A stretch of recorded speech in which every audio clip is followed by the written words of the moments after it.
Aquaba, Aquaba, Aquaba. Greeting you from Asafuyad. Greeting you from Charlestown. I must say welcome to the second day of our 13th International Maroon Conference. You know, greeting you with the presence of the ancestors first, and now we are going to present what legacy they have left for us. This morning, being the morning of the panelists, where the panelists get to talk about what they learn about the Maroon, to teach. That is our duty and our job today. So we are not just going to be talking with each other, but we are going to be teaching each other. We are going to be the persons that are carrying forth the message of our ancestors. I want to make special mention of people that came together a couple of years ago to make today a success. So special mention to Limidine, special mention to Frank Lumsden, Colonel Frank Lumsden, special mention to Kenneth Douglas, special mention to Ronnie Dean, special mention to Maya Dean, special mention to a person that is still alive, not on the ancestral realm, but Keith Lumsden, where it all began. Special mention to Richmond Charles. Those were people who actually reinforce the culture of our ancestors so that we today can be here as a group. Want to welcome all of you today that are here, the panelists. Be special. You're special today. We want to make sure that we remember that Kwawu is the most important part of this function, this conference. And so even though yesterday was Kwawu Day, we want to keep in mind Ancestor Kwawu today.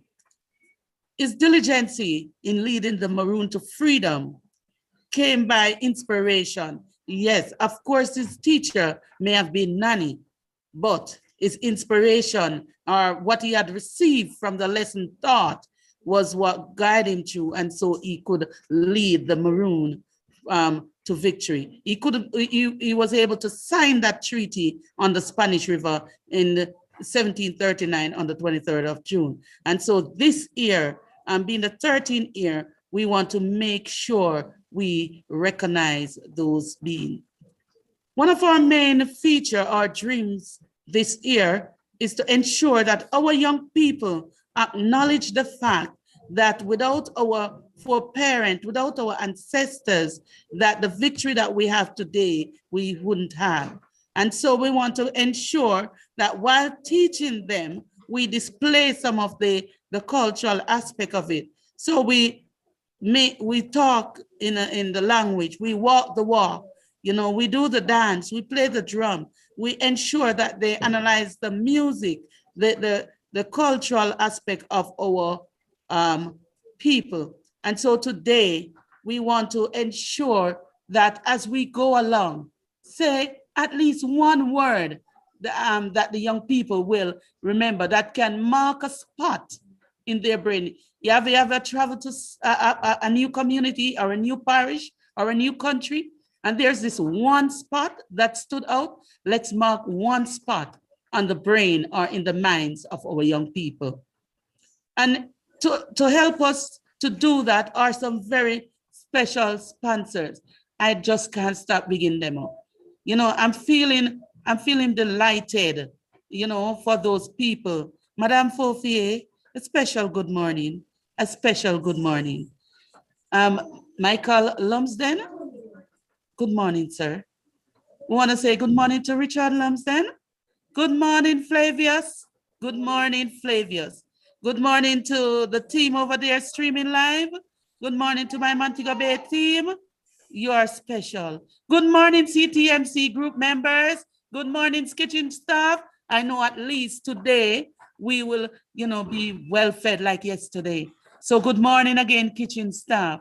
Good morning to the drummers, the dancers, the children. Good morning to our sponsors. Sponsors like we have Ministry of Youth and Culture, Ministry of National Security, Tourism Linkage Network, TEF, Jamaica Tourist Board, JSIF, Lumsden and Partners, Sankofi, Mekia, Gulf Laws and Attorney. Special welcome again to Ready and also to slowlyjamaica.com. Welcome, welcome, welcome. IAF, we welcome you. We thank you for a program that you have helped us to run throughout the 2 years of closing pandemic, and we're still going on with you. Thanks to Starfish Foundation, the Orphan Starfish Foundation, what caters so much about the lives of our children and still working with them. Again, I say big up David Brown of Youth and Culture, Deborah K. Palmer, Ministry Babs Against, big up. Of TEF, we want to big up Simone Harris, Minister, big up yourself, Minister. We want to big up Mr. Carl Mays, who will be presenting with us today, and also big up to just everybody, big up. Again, let's full joy the moment.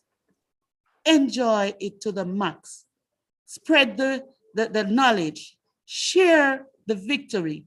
Let us redeem ourselves today. With that, I say, big up, give thanks. Medasi, medasi, medasi. Thank you. Thank you very much. I believe we have another Mr. Kyle Mace. Okay. Good morning. Good morning. Are you able to hear me clearly enough? Yes, Kyle, we're hearing you loud and clear. Morning, sir. Good morning from Otrios and Aquabe. To all those wonderful folks there in Charlestown and virtually around the world. I'm Kyle Mays. I'm a proud Jamaican, and today I put on my headpiece as the chairman of the TEF Health and Wellness Committee. So just so good and so feeling so blessed to be here this morning. So firstly, though, let me allow me to convey my respects and gratitude to Colonel Marcia Douglas. I know we have many folks with us today from the various Maroons, and I believe we might have Colonel Sterling from Moortown, Colonel Latin there. I don't know if I haven't seen everybody yet, but just in case, from Scotts Hall, and I know Richard Curry, Chief Colonel actually from Accompong, and we have Chief Grizzle from Flag Staff. Hopefully he's on, and Chiefess Gangmar. We have to always Gloria Sims, our Taylor Chief Hermo. The list is long, and I hate to forget anybody, but and to all any of our ministers that are on, it's hard to keep up with who's there. But to all the CTM, all the Charlestown Maroon staff, we want to make sure that I also acknowledge them and all the Charlestown community. So yeah, greetings, good morning again. I'm truly honored, to be able to participate in this special celebration, and I congratulate you all on the hosting of this 13th annual International Charlestown Maroon Conference and Festival, and for not allowing, importantly, for not allowing these most challenging times of this pandemic to derail your efforts to host this conference. And I'm so glad that we're able to help. It's a true testament your tenacity and guile, which has made you what we are today, you know. And so having had the opportunity to tune in yesterday, I'm reminded of our vast cultural richness in Jamaica, you know, the diversity. And it just makes me so much prouder to call myself Jamaican. It just gives me goosebumps. And it was just truly beautiful and remarkable. You know, our nation here in Jamaica, we have so much to share with the world. And as a result, you know, as a result of really our struggles and hardships that we've overcome in a lot of cases. So no wonder the world is intrigued with us. And of course, you know, well, I'm not sure if you know, but I'm coming from a place of hospitality, my hospitality background. One of my other hats as a manager of a small little resort over here in Otria, it's called Jamaica Inn. But I can assure you that the reason that we have so much interest in Jamaica, and folks think it's our pretty hotels and the sand and the sea, but at the end of the day, that cannot carry us. That really can't. And the more you talk to our guests, you realize, so you know, the Jamaicans we just have so much to offer with just the essence of our people, and the more we share, like we're doing the last 2 days, share the knowledge and you know, educate them, and we tell the stories of our victories, and you know, especially, I mean, with the Maroons really being at the pinnacle of that. So we just have so much more to offer, and more these days. That's what I'm finding that our visitors are most interested in. And yes, they have need to stay somewhere, but at the end of the day, why Jamaica? You know, it's very profound, and so you know, it's for this reason I'm really grateful for the partnership that we formed with the Charlestown Maroon community, and why we at TEF feel that it is just so important, and we really love and appreciate the relationship. I'm also mindful, you know, and I know one of the takeaways from the conference and festival is sustainability, and so in all that we're doing and all that we plan to do, we want to make sure we do so in a sustainable fashion, and really just look forward to continuing down this path hand in hand. And congratulations. That's really you know, at the end of the day, I want to just congratulate everyone, and again, wishing you all the very best for the remainder of the festival and the celebrations. I look forward to seeing more and hearing and listening and learning. And I also look forward to the day that we can get from behind this screen and get together in person once again, which is coming. It's coming. So we're grateful for that. And I just keep urging you to remain resilient and keep up the great work, keep growing from strength to strength, and Medaze at the end. Thank you so much. Thank you so much for that wonderful message, Mr. Mace. I really wish I could come to Jamaica Inn right now. And also thank you, Colonel Kim Douglas, for that warm, always warm welcome, and to Captain Rodney for the blowing of the abang. I also want to thank our organizing committee, especially Fofier and Rich Lumsden and Mike Lumsden and Franco. Thank you so much for making this happen literally. And Paul, the co-organizer of this panel. But most of all, I want to thank you, our panelists, for being here. As everybody knows, it's been a difficult year, and it's wonderful, like I said earlier, to see your faces, but there's nothing I'd like more than to actually be together with you in the Asafa Yard. Hi, Kevin, welcome, I see you joined. And one more person I want to thank, Colonel Frank Lumsden, who is here with us. none of us would be here together if it were not for him. I miss him very much. And I think that he would be delighted with our 13th year of this conference and festival, themed this year Indigenous Sovereignty. And I'd now like to open our first panel after first giving Paul a moment to speak. But thank you again so much. Welcome and all the love to you. Paul? Yeah, thanks, Fran. I'm Paul Youngquist from the University of Colorado Boulder. I'm just going to add my welcome to all the welcomes you've received so far. It's so good to see so many familiar faces.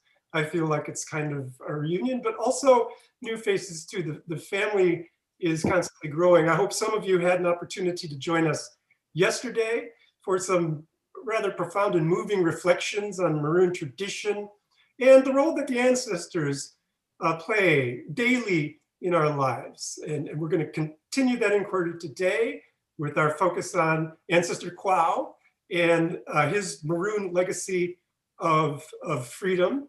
By talking about new research in Maroon studies. Fran, should I introduce the first speaker? 1, 2, 3, 4. I will, actually. Okay. Okay. Great. Because you've got the pronunciation down further down the line. So our first speaker today is John Favini, visiting assistant professor of International Relations and Environmental Studies at Bucknell University. And congratulations on that new post. That's amazing. The title of John's presentation is Maroon Indigeneity, the Promise and Perils of Sovereignty. Hi, everyone. Let me first start by offering my thanks as well. We're a grateful crowd, as we should be. So let me thank Charlestown Maroon Council for planning this and for inviting me and others to speak. I'm always honored to be here and to speak with you all.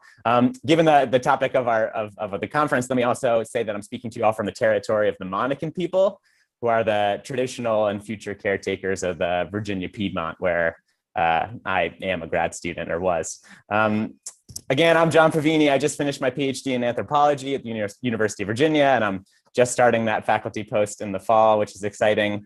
Generally, I'm interested in themes related to capitalism, the environment, race, and indigenous politics. My dissertation, which I titled Fugitive Ecologies, was based on research with Maroon communities, Jamaican conservationists, and environmental activists here in Appalachia in the US. One major theme of my research, I'm not going to say that much about it, but I sort of investigated the ways Maroons understand and mobilize indigeneity as a category of identity and as a politics, especially in relation to the ongoing movement to stop bauxite mining in the cockpit country. Also, my research sort of explored the environmental practices of Maroons and those environmental activists I mentioned in Appalachia in order just generally to think about what a more just, decolonized, sustainable society might look like. In terms of what I want to talk about today, I have sort of two thoughts. As the first one off, I'm sort of opening these as potential topics of conversation. You can leave them behind if you wish. The first is I'd love to sort of open a conversation on the concept of ethnographic refusal, as articulated by Kanawake Mohawk scholar Audra Simpson, as one way to think about the relationship between us as researchers, those of us that are gathered that are academics, and sort of Maroon sovereignty. In short, with this idea of ethnographic refusal, Simpson is asking that we, again, refuse an ingrained scholarly impulse to let argument or trends in academic thought govern the kinds of research we undertake, the data we collect, the information we publish and circulate. So instead, she's arguing that the sort of political interest and critically the sort of sovereign status of Indigenous people must be sort of the starting place of academic inquiry related to Indigenous folks especially. And she's very critical and skeptical of sort of culturally oriented analysis of Indigenous people in practice, which she says tend to leave out the sort of political status of Indigenous people or leave it unaddressed. And in that framework can kind of bolster nation states that try and reduce Indigenous peoplehood to a cultural or racial identity rather than a political status, right, with rights and responsibilities and such. I'll just say a little bit. In my dissertation, I sort of addressed this. I'm not sure sufficiently, but by for one, sort of seldom addressing the respective size of Maroon communities and their precise boundaries, in part because a lot of the folks I worked with refused to participate in the sort of Jamaican national census. So skeptical about what broader legibility can do for them. I also talked very little about Maroon ancestral practices and oral histories and cultural frameworks, not because they aren't important, but because I think scholarship, again, has that preference to speak to those topics and then sometimes leave at the critical point that Maroon are a sovereignty, right? So keeping in mind that Maroon communities survived in part by exploiting the ignorance of the planter class in relation to, Jamaican geography and ecology. I'm in this moment myself where I'm really doubting the potential of research as a kind of praxis in support of Maroon sovereignty or indigenous sovereignty generally. And I wonder if we have to hazard other potentially riskier forms of relation that may not be rewarded by tenure review committees and the like. So I'd love to hear how y'all are thinking about those topics.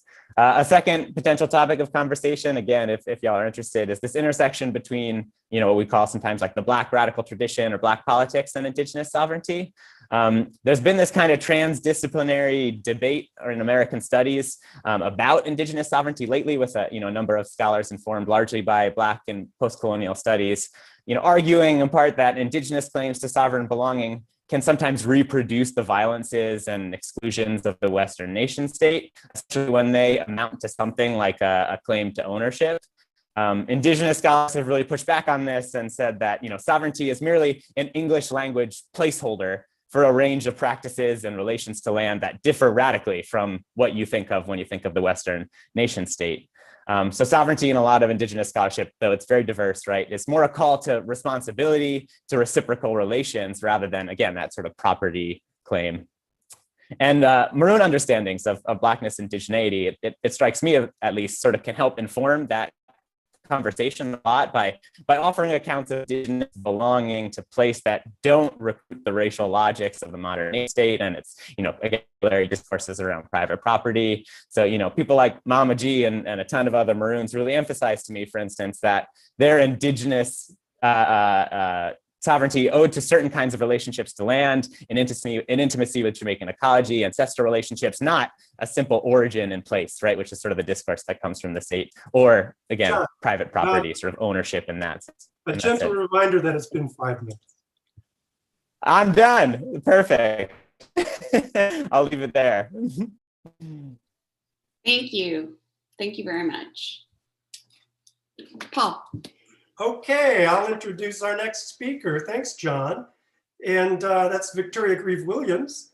She's adjunct professor at the College of Design and Social Contexts at RMIT University in Australia. And the title of her talk this morning is Approaching Decolonization and Truth-Telling, Restoring Indigenous Sovereignty. Vicki. Thank you so much for your introduction, Paul, and I'm very honored to be here with such an auspicious panel, and I want to thank Colonel Marcia Douglas for that wonderful welcome today, and pay my respects to the ancestors, my ancestors, as yours, guide us in our day-to-day lives. And they are, I think, the paramount consideration for what we do. And it's important to allow them to direct us.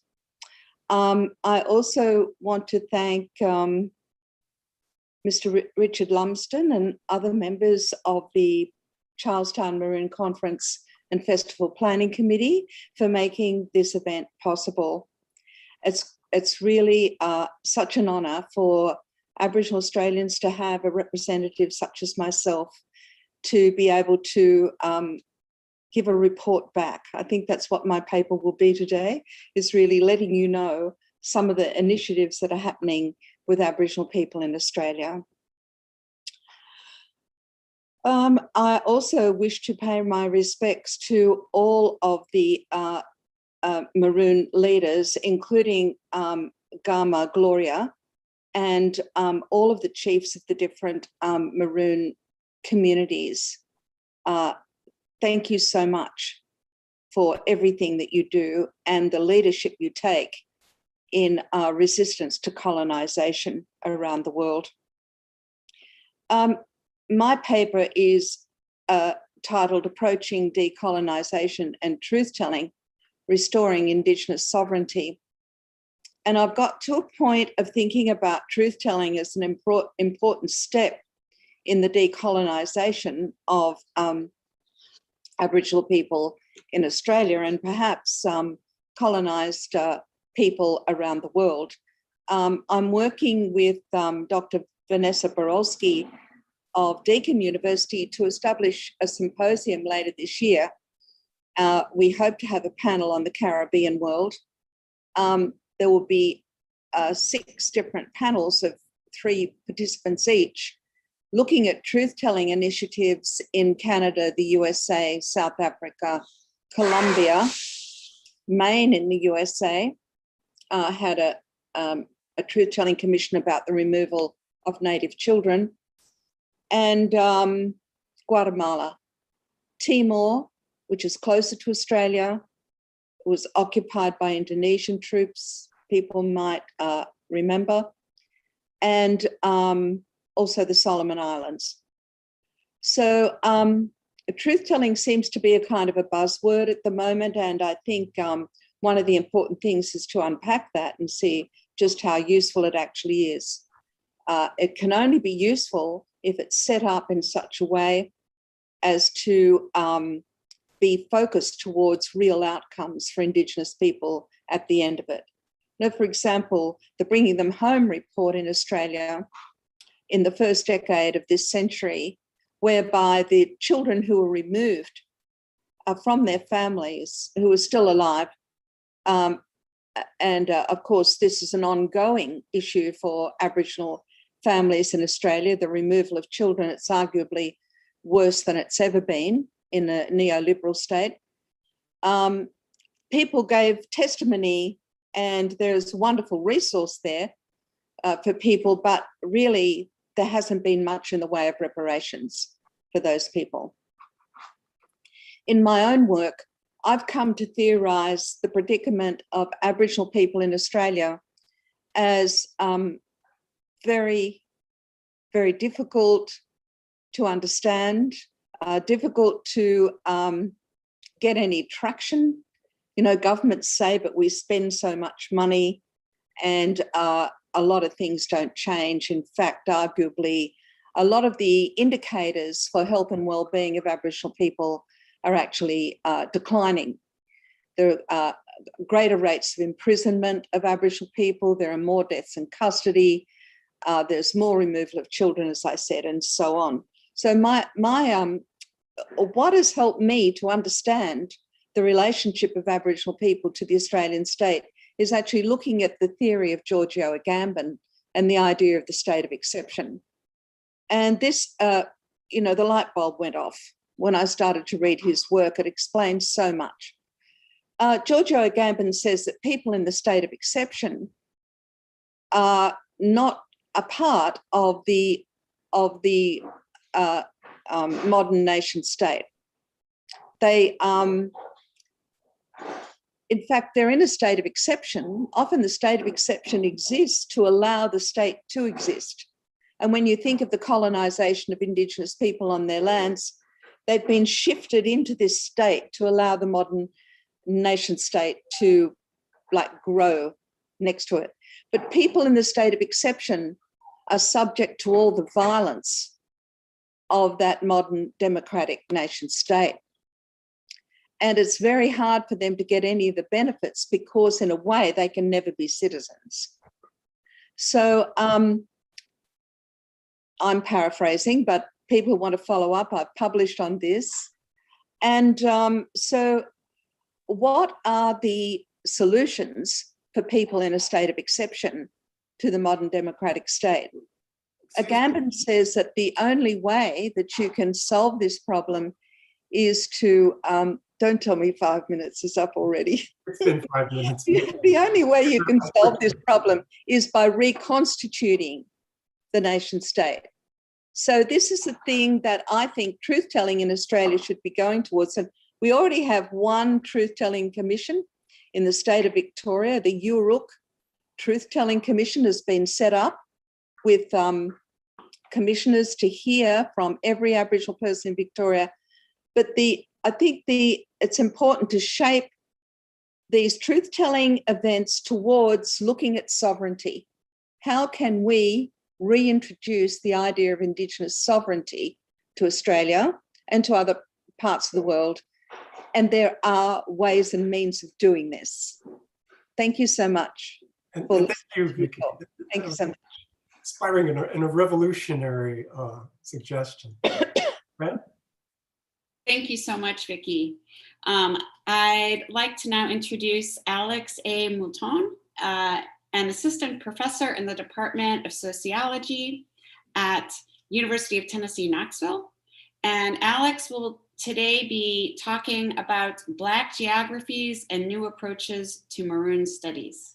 Welcome. Thank you, Fran and Paul, for organizing this panel. Thank you to the rest of the organizers. Thank you to Colonel Douglas for her continued leadership of the community there. I'd also like to acknowledge my own ancestors and relatives who have lived up and down the Buff Bay Valley, including my grand aunt, who is actually a relative of Colonel Douglas, Aunt Babes, as we used to call her, Miss Olga Smith. I'm coming to you from the land of the Cherokee and of the Muskogee Creek here in the Eastern Tennessee region of Appalachia. And so I'd like to acknowledge that fact. My presentation today, or my comments, are still unformed, but I do have some notes, and I'll try to get through them quickly before Paul has to cut me off. So I'm predominantly working in the literatures that is converging and is named Black Geographies, which is a scholarship that sits at the intersection of human geography, anthropology, sociology, and attempts to think about the agency, the Black spatial agency, the Black spatial histories, and Black space-making practices that people of African descent have instantiated here in the New World. And so basically thinking through the ways of knowing and the ways of knowing that emerge from Black communities, and how these kinds of frameworks ideologically, philosophically, symbolically, and materially challenge the kinds of reductive frameworks, right, that tend to be how Black history is taught. And so thinking through Black geographies, I'm interested in trying to clarify what else can be known about places like the Maroon communities outside of what the colonial archives have kind of over-determined as being possible, right? There tends to be a fixation on the scenes of subjection, to use Saidiya Hartman's term. So subjugation, deprivation, and the gratuitous nature of violence in the colonial and slave period. Obviously, while those aspects of the Black experience are important, they do not tell the full story. They do not tell the story of Maroon resistance, of other kinds of subaltern resistance. And so Black geographies, I think, provides a way for us to clarify the ways in which Black people have actually changed how shape has been mapped, how place is understood, and so on, and allows us to index movement and spatial experience in a way that does not just sort of, again, focus on the movement of people as fleshly commodities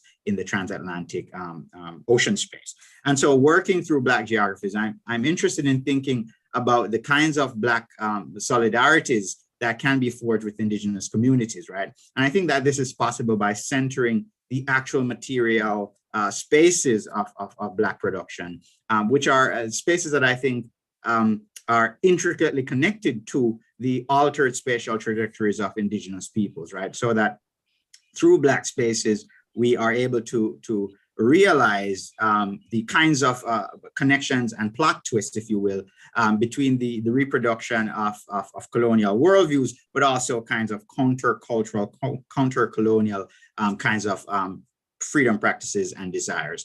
And I think that thinking about the way that Black space is mapped onto Indigenous space and the tensions between that mapping allow us to look at the contradiction in the kinds of desires around land claims, the kinds of desires around sovereignty and so on, that both Afro people and indigenous people are trying to sort of spatialize in this and articulate in this time of a sort of intensifying neoliberal state governance and so on. So I think if we center land as the basis of those analyses, we're able to think through the kinds of polyvalence, the multiplicities of freedom-making practices, of historical transformations of landscape, and all kinds of Black geographical and indigenous geographical epistemologies, knowledges, and so on that play out in the material world. I think if we center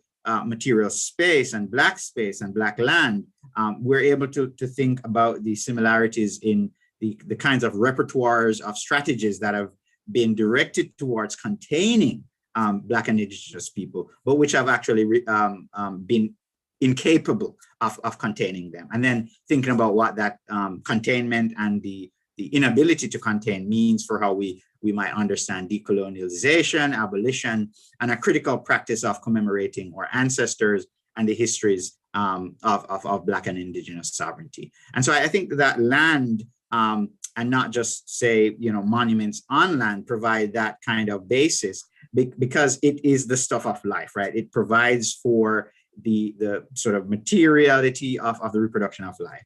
And I think particularly in the case of Charlestown Maroon, where you have Taino history and you have Black history, and we can have a conference like this where Black and indigenous sovereignties, Black indigenous visions are being sort of articulated in solidarity, I think provides a kind of model that is very unique and is worth studying. So I think attending to what places like Charlestown, Asafo Yard make possible might allow us to sort of reimagine and remap the Americas in ways that do not foreclose indigenous sovereignty, but also do not sort of deny the kinds of particularities of Afro-Indigenous and Maroon kinds of cosmovisions. Very exciting, Alex.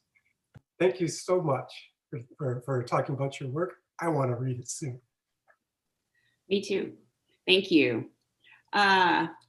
So now I'd like to introduce Marcus P. Nevius, Associate Professor in the Department of History at the University of Rhode Island, and also a charming host. I wish she were moderating today. I always do. His paper or presentation is titled Maroonage and the Recent Historiography of the Atlantic World. So thank you, Marcus. Go ahead. Thank you, Fran, so much for such a kind introduction.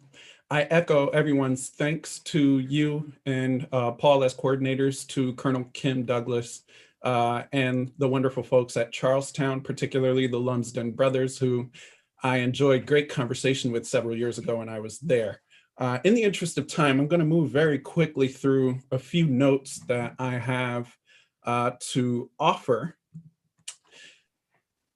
My point, I think, today is to ask us to consider the state of the historiography of Maroonage in the Atlantic world as it stands currently.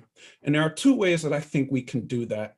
The first is to consider what historians are taking as lessons from all the great work in sociology and geography and anthropology and other spaces, indigenous spaces too, that help us to reconsider what it means to read archives, both for what exists and for what does not exist in preserved sources, but for what we can consider as plausible historical context.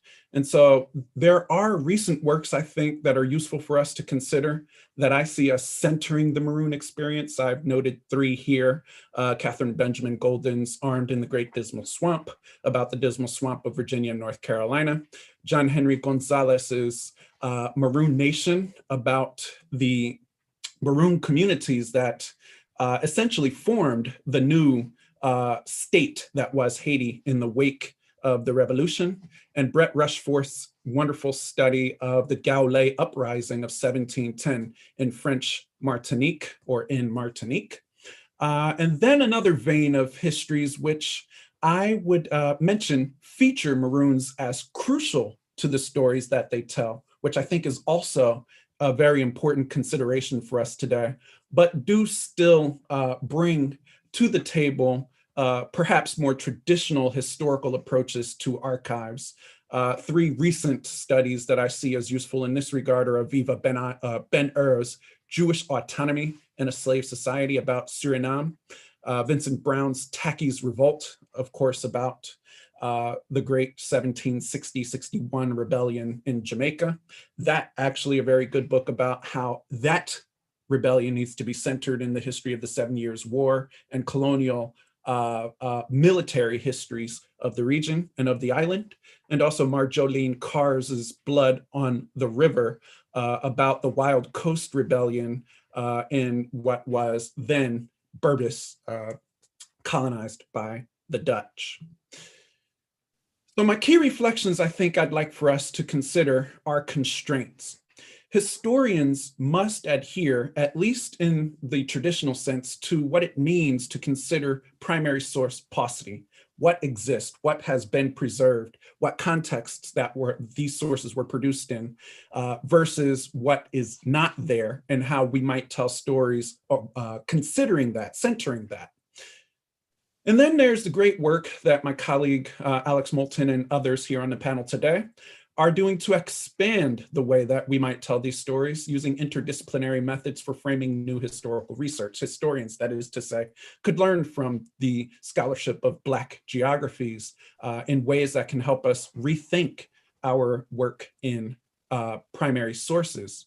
And then, of course, what we're talking about today as a part of this roundtable, the stakes, the central question, histories for whom and by whom. What does it mean for us to consider telling these histories of Indigenous people, of indigeneity, of sovereignty, as we are questioning here? And on that note, I'll close because I know I have 5 minutes and I can run on as historians do forever by mentioning, centering at the end, two things. First, I come to you today from the lands of the Narragansett people of northeastern North America. And then secondly, a couple of citations of my own work, City of Refuge, about the story of Petit Marronage and slavery as can be told in company records that are maintained in various archives in the United States. And also my recent work, my attempt to synthesize the new histories of Marronage in the Anglo-Atlantic world. And I note Anglo there because there are other considerations linguistically or otherwise that open opportunities for other forms of historiographical syntheses to come. Thank you so very much. I will turn next to who will follow. Thank you so much. And who follows is actually who precedes. My deepest apologies to Erica for having skipped down on the program. Please forgive me. Paul? I just want to point out that Marcus finished with 30 seconds to spare. So we owe you, buddy. It's my pleasure now to introduce Erica Naganagwedjian from the Faculty of Education at Western University in Canada. And the title of her talk today is Taino Sovereignty and Embodied Knowledge Are Everywhere on These Lands. Erica. Thanks, Paul. Thanks, Fran. Hi, everyone. I'd like to start by honoring and pay my respect to the people whose lands I'm joining you from today. I acknowledge the Anishinaabe, Lenapehouk, Attawandaron, and Haudenosaunee peoples, and the many Indigenous nations that live in the city of London, Ontario, where I'm joining you from. I also acknowledge the Charlestown Maroon community, its leaders, and the organizers of this conference for creating this space for us to be able to gather and share and have these critical conversations. This conference has a really special place in my heart, and I absolutely love it, so thank you for that. I acknowledge all of my ancestors. I acknowledge my beautiful parish of St. Elizabeth, where I was born. My acknowledgement goes out to Cacique Kalan Kaiman, the first Jamaican Taino chief in the last 500 years. I acknowledge his family, and I acknowledge the Yukayeke Yamaye people who embody Indigenous sovereignty in all that they do. My areas of teaching and research interest is in Indigenous knowledge systems and is in Indigenous education in a North American context. And one of my favorite areas is in Indigenous research methodologies. I also do what I call my Jamaican Taino research, which I love. So all of these research areas are embedded in the idea of sovereignty. The research that I'll share with you today is essentially about Taino peoples and their sovereignty. And it examines Indigenous Taino way of life, their identity and their experience. And in this work, I deliberately privilege the voices of Taino people and those who have knowledge about Taino people. The research is about sharing stories on historical, but also contemporary Taino life as they work to dismantle stories of erasure that we're all too familiar with about Taino people and stories that are often not written by Taino people. So these stories of erasure and extinction have existed for over 500 years. And of course, they are intentional and systemic. It also looks at the struggles that Taino people face when they try to map their own identity and assert themselves as self-determined peoples. The research demonstrates the ways in which some Taino people in Jamaica, through talking their talk and telling their stories that have been passed down for generations, are redefining what it really means to be Taino today.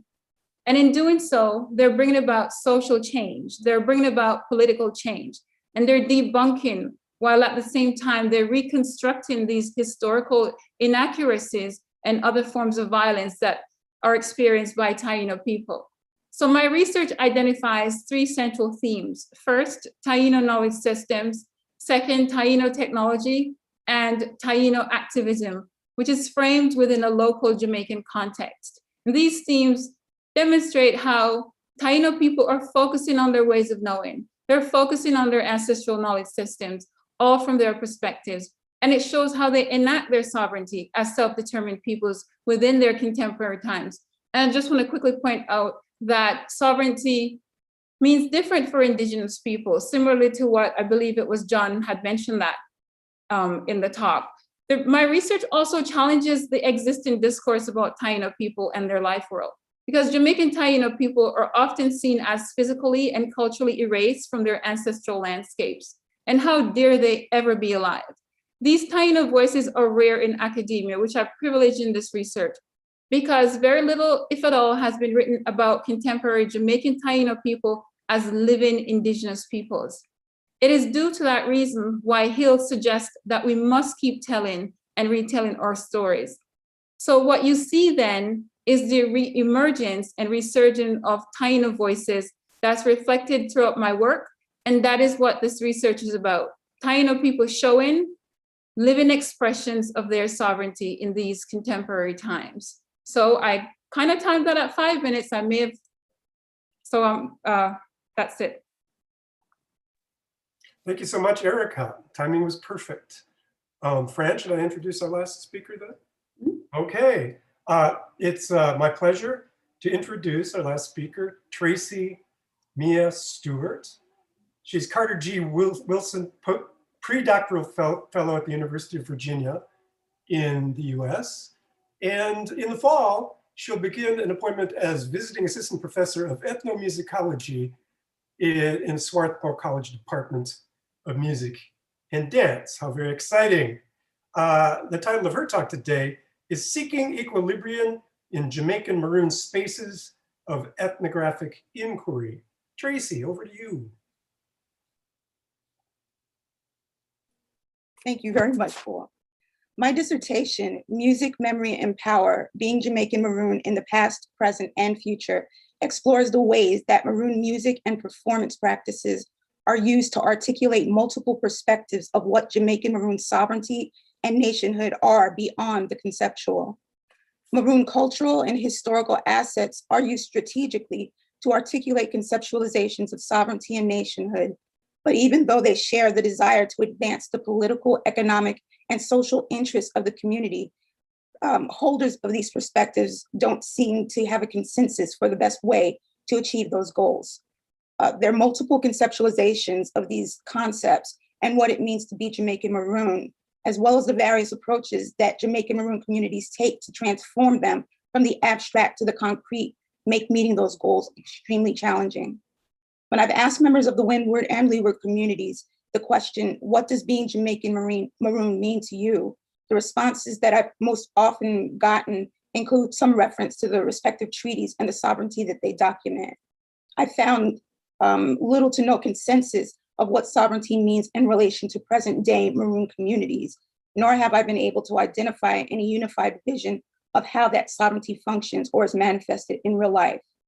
Perspectives of the Jamaican Maroon autonomous sovereign nation, require the presence of the past in order to imagine possible futures, and they are most visible and audible during events like this conference, at a Compound's annual celebration, and the what I observed and participated in at Jamaica's National Independence Day Grand Gala in 2018. They provided some really key ethnographic opportunities to understand how music is being used by Maroons and by others to represent their vision of what they see Maroons as being in relation to the Jamaican nation. During a 2018 interview with Colonel Wallace Sterling of Moortown, I asked if he considered Maroon communities, specifically Moortown, to be sovereign nations. His answer, sovereignty is something that you don't speak into being. He explained that it's something that you have to work with into being. If you don't have economic independence, you don't even think about sovereignty. His was one of many answers to that question, but the first that really addressed what I interpret as a disjuncture between concept and aspiration and reality. Jamaican Maroon autonomy and their sovereign nationhood are spoken of with certitude, but that status under these categories is visible usually only in the broadest sense of the terms. This doesn't diminish my certainty that progress will be made toward this status, toward actual realization of this status in the future. But at present, I'm concerned with what Maroon sovereign nationhood means as the community has moved from the past into the present. Government officials and politicians acknowledge Jamaican Maroon sovereignty and nationhood during speeches that they deliver at special community events like these, but they restrict themselves to using language that is ambiguous and historically referential at best. This language, when used in combination with Maroon music, dance, and the 17th and 18th century epic tales, seem to designed to elicit a sense of hope and faith in the promises that are often made but rarely kept.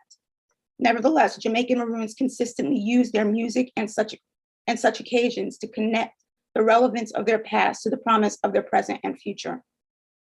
Some within the Jamaican Maroon communities believe that their attainment of sovereignty and nationhood requires what I characterize as a restorative approach that is focused on the preservation and reinforcement of cultural heritage that many feel has slipped or is slipping away for a number of reasons. Maroon elders work tirelessly to transmit cultural knowledge to their communities, especially the youth, in an effort to maintain open lines of cultural transmission that are increasingly put at risk. Others are certain that this realization depends on refashioning their approach to their attainment.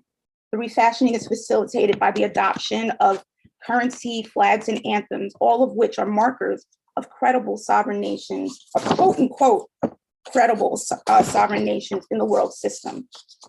Community members believe that such symbols will help them to raise the status of their communities in the global world. Finally, there are those who are convinced that Jamaican Maroon upward mobility is dependent on their being willing to re-envision themselves in the context of the Jamaican nation. This perspective encourages Maroons to fully engage in Jamaican national politics with the hope that their involvement will somehow strengthen their national and global position. These perspectives appear to diverge from one another, but all three share the unified goal, independent of approach or agenda, of harnessing the conceptual power of Jamaican Maroonage to attain a strong socio-cultural, economic, and political foothold amidst inequitable 21st century geopolitical landscapes. Each perspective is fueled by narratives that depend on the eradication of historical amnesia. Thank you. Thank you, Tracy. Thank you. So I think we should just go straight into the Q&A. So I'd like to start by asking if any of you panelists or any of the people who aren't on this panel have anything to ask of one another.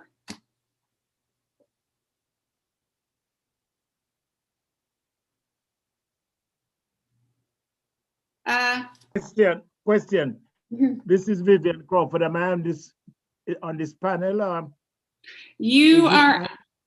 You are on the next panel, which starts at 11:30. Okay, thank you. You're welcome.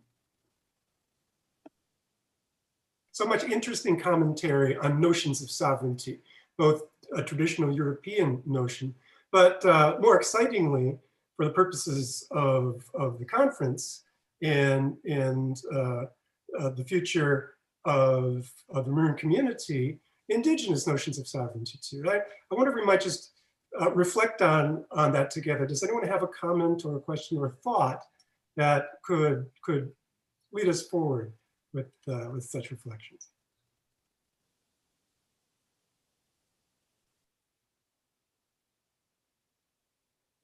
Paul, may I add a thought?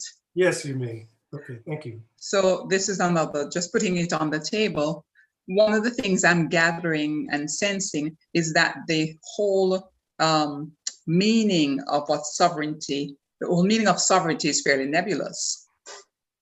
How does that facilitate or not the idea of moving into and recognizing indigenous spaces as sovereign spaces? Would it be more useful to have a kind of working definition, knowledge, thought, concept as to what sovereignty is and what the elements of it are, to be more purposeful then in conversations and the actualization of indigenous spaces, indigenous states as sovereign? What a very good question. I think that looking at the potentially dynamic understanding of these terms can both open up and limit. So I really appreciate that comment. Is there any of the panelists who want to reflect on that too in relation to your own work? Yeah, I'm not sure this is a resolution, but also I guess following in that same sort of thought, like I think for me, I'm grappling with that question. I think it has something to do with sort of unsettling notions of property. And one of the words you use, also thinking about the sort of possibilities and limitations as recognition as a kind of relationship to the state, right?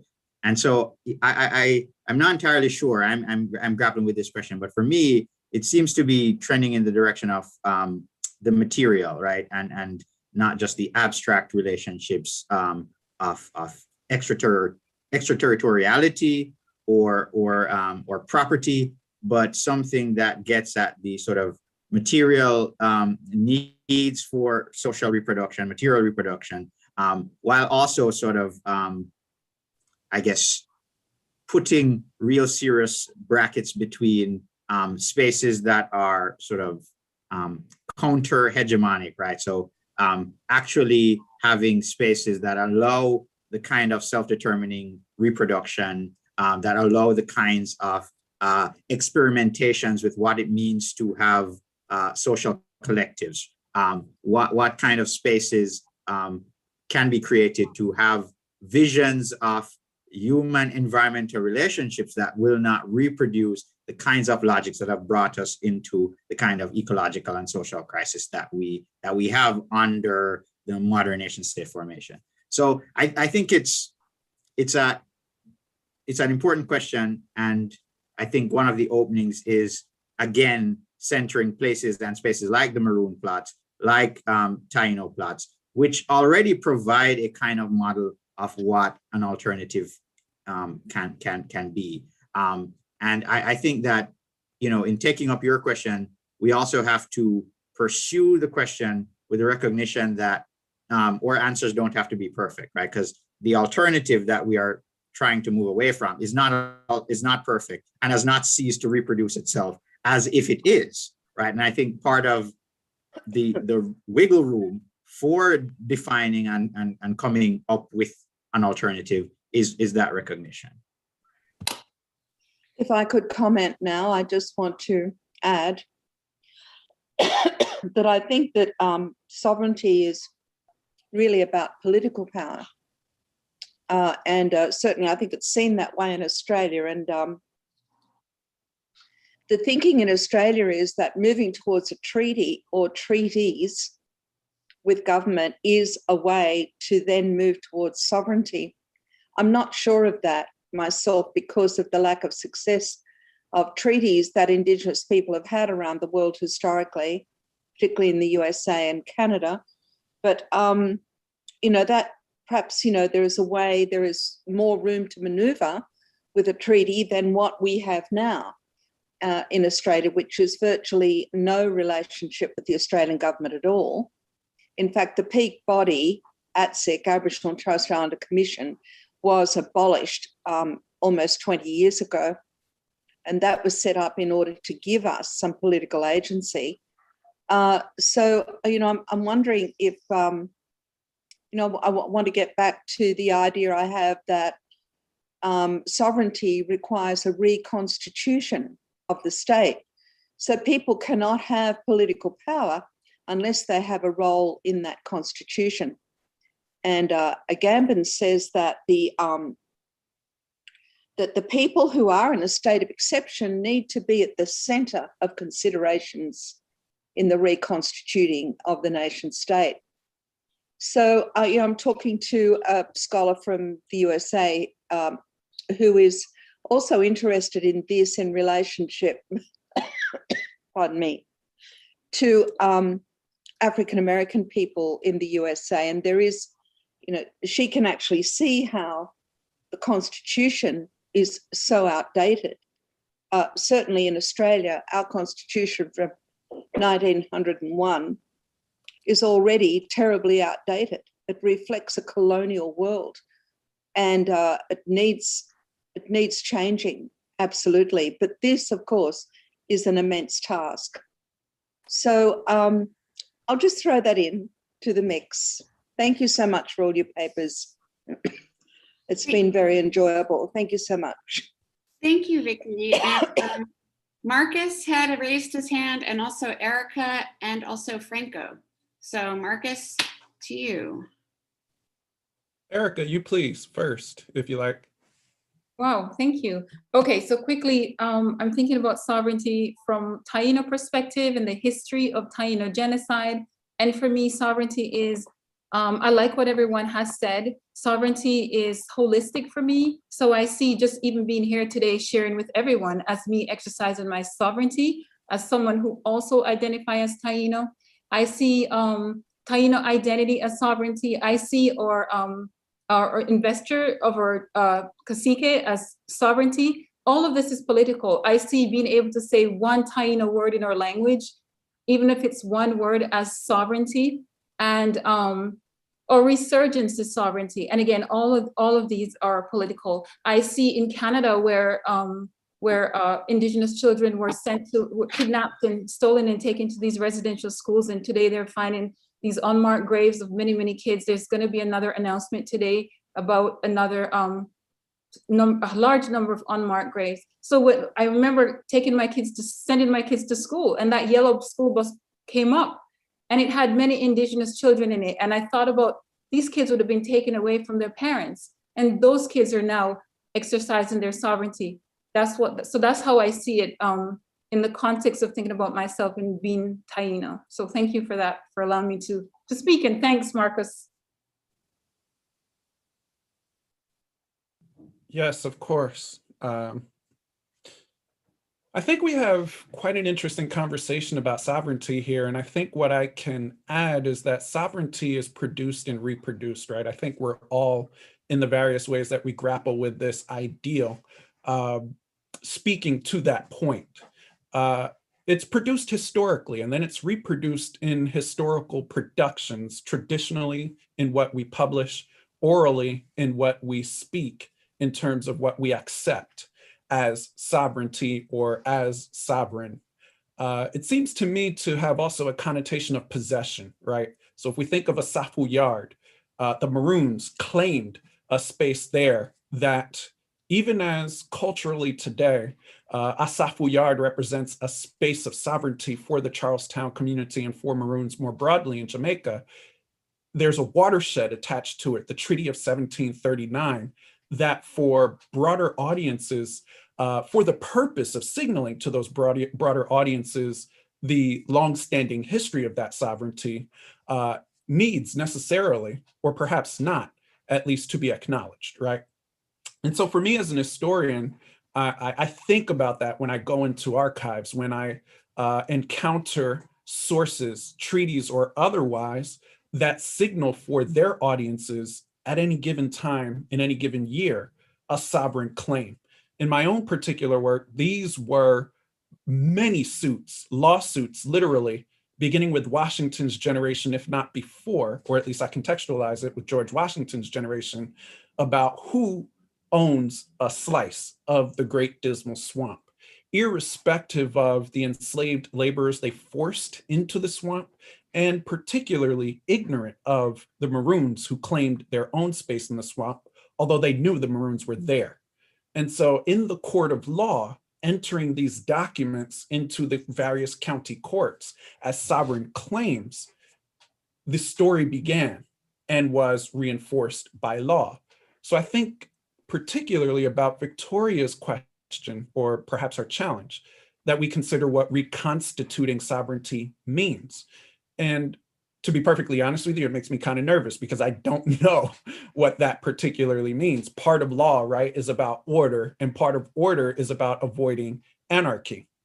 But maybe we should not be afraid of anarchy as it relates to what we are attempting to reimagine, what we are attempting to repair with regard to historical sovereign claims that to this very day continue to be reinforced by states and also echoed by scholars. And so I think our roundtable particularly is a space where we can start that conversation to consider what it means. But as an historian, I must admit, I don't have any answers.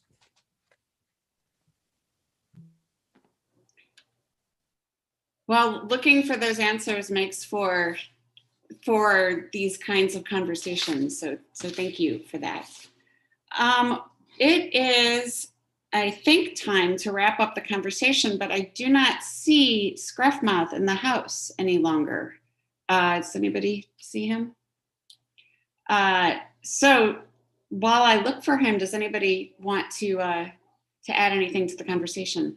I have a question. I just would pose it to our distinguished panelists, and it's an ignorant question, and it comes out of being an English guy working in an English department and being afflicted with an interest in words. And it's that word sovereign that bothers me, because it's a Middle English word. It comes from Old French, and it's deeply tied, as Marcus was suggesting, and Erica in another way, to European forms of governance, which were reduced to domination, sovereignty, absolute power, that imply a certain relationship to people as possessions in land as commodity. So as an English guy, I hear that word and I think sometimes, do we really want to hang on to that word? Or do we need other words to describe the kind of alternative, and I must say attractively anarchic possibilities that Marcus was describing? Just an ignorant question. I think I'll respond briefly, Paul. Thank you for taking the bait. That's precisely that's precisely what at least comes top of mind to me as an historian, because the basis of sovereign claims in Eastern North America, irrespective of indigenous presence in the land, historically, comes from that Old English or Middle English, Old French imposition of sovereign claims into the land, and has been echoed not only in North America, but in the Caribbean and beyond for centuries now. So perhaps I'll ask you, the English guy, what terms might we consider?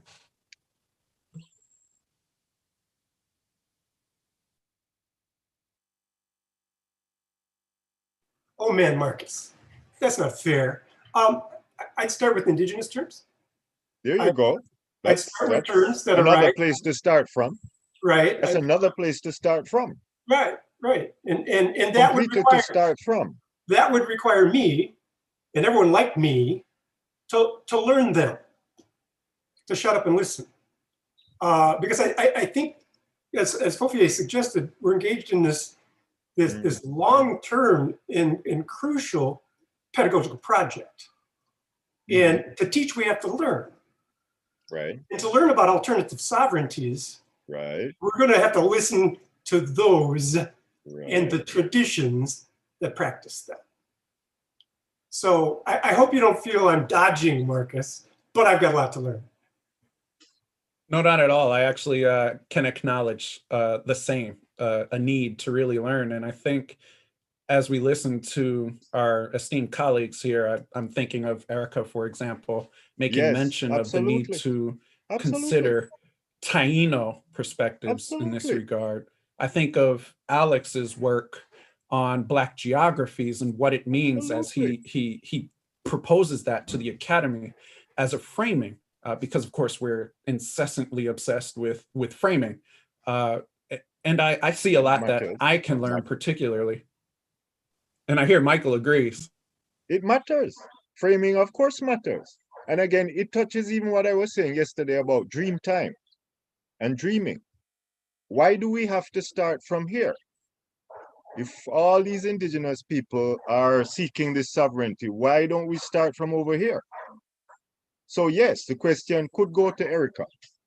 Because I mean, one of the things that I'm stuck with is that, you know, in Jamaica, we have these two arawaks on our coat of arms and pineapples and crocodiles. And all my life, I've wondered, well, who are these people and why are they there? If the only thing we know about them is that they're extinct, you know, what's this all about? So maybe a better place to start is where we're trying to start from is Erica, Fofier, Kasik, you know, that's another place to start from, which maybe we haven't considered and we urgently need to be considering. If we are to have some kind of anarchic, you know, space. May I have just another word? Yes, indeed. And it's splitting hairs a little bit, but you know, the idea of alternate sovereignty, there's no alternate sovereignty. There's no alternative to the human being's right to be. There's no alternative to that. What I think of as alternatives are the methods of expression of that right to be, that right to exist, in a way that that community, that human being finds it useful and purposeful to do so. But to talk about alternate sovereignty is kind of contradictory to me, because I think the whole human race, when it starts gathering itself into into groups that, you know, how they choose to live, how they start expressing ourselves as society and community, have a right to be. And so how we be, how we become, I think is a matter of our choices. If we want to surround ourselves by the river, or if we want to surround ourselves by the mountains, we all have a choice. We want to surround ourselves with various kinds of ways and laws. We have a choice as to the systems and structures and all of that that we then use to support our right and our responsibility to be. I'm just wondering if that is the thought when we talk about alternative sovereignty. Thank you. Thank you, Fofier. Tracy has her hand up. And then after that, I think we should call it a wonderful, successful panel and move on. So Tracy, you had your hand up. Yeah, I just wanted to, so people use things like words and symbols like the flag, the anthem, to make themselves legible to other people that they want things for. So if we're thinking about sovereignty in terms of expression, you know, sovereignty in terms of those things, but people don't seek and go to court over sovereignty claims for those things. They're going over concrete things. So we can change the language, we can change how we're speaking of this, but how does it change the reality for the people that are seeking this thing that Europeans called sovereignty, but we all know what it actually is? How does that change the on the ground reality of people and communities? Yes. All right, a good question, a good comment, a great conversation. I have to say I'm a fan of this format. because it does seem to lead to fruitful conversation after. So I just want to thank all of you for participating, for the inspiring conversations, and ask you to stay for the next panel, which will begin in about 4 minutes. So thank you very much, and I will see you all soon. Thank you, everybody. I've really enjoyed the presentations and the discussion. Full joy. Yeah. It was Acting Colonel Marcy Douglas's imperative, and I think we experienced it. All right, we'll reconvene in a few minutes. Thank you, Fran.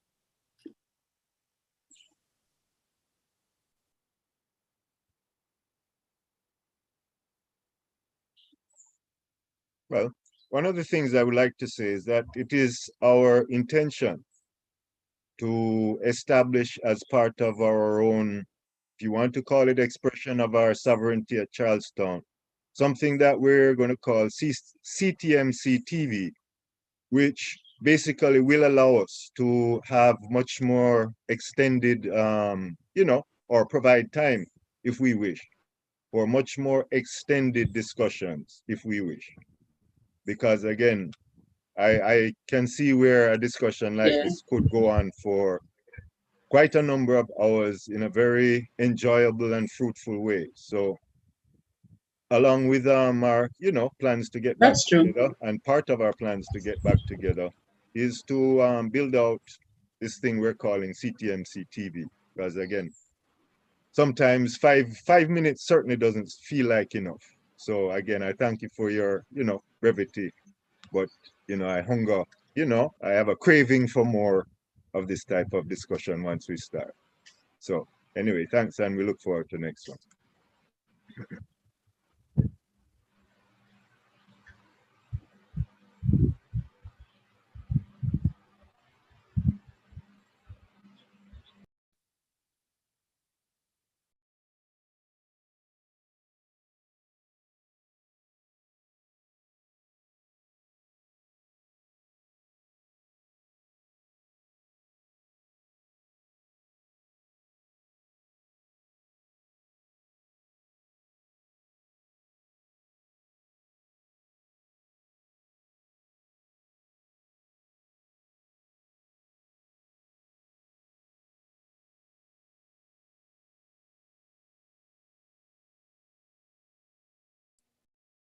Hi, everybody. Hi, Executive Director Crawford. How are you? It's so good to see you. Hey, Mama G. Yes, good to see you. It's wonderful. How have you been? I've been good. Oh. I've been doing well. I've been doing well, just working hard. Great to see you. Oh, it's good. Yeah.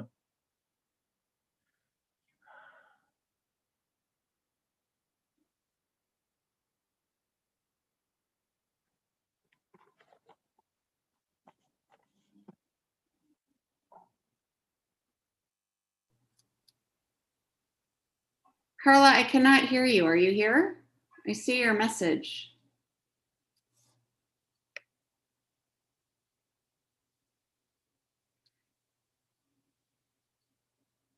Carla, I think that might be you. Can you change your name to your name instead of Fofie's name? The instructions for renaming are in the upper right-hand corner.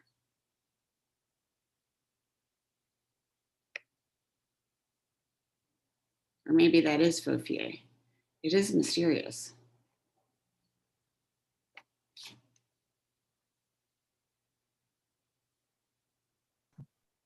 I'm making myself visible, Fran, so you can see where I am. Okay, thank you. Then you can figure the other one out. Okay. Carla somehow is in the chat, but not up on the screen. Huh.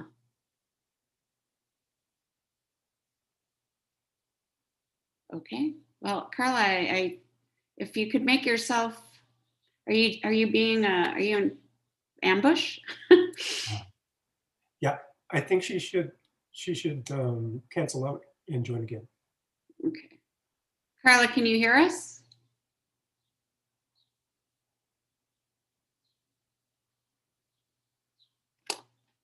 Oh, Carla, let me resend you the link.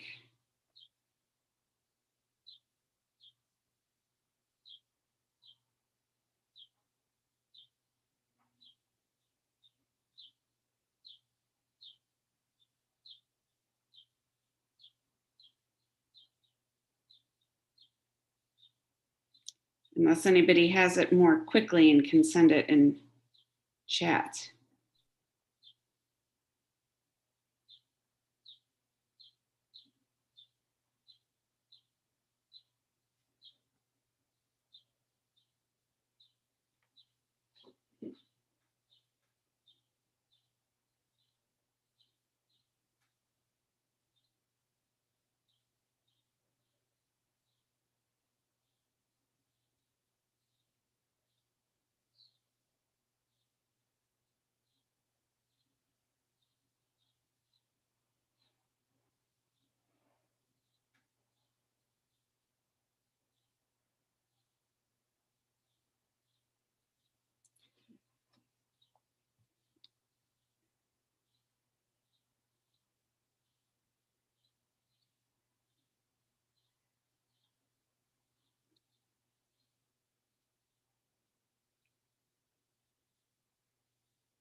Dr. Crawford, hi everybody. Hi, Carly, you made it. Good to see you.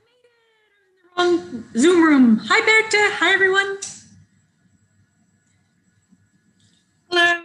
All right, I think we're all here. I would like to say that for those of you who didn't get the email, unfortunately, Isis was not able to make it, but we are incredibly fortunate to have Tracy Stewart moderating this panel on Nanny.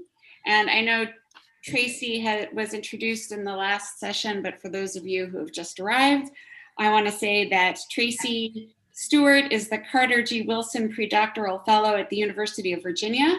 But in the fall, she will be beginning her new post as visiting assistant professor of ethnomusicology at Swarthmore in the Department of Music and Dance. And I want to turn over the panel to Tracy, and thank you again so much. You're welcome. Just for clarity, it's the Carter G. Woodson Institute. I didn't look at the program and didn't correct it, sorry. But hello, everybody. I am very excited for what I know is going to be a wonderful panel. The panel title is Queen Nanny, Indigeneity and Sovereignty, a Conversation and a Reading. So our first speaker is going to be Charlestown's Colonel Marcia Douglas. Colonel Douglas.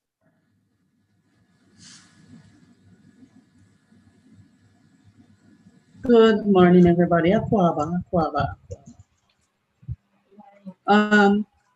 This morning, I'm going to speak on sovereign and leadership. And so, therefore, we want to know first what is sovereignty.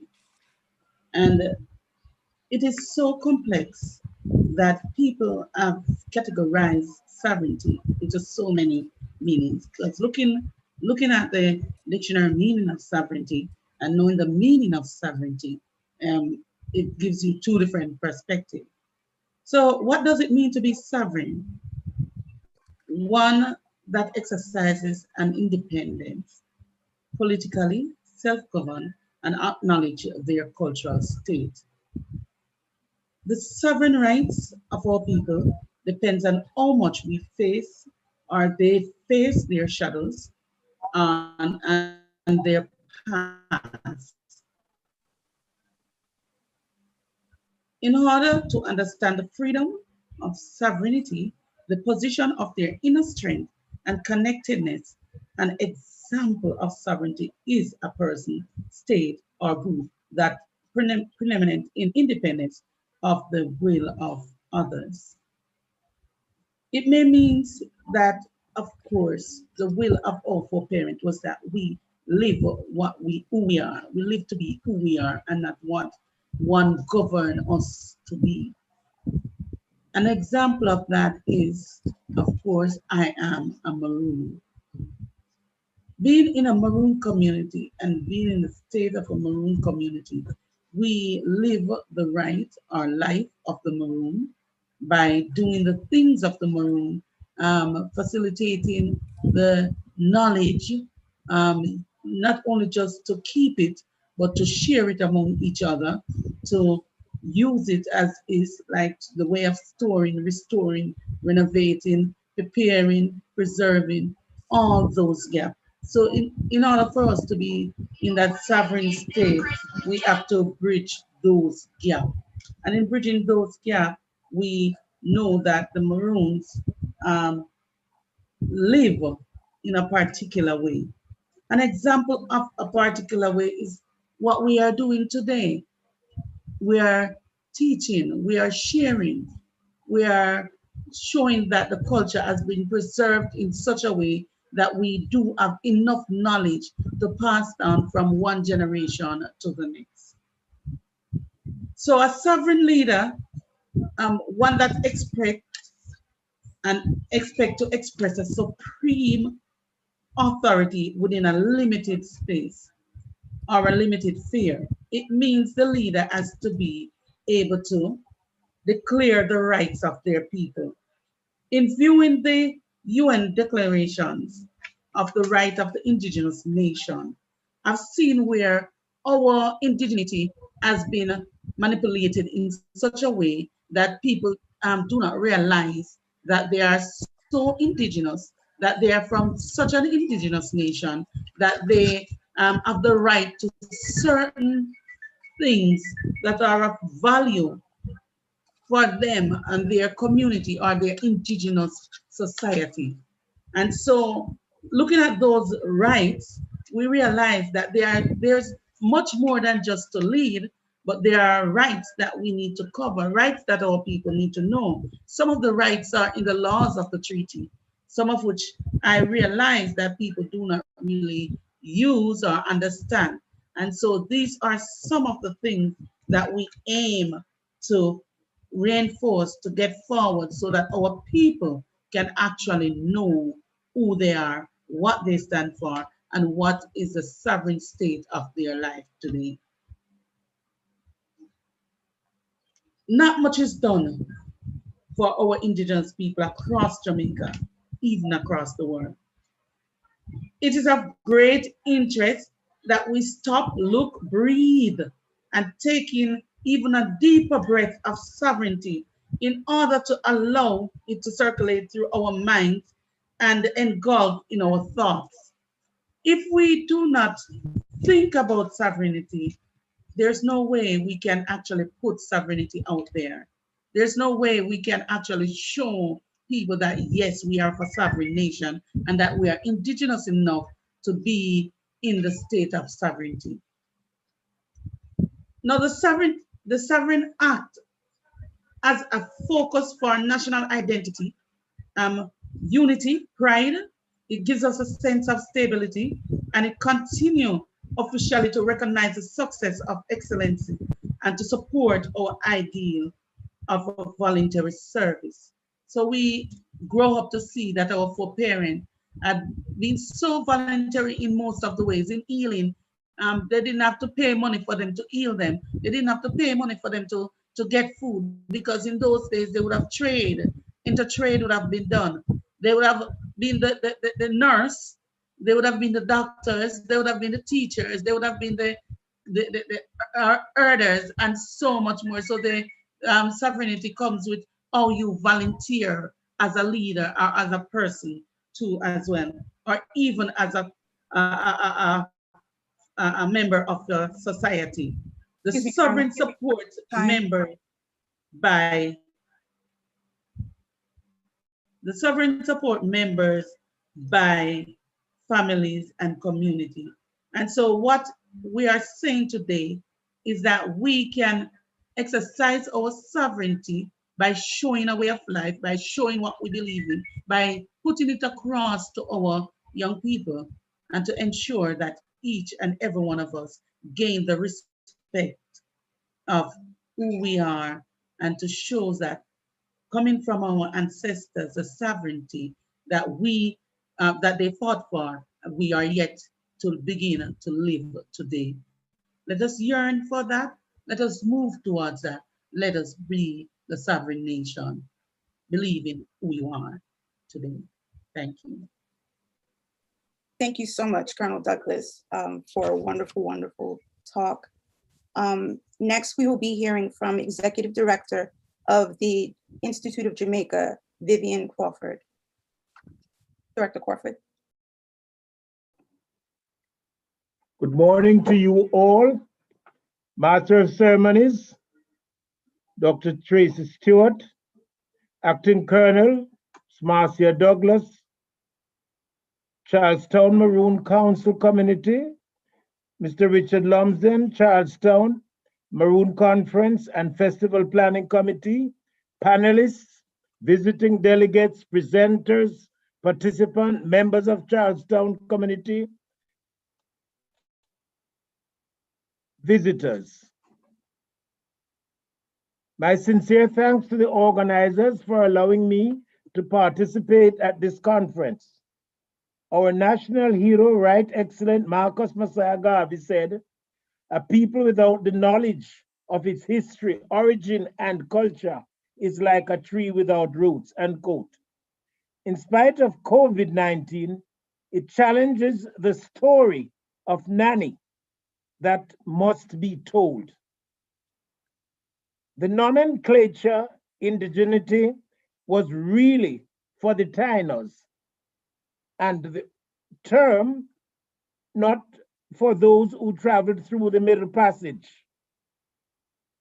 But we claimed our sovereignty, and those who doubt that sovereignty must check the National Archives in Spanish Town for the land patent of 1740, quote, George II by the grace of God, certain parcel of land of 500 acres in Portland. Sovereignty means survival. Sovereignty means survival. So Professor Barry Higman, in the book, The Maroons' Heritage, Archaeological and Historical Perspective, stated that Maroons have never been marooned in the sense of being lost. They have always been in the world and of the world, end quote. Nanny established the template for sovereignty, to be in charge of one's own destiny without the will of another being imposed on you, what sociologists called acculturation, taking the culture of the person who is imposed on you. So Nanny's structure of sovereignty includes governance. Notice that she set up a council. There was a council which governed the community. And I have happy memories of my own childhood in Moortown, that twice per year at Easter and at Christmas, all the men in the town had to come out and do the bushing, what we call bushing. We did not depend on politicians to do that. We did our own bushing because according to the sovereignty and the governance structure, that was something that had to be done. There was a family structure. How well I remembered it. And the word manners used. You must have manners. You must have respect. And no one was owned by a family. Everyone was in charge of you. So anyone could scold you. Is there a lesson we can learn for that for today? 282 years after all this that Nanny established. 282 years. There has been one murder in Moortown, and that was because of, as we say, a man was putting question to a lady and she denied him. Other sovereignty part of the template was the communication. And we all know of Jamaica's first cell phone, the Abeng, to communicate. We know about dispute resolutions, where if there were conflicts in the community, the elders intervene. And I had in my own childhood experience, two men who had not spoken for a year because one's cow had gone into another's cultivation. and they met at the home of an elder at Christmas, and they said, well, going forward, they would not do that. And they had some rum, of course, some sprinkled to the ancestors, and they moved on. So there was peace, dispute resolution, long before that nomenclature became famous. Of course, medicine. When I was a child, I did know about Panadol and Fensic. I knew that if I used mackerel bush 3 leaves and tied my headache would go. Then there is the freedom from land tax. And when I tell my Kingstonians that we didn't pay taxes in our district, they can't believe it. I nearly said if envy were a virtue, they would envy us. And so the cuisine, the jerk, and out of this conference then, we need to protect what we have in terms of our sovereignty, because the past is history, the future is a mystery, but the present is a gift.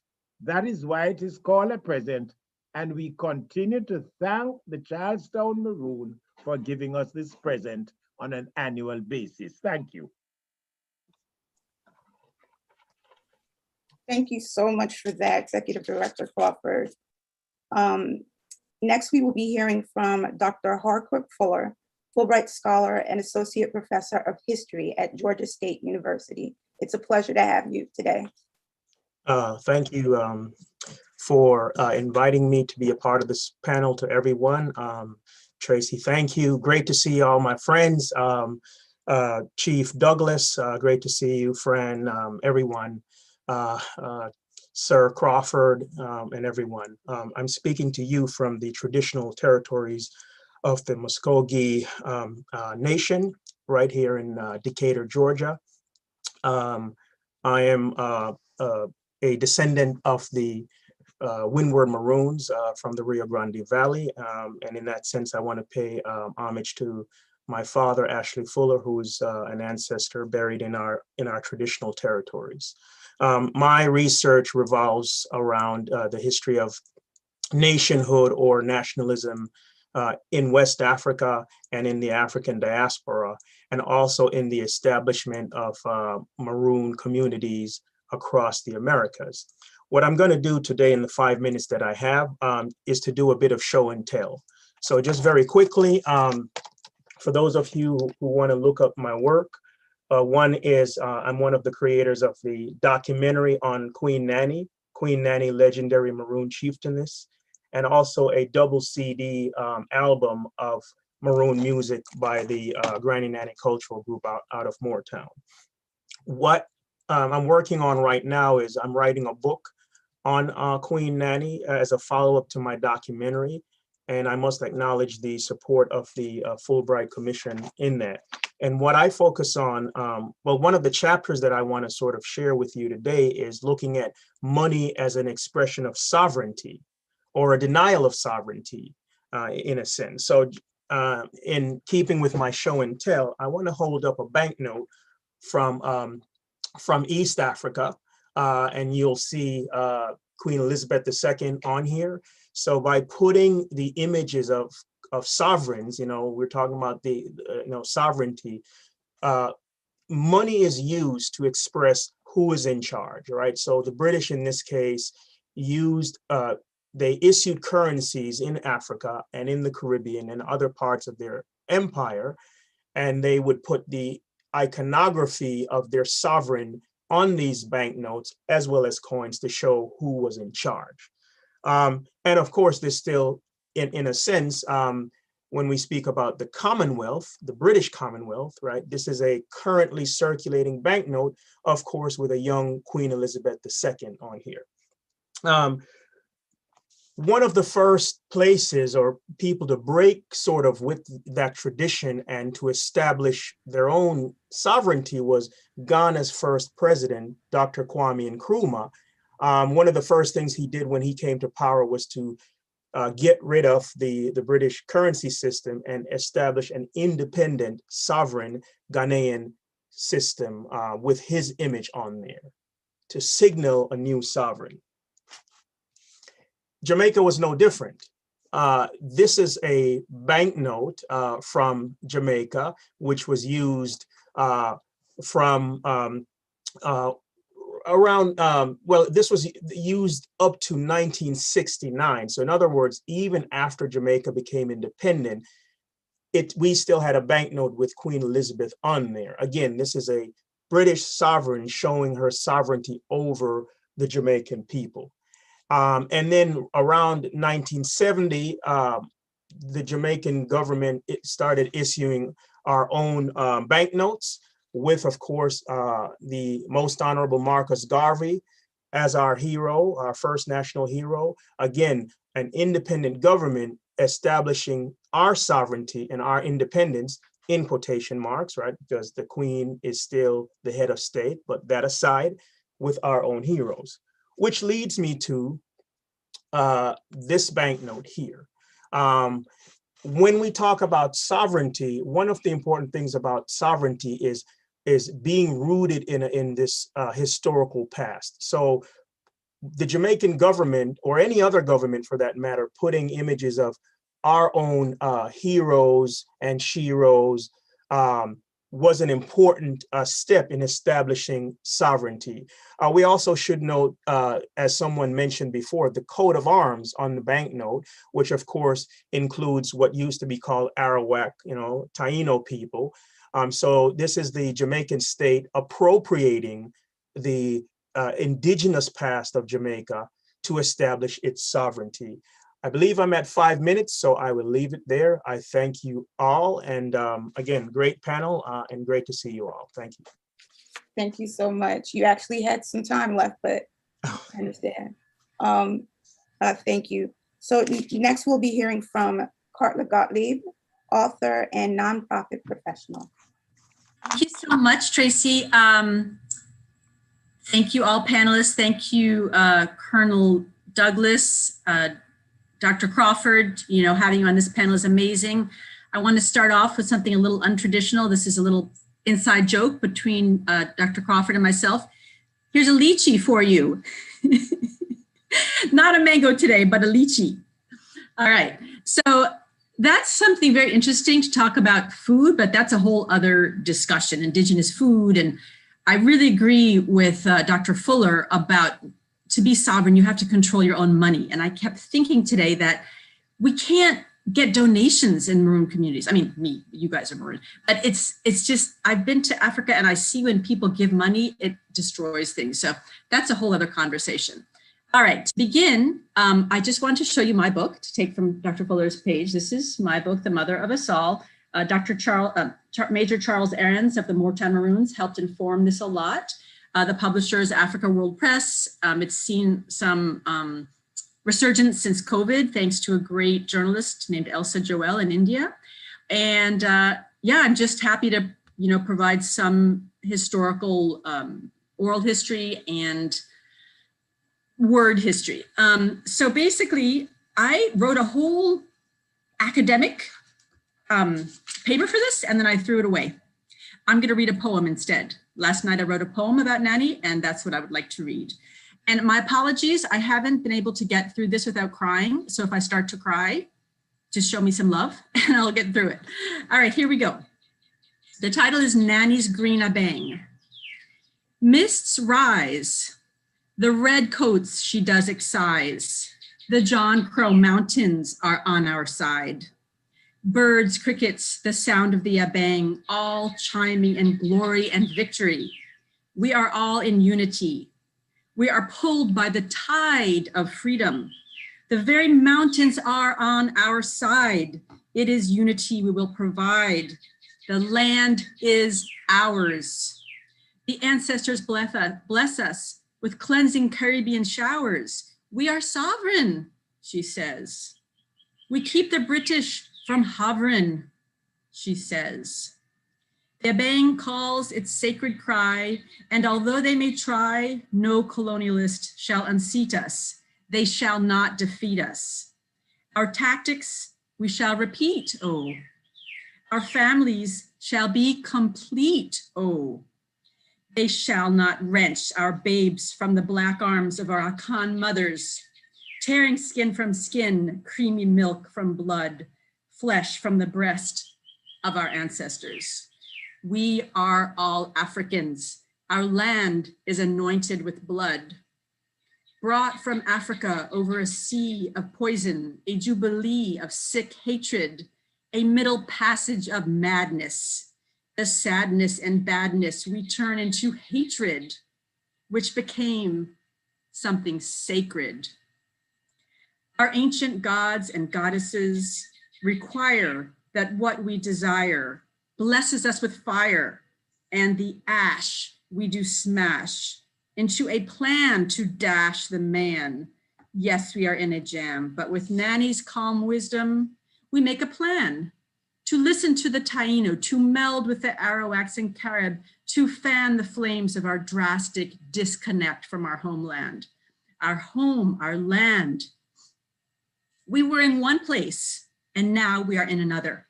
A place possibly more beautiful, more lush than parts of our true-born Africa. Taken from Africa, traveled to Jamaica over a sea of blood and bones. We are all Maroons.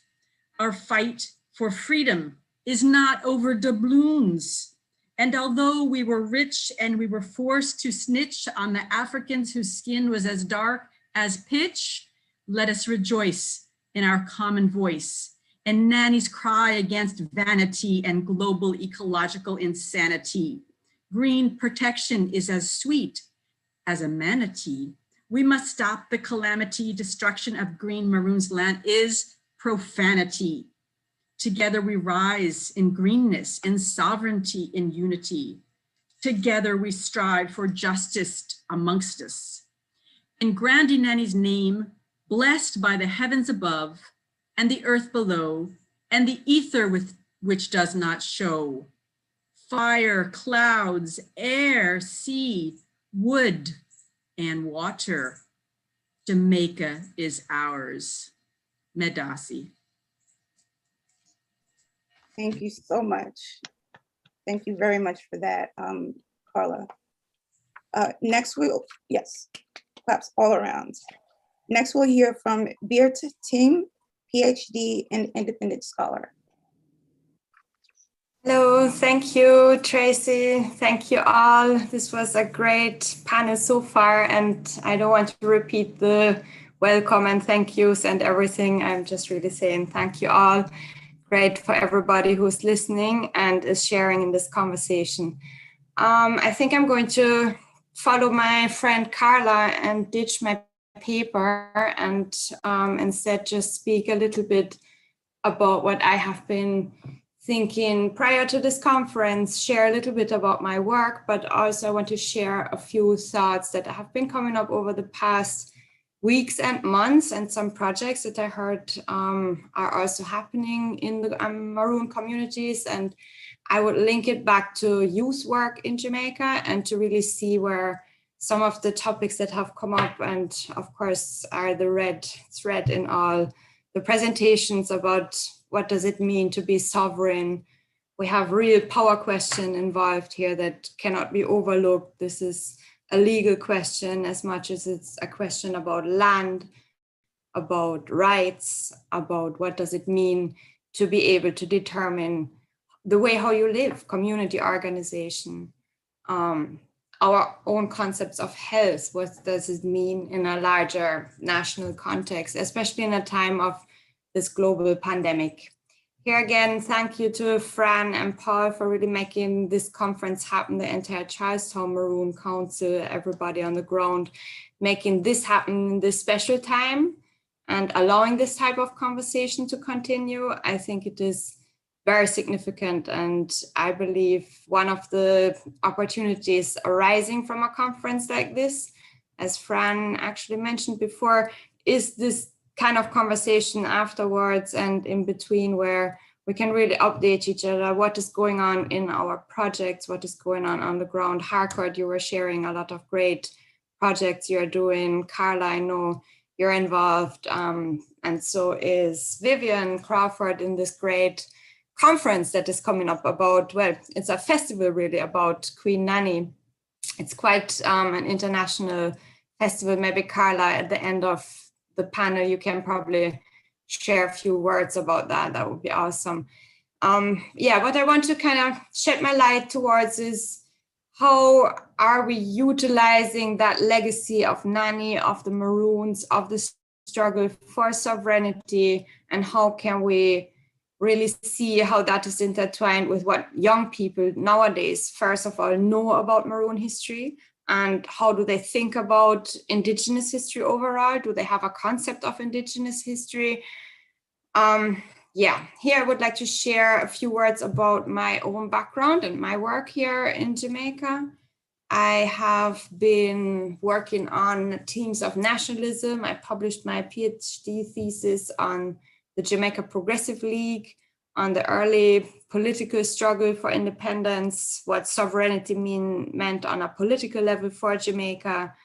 And I published that with Ian Randall. It's published in a book called Nationalists Abroad.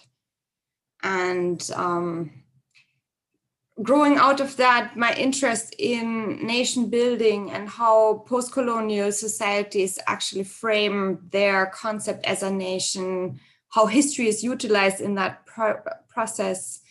I mean, Jamaica is part of a few countries that have gone to the extreme to really nominate national heroes.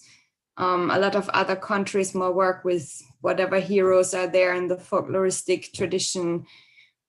What I found, and a question that interested me and led me into a next research project I was doing in Jamaica, was how does the concept of heroes interact in the young people generation today? How do they think of their heroes? What do they mean to them? They have been chosen by a generation of post-colonial, early political figures. Some of them are actually part of this canon who have been even influencing the early political landscape here. What does that mean to young people in Jamaica? So at the time, I was involved in a charity project in Cassava Peace that I had started around 2009. And we had an education center running where we had a homework and after school center. Within that context, we organized a summer school, and I took the opportunity to do 3 days of research on the national heroes and the knowledge, the level of knowledge amongst the young people in Jamaica about their heroes. And to be honest, it was quite shocking. It was really shocking. It was so low. It was really low. We had kids involved in the age groups of, I really don't want to lie, but if I remember correctly, they were in the age group between like 7 to 15. And we found that across the board, knowledge was very particular, very episodical, very just little histories, little episodes, but there was no real background connecting to the times, the challenges of the time, what people really were fighting for. It was about dates, about little episodes, how Nani catched the bullets with her buttocks and those little stories, which are nice, but I mean, if the whole background isn't there, then why are we teaching it in the schools? That's really 5 minutes. Sorry. I think we should be asking. Yeah, which really leads me to my conclusion to throw it out here in the group and probably have it as part of our discussion for later on. How can our own Maroon groups here in Jamaica become probably more involved in a historical shaping of how the history is taught in Jamaican schools, and how can that influence how Jamaican and non-Jamaicans talk about Maroonage, indigenous communities, Taino heritage in the mix, and where are we going from here? What is the community that we want to shape? One Jamaica that is remembering the values of what Nani stands for, living in peace with the nature, alternative ways of land ownership, different forms of community organization, healthy natural lifestyle, traditional knowledge about healing powers of plants, spiritual healing, power of mountains for successful guerrilla struggles here in Jamaica, in Cuba, in Haiti, in the region. The real showing that fight against a seemingly more powerful regime is possible, and that believing in a different status quo can indeed change your circumstances. I think that is quite powerful. And I'm sure that Colonel Kim Douglas and the whole team, I mean, I know have been in discussions about all of this for quite some time now. We're ready to really see how this can be translated into some projects integrating the young people from the communities in the Maroon communities today. So thank you. Thank you so much for that. Next, we are going to hear from Gama Gloria Mau Mau G. Sims, Paramount Queen of the Maroons. Mama G.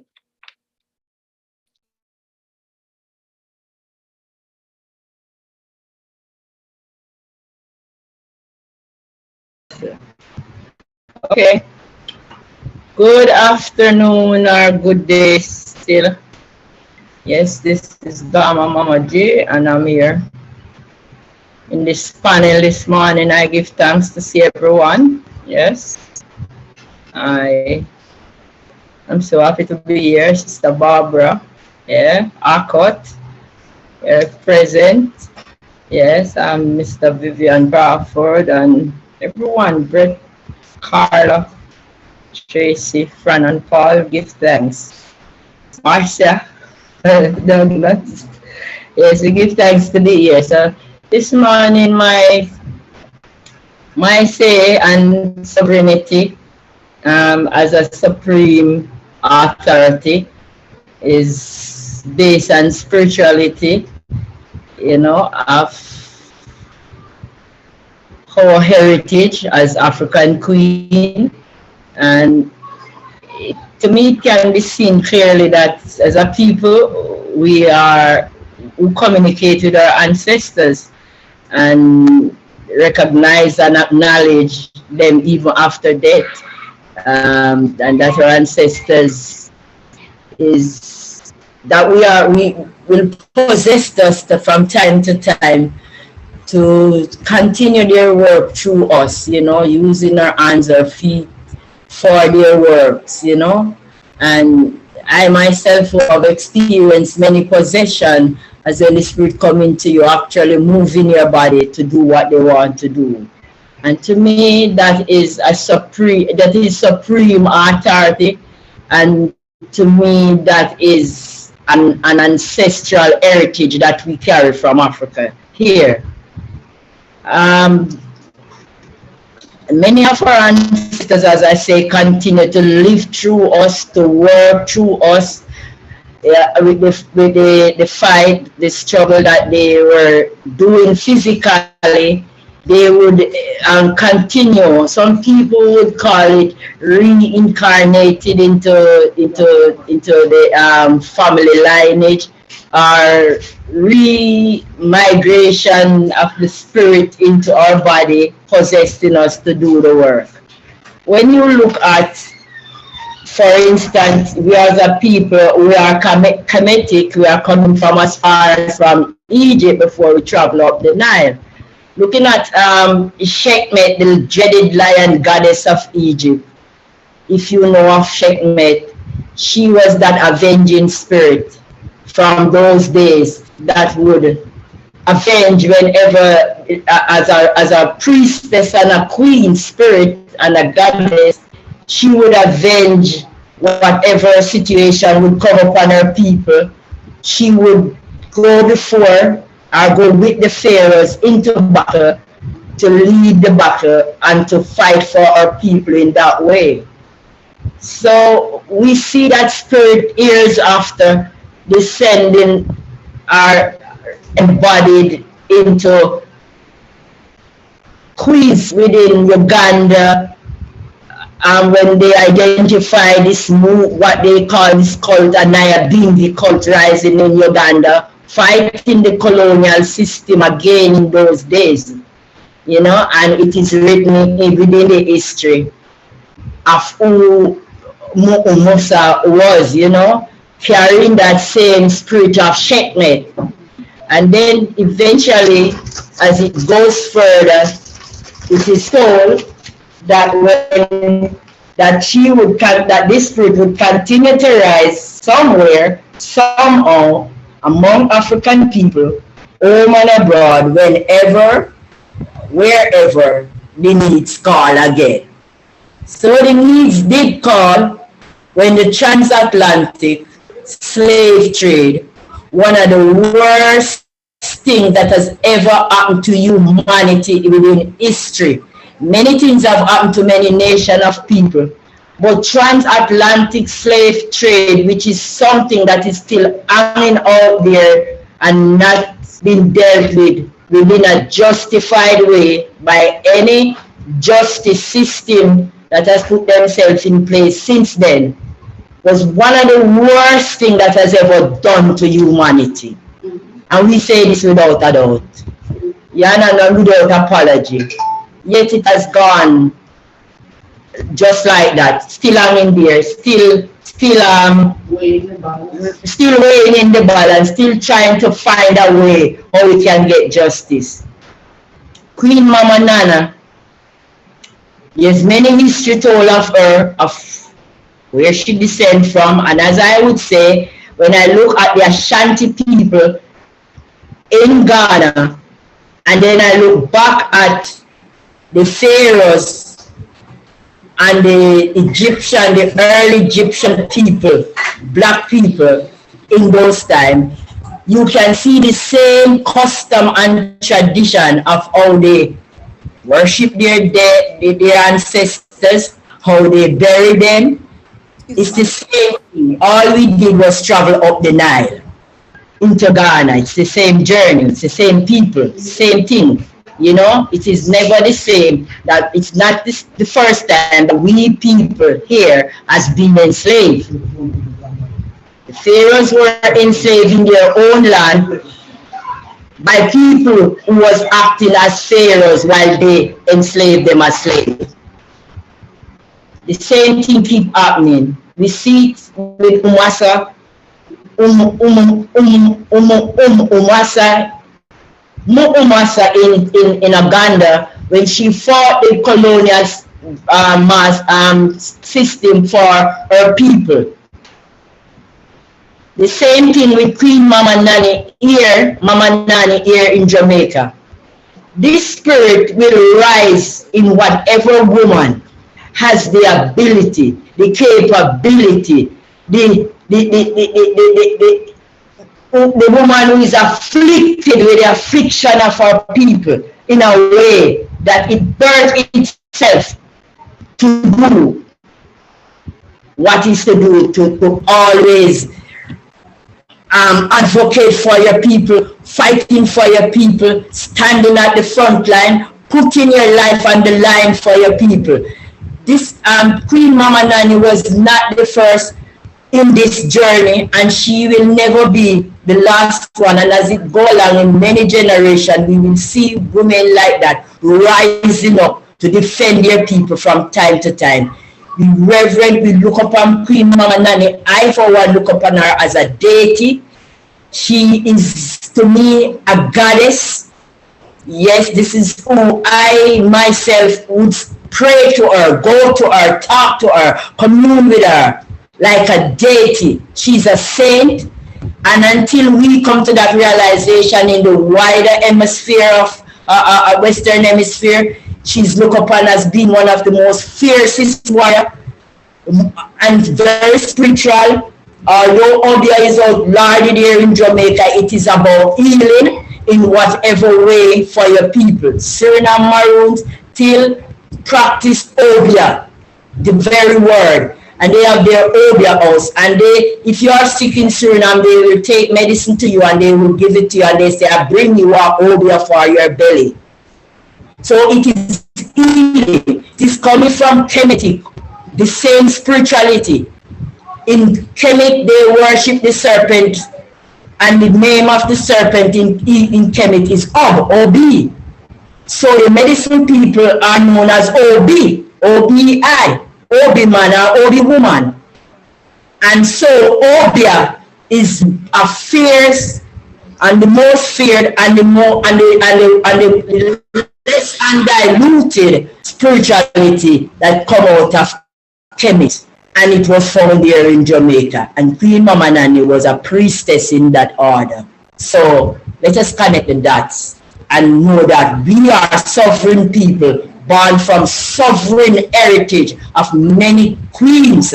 Queen Amina, Queen Nefertiti, all those queens coming down from Sekhmet, the goddess of Egypt, that fought for their people. And it's the same thing here in Jamaica. Bless you.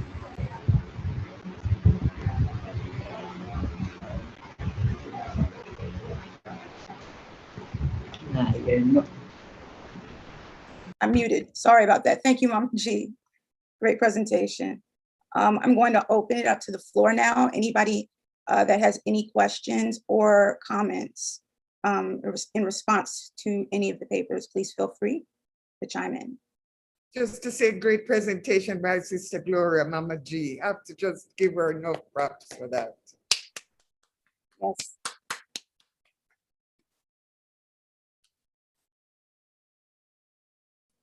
Anybody else?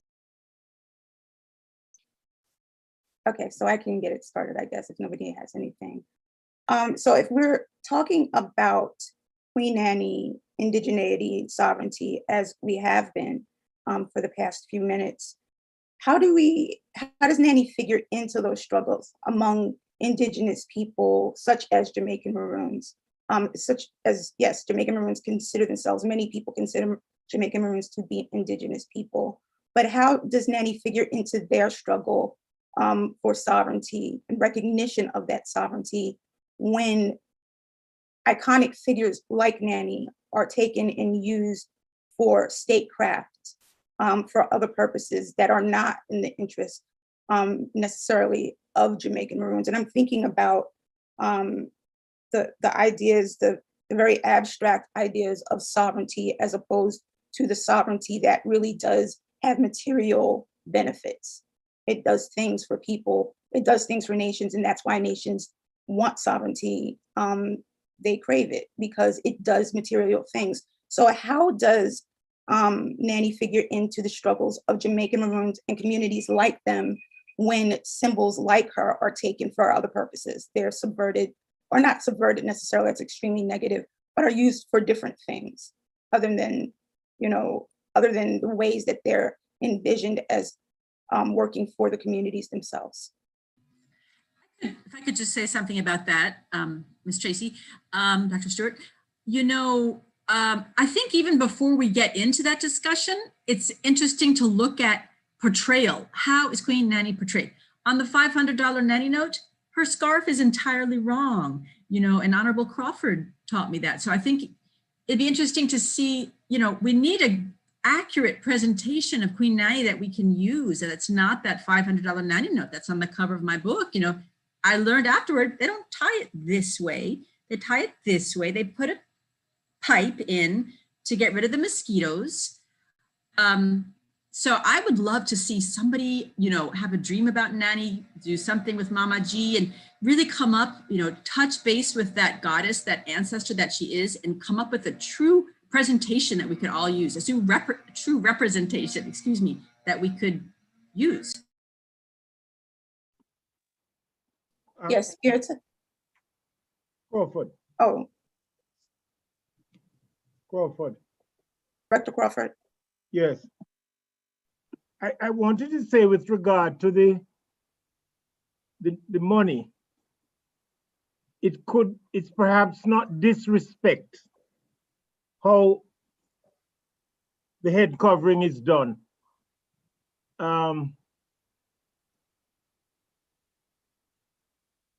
They didn't know any better. They didn't know any better. They didn't know that if you were to use that head covering in the bushes, it would be taken off because you could never go on the undergrowth with it. And let me just say, William Penn, the Dr. Tracy, you are from America there, the founder of Pennsylvania, he prayed a famous prayer: God help me not to condemn what I do not understand. So I would say it is more a respect the Jamaican state was trying to create by having a woman, first woman, to be given that honor. So they didn't know. What I'm anxious though about is how do we preserve our sovereignty so that it is not taken away from us? And I see Senator Barbara, I believe, is smiling. I'm saying smiling. She's not laughing at me. If I may. Okay, can Beert, can she go first? And then who was that? That was me. Oh, I'm sorry. Yeah. Harcourt.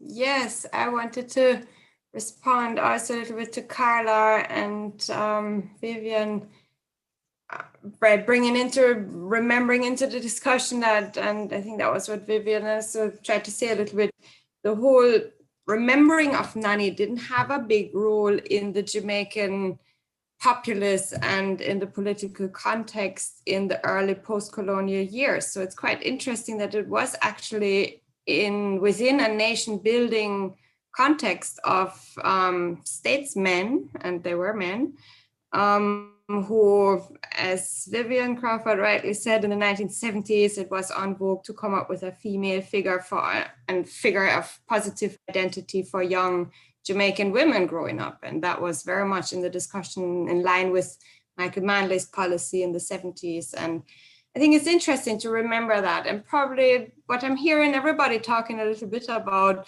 is who can really claim her heritage, or who can claim her legacy then. And I think there might be a richness in the diversity of that legacy, and it might be a very valuable conversation. And it is a bit in the line of what I was suggesting in my paper. Maybe we can discuss ideas how we can engage a larger group of young Jamaican, maybe school kids, in that conversation to see how they perceive Nani and what the rules, and thereby make the whole discussion about what does Maroon sovereignty mean today more relevant, and minimize a little bit of the tension and the fears that are still there also among the general population around Maroon about the topic of Obia. Just take the discourse and demystify it, and really speak about the positive legacies that are so many in the whole Maroon history around Nani, around other leaders as well.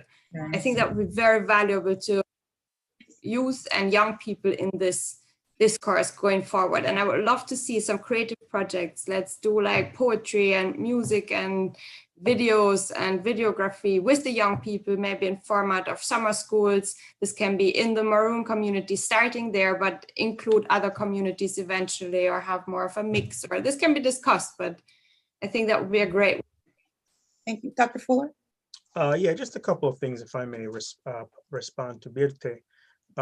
In the first case, I think that, well, I guess surprisingly, or perhaps unsurprisingly, if you look around the world, a lot of citizens don't really know a lot about their national heroes or founding fathers. I think, in the case of Nanny of the Maroons, for example, the idea that Jamaican school children in Cassava Peace or anywhere else may not know about the details, that's not really surprising. I mean, in the United States, for example, if you ask the average person who is not a historian, or someone who's an avid reader, or someone who watches documentaries, and if you ask them about George Washington, or any major figure who's held up as a national hero or something, a founding father, they're not going to be able to give you the details beyond sort of anecdotal things. So I think that's something to be pointed out. And I think that's in general, anywhere you go in the world, there might be some places more than other places where people will know a little bit more than one or two anecdotal things about their heroes.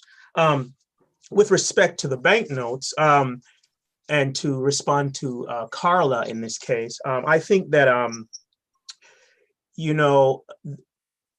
there are many more representations, artistic representations of Queen Nanny than what we find on the $500 bill. there is a variety in terms of sculptures and public art, graffiti, and all that type of stuff, not just in Jamaica, but in other parts of the world where Queen Nanny is being reimagined, if you will. And to Director Crawford's point, there's no one alive that saw her, right? So the artist, therefore, or the artist, therefore, took artistic license to sort of imagine what she might have looked like based on a variety of oral descriptions and other things like that. Final thing I kind of want to say, if I may, and I hope you guys can see this, I just want to hold up these two banknotes. One of the things that interests me when we look at the British colonial banknote showing Queen Elizabeth II, if you look at her crown, for example, and you juxtapose that to the $500 bill, notwithstanding the inaccuracy of Nanny's headdress, she has a crown. Her headdress is a crown, and I think that juxtaposition of, like one of my colleagues at UWI told me once, when Queen Elizabeth came to Jamaica, there was this sort of populist movement that was rejecting her, and they said, "A Nanny a Fiwi Queen," right? So Nanny's our queen, and she has her crown, just like Queen Elizabeth. And so we, as Maroon people, have never, notwithstanding the fact that the Jamaican state has appropriated her imagery, we have never relinquished her as our sovereign, as our ancestor, as our founder. There's no taking away Nanny from us and what she means to us. So I think it's just for us to assert, her place, continue to assert, because we do. If you go to any Maroon community, everyone, she's our, our deity, as Mama G has said, she's our chief ancestor. So. Thank you. Ms. Blake, Hannah, did you have your hand up? Or Sophia, did you have your hand? Oh, yes, I did. There's something that just got my spirit a little bit unsettled about, the Queen of England and my Queen Anafo being so close together, because they're kind of not. I wanted to comment earlier on, is it Miss Tim? And really just to embrace in totality all that she said, but also to recognize that that conversation is part of the conversation on identity. Because if we should take Nanny of the Maroons, Queen Nana for, as I call her, and if we should use her in any way, shape, and form that would suggest that we're claiming her, then we're claiming her indomitable spirit. We're claiming her brilliance as divine feminine, but the divine feminine expressed as a warrior energy. We're claiming her as the divine feminine expressed as a mother. We're claiming the divine feminine expressed as a nurturer. And there are some ways we couldn't excuse ourselves in our behaviors, if we should claim all that Nanny is, because she's all of what I just said, and a whole heap more. What I said is the tip of the iceberg. There's a way when we claim her in any shape and form, we're claiming a whole culture that we have a right to, because she stands among our ancestors, which gives us the right, the first right to claim all that she represents. She has stood here in this country for a long time with very little information, very little known about her, the culture she represents, and the sheer magnitude of who we are enveloped in all of that. She would never wear a crown like the Queen of England. If she's a can, her crown is a thing of splendor. It's a thing of greatness because it speaks. It is not a silent thing. When somebody is installed as a queen mother, as a chief, as an accomplice, You are mandated and you have responsibilities. It's not for show. It is never for show. It is an invitation. It is a challenge to anyone else to be. Because she's gone way beyond role model. That term is just not big enough to hold these people who we claim as our ancestors, with Queen Nana for being an exemplary one. If the women in Jamaica could see her spirit, what would stop our nation from growing?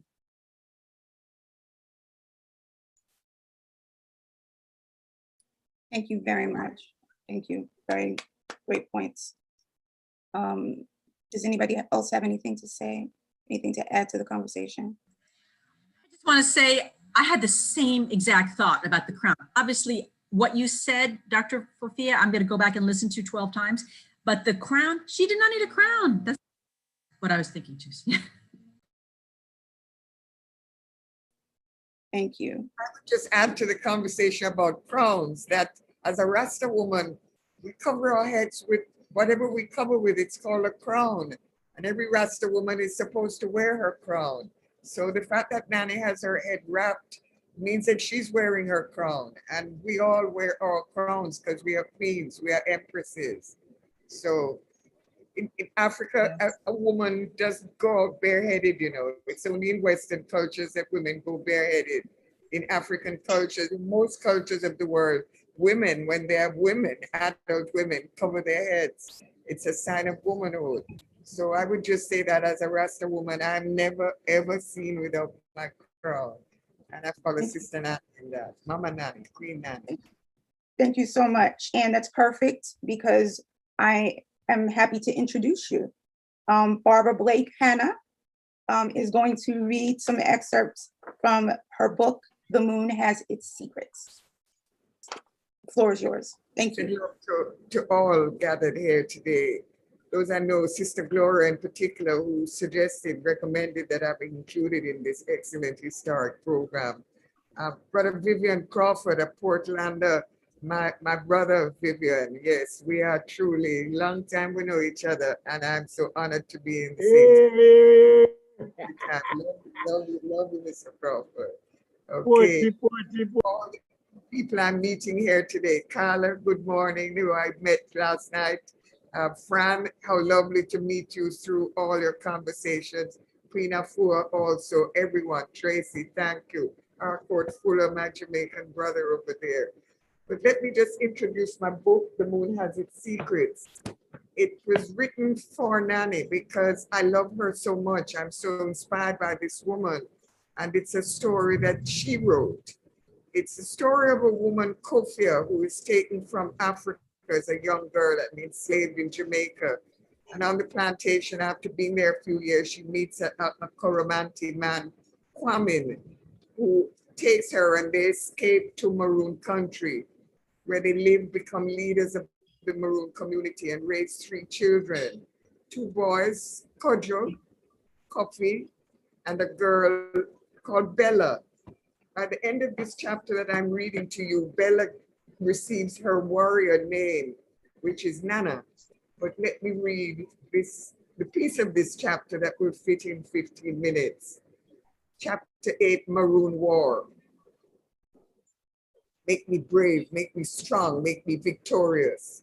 Make me brave, make me strong, make me victorious. Bella repeated the mantra over and over. She remembered the words her mother Kofia had taught her, the words that had carried her through her capture, her sea journey, her enslavement, and her eventual freedom, and which her mother had turned the camera off again safely through the battle to come. Bella had helped her mother pack up their belongings the day before, emptying the small thatched house of all movable, valuable possessions wrapped up in the hammocks, large strips of canvas clothing and bags. From early morning, the older women and children had set out carrying the village on their heads, a long line of people climbing up higher and higher into the hills of the Blue Mountains, moving silent and invisible in the dense forest, along paths that had been laid out as escape routes long ago when the village was first settled. there they had already built some similar little houses for an emergency like this. Kofi said goodbye to her daughter, joining the older women. She would be needed to tend for the wounded who would be brought to the new hillside abode. Your first battle, my daughter. Kofi held Bella's shoulders tight. Fight well, defend our freedoms, take blood. Bella looked deep into her mother's eyes. At last I get to fight a battle. My father and you have taught me well. I will defend our freedom to death. Bella watched her mother turn and join the climbers, following the sight of her back until it disappeared. Then it was time for her to join the warriors she was leading, a team of men and women armed with sharp machetes. Make me brave, make me strong, make me victorious. Make me brave, make me strong, make me victorious. Bella repeated the mantra. She heard the first abeng sound the message incited, advancing along the edge of the nearest estate. It had begun. Now she would know what a real battle was like. Now she was no longer a woman, but a warrior woman. The battle had been divided into 4 main stages. The invading army would soon meet the first stage of battle. The pits with sharp bamboo sticks that had been dug and hidden in the main path that led innocently towards the village. The first stage captured and injured many of the first wave of soldiers, reducing their numbers and putting fear into the hearts of the slaves that accompanied them. Bella was in charge of the second stage of battle, and it was time for her warriors to take their position. Dressed in vines and tree branches, they slipped into the bushes along the side of a narrow path that ran along a mountain that dropped off into a precipice. Once they settled, Bella's warriors became part of the forest itself. The army of soldiers dressed in red uniforms that were so sorely inappropriate for the terrain in which they fought, marched past Bella and her warriors without seeing them. Bella counted more than 120 armed men who she let pass without harm. 12 Africans followed, plantation slaves who'd been forced to carry arms or who were willing bearers. 4 other slaves followed them, carrying the army's food and arms. Make me brave, make me strong, make me victorious. Make me brave, make me strong, make me victorious. Bella took the first blood. A tree branch became a hand carrying a sharp knife that severed a head from a body. Another strong branch threw both over the precipice. Bella's warriors were glad to follow her example. The earth of the man-made forest became wet with blood.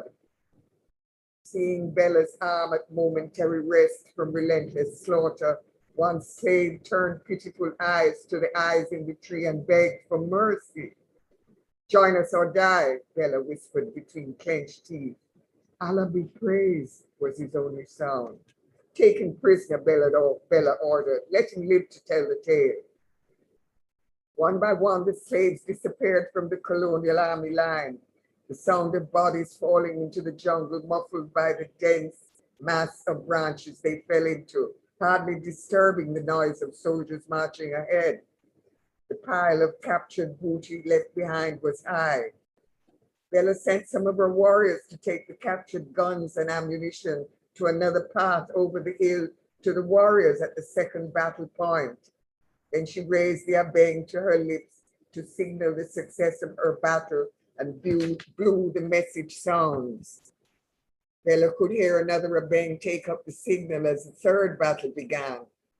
As the path leveled into a clearing, the redcoats were engulfed by a strong battalion of free Africans, surrounding them with guns, muskets, and hand-to-hand combat with machetes. As Bella and her warriors held their position, she could hear shouts and cries in English and in African languages that filled the day with the agonies of battle. Bella heard the English general sound the retreat on his silver horn, telling his soldiers to escape down the hillside to the river. and Bella heard the abeng blower in the valley below send the signal to the warriors at the fourth battle point. Bella knew the battle was over now because Kwamin had expected the retreat and planned for it. Down in the valley beside the river that the English thought would rescue their retreat, Kwamin and his soldiers awaited them with the fiercest battle of all. None would escape. Bella gathered the rest of her warriors beside her. They stripped off the branches and vines of their disguise and picked up the weapons they had brought with them and some new ones captured. Bella picked up 2 large empty musket shells from the path and pushed one on each of her wrists, holding them up with a smile to admire their shine. They would be useful in the next battle. Bella liked the smell of blood around her. It was a rich perfume that she would never tire of. I'm a woman warrior now. Bella was proud of herself and of her warriors. Come, let us go down to the river, she signaled them to follow her. The others will need help carrying the wounded up to the new place of rest. Assigning one warrior to take charge of their captive, Bella led her warriors down the hill towards the river. Already a line of wounded was coming towards them through the trees. Brave warriors who knew the price of freedom was bought with blood. The unwounded supported the walking wounded. They carried some over strong shoulders or on their backs or on makeshift stretchers of tree limbs around which vines had been wound. Bella had seen such a line of men and women after a battle, for it was to her mother Kofia and the medicine women of her company. But something was wrong. In times after other battles, the warriors' faces would brighten when they saw Bella, knowing that she was adept at the healing science, as her mother who had taught her. But this time the warriors cast their eyes down when they saw Bella. One turned his face away. The face of another had tears. Bella soon saw why. Coming towards her on a stretcher carried by 2 men, Johnny leading at the front. As they saw her, he shouted, "Keep her back, don't let her see this." It was too late. With a swift leap, Bella was beside the stretcher. It was Kwamin. "Oh no, my father!" Bella signaled the bearers to stop and lay Kwamin on the ground. "Where is he hurt?" The wound was a gaping hole of blood and flesh that seemed to completely cover the left side of Kwamin's chest. "Our chief, your father, fought bravely at the front of our warriors," Johnny spoke softly. "He said it was his right to take the life of the army captain who had brought soldiers to take away our freedom. Our chief attacked him face to face and chopped him, severed the man's left arm, but the man shot him full on with his musket. It hit our chief, but he did not fall. He did not fall until he had severed the man's head from his body with one clean chop." Bella's tears flowed down her face. Kwamin opened his eyes. They were red, burning like fire was burning in them. "The spirit gods have blessed us with victory, my daughter. We are safe again." Kwamin's eyes closed. His chest still moved beneath the gore and blood. "I am glad, my father. Victory is yours." Bella wiped the tears from her face. This was not the time or place to cry. She was a warrior woman now. She was find her mother and help her. That was amazing. By the end, reading it. It's her warrior name, which is Nana. By the end of this chapter, I recommend you all to read this book. I did not write it. This book was written by our national heroine, Nani. I didn't know from page to page what the story would be. I didn't know how it would end. When I looked for the ending, that's when I saw this picture. Nanny Falls, important. I didn't know of Nanny Falls when I lived there, but this picture came to me, and then the end of the story in this book unfolded with this. Sorry, it was called Big Fort then. But what? It was, yes, in my childhood it was called Big Fort, but changed now to Nanny. Look at that. You see what I learned today. So you're absolutely right. Yes. Well, this story yes, is the Big Fort stories, and it follows her from her mother right through to the end, and I won't spoil the end. I wish I could read it all to you. One of these days, I'll read it and put it on tape so that our children can hear the story, those who can read and those who can't. I love you all. Thank you so much. That's another round of applause, actually, for everybody. Wonderful papers. Thank you very much. And thank you for that chapter. It was wonderful. I have no idea how to end this, Fran, so. Thank you. Thank you so much, Tracy, and thank you, Nanny panel, and thank you, Barbara Blake Hanna. I really want to read the whole thing. Such inspiring words and voices. I would now like to introduce Akin, also known as Akinsanya. Is he still in the room? Is he here? If not, Scruffmouth just sent me the links to his poems because he's having some technical difficulties. I guess what I would do is just share the screen. Does anybody have any suggestions on how to get these links up here? I'm sorry, I don't know. You got them through the chat or through? Yeah, they're in the chat. I think you can copy, if you go to the buttons in the chat, I think you can copy and maybe copy and paste it. To where? You know what? I'm gonna stop reaching because I don't know. Is it a performance on the link? Yes. So Here. I think it's in the chat now, right now. So if you share screen and then you go to the performance, we should all see it. Okay, and he said to make sure I share audio. I'm not sure how to do that. Can somebody, Paul, can you take over? It's in the regular chat now. There's a button that shows audio. I think it's right next to video. Let me see. Video. No, it's on the mute. You'll see all the audio selections. Oh, wait, Paul's doing it. Thank you so much, Paul.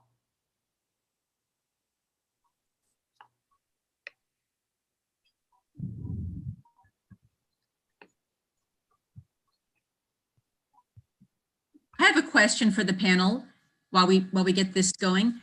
How many people do you think will see this recording 10 years from now? In totality, all the recordings, the people who are here live now, Dr. Crawford, how many people do you think will watch this?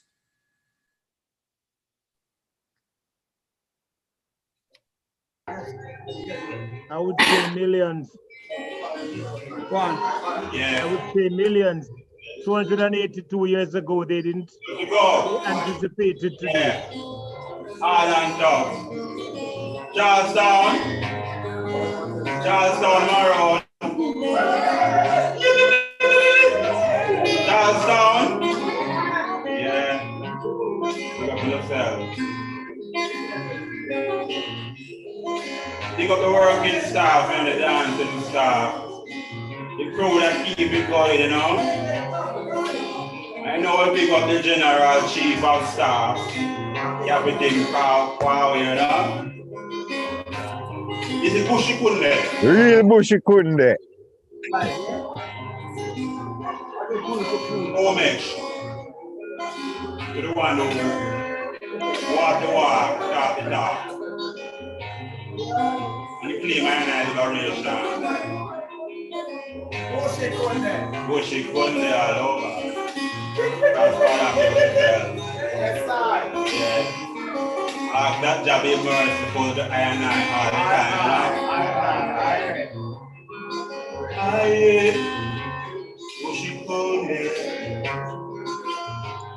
Liberation, Bushikune.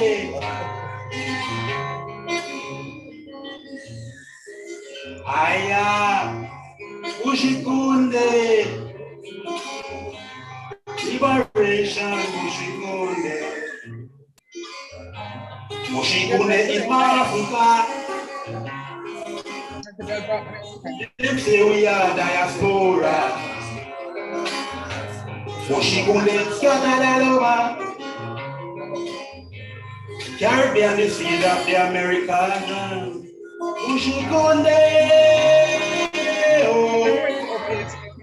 Bushikunde. Bushikunde. Liberation, Bushikunde. Suriname 5 Nation, Bushikunde. Jamaica Leeward, we want Bushikunde. Trinidad American, Bushikunde.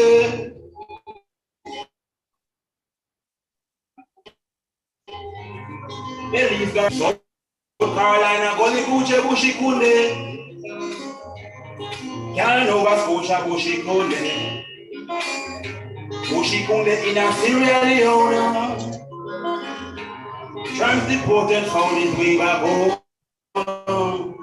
Bushikunde. Bushikunde. Bushikunde.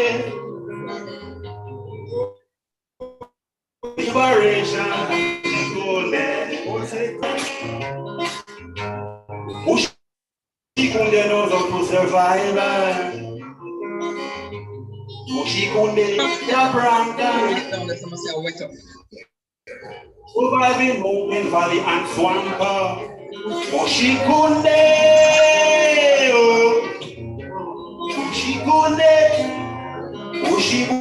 Bushikunde. Liberation, Bushikunde. We are Bushikunde. Liberation, Bushikunde.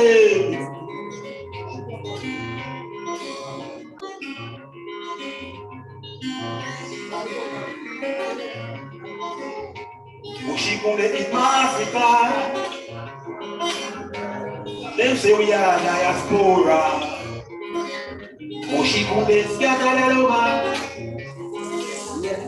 Caribbean, the seas of the Americas. Bushikunde, oh, Bushikunde, Bushikunde, that's your Bushikunde. That's our Bushikunde. Run it down, Bushikunde. More down, Bushikunde. No man, Kimo say na here. Kimo alone na here. What is here? Mike say come on.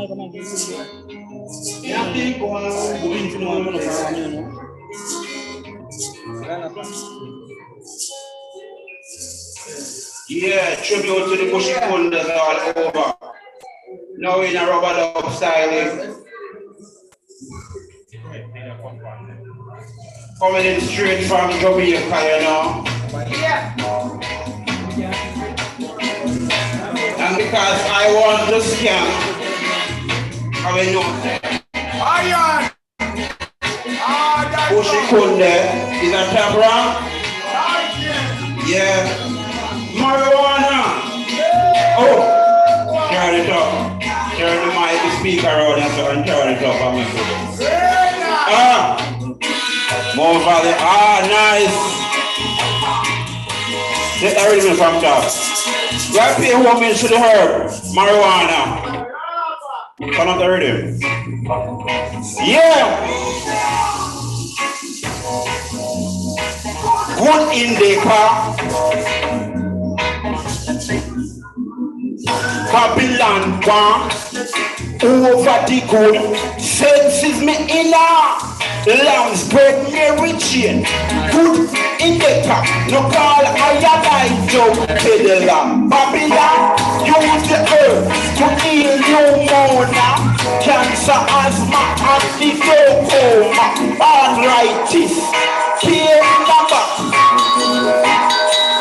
prescribe the fluorescent cancer, over the good, sensibility, Lamb's bread, Mary chain. Good indica.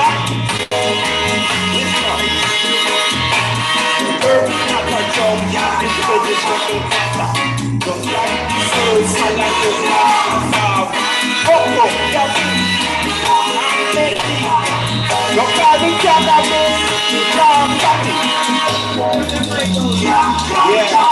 Hold on, already when it comes down, turn off the iron sword. Yeah. Well, so we have to do it there. All right, pause that one there. Pause that one there. Yeah. Enough herbs showed we have, you know. My life as a humble sense plant. I have fulfilled needs. I have fulfilled wants. Yet I'm always hunted by John Law. Still, I have the highest. Boom, boom, boom, John. Check it. High grade. Raspada, I want to see what I want them. I want to chant high grade in a few times. All right, play Fancy Girl now.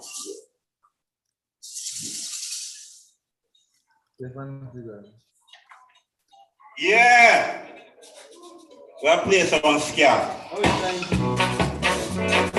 Yeah. Listen up. Have mercy on them soul. Just let the good time roll. Fancy girl in her classy world. Adorned in diamonds and pearls. She got her cash, she got her stash, but I'm earning. And she got body props, hey. She's bleaching her melanin. The system she tries to fit in. She think it's good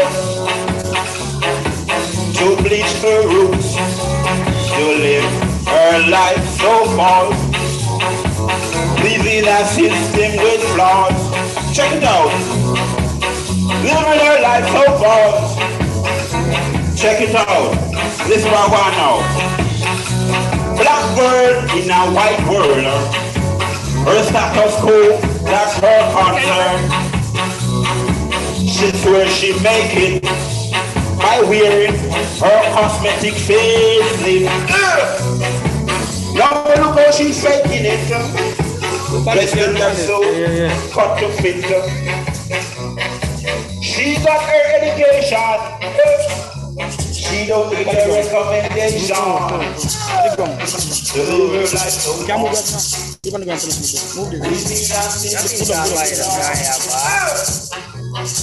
living her life so far. Listen now, check it out. Ambitious to what it has real. She thought her illusion was real. Now she wonder if she is the one. Like I want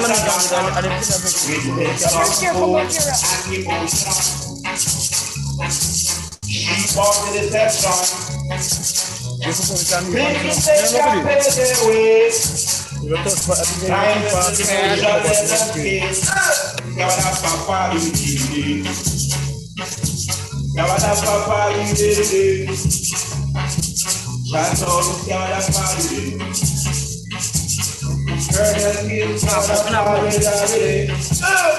alright, don't want to read what I want to know. The rest of the road and go get what I want to watch the queen right now. Alright. Queen.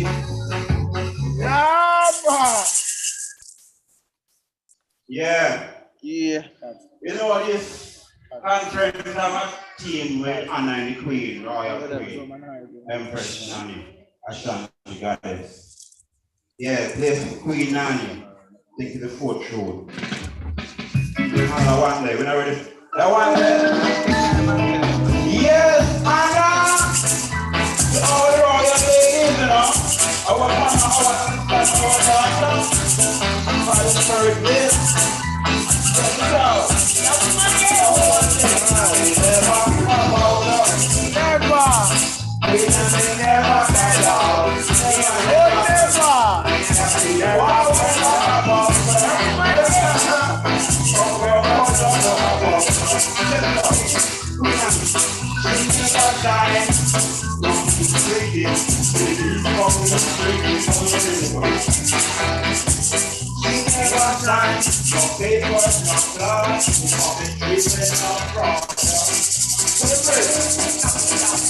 She never tell us our girl.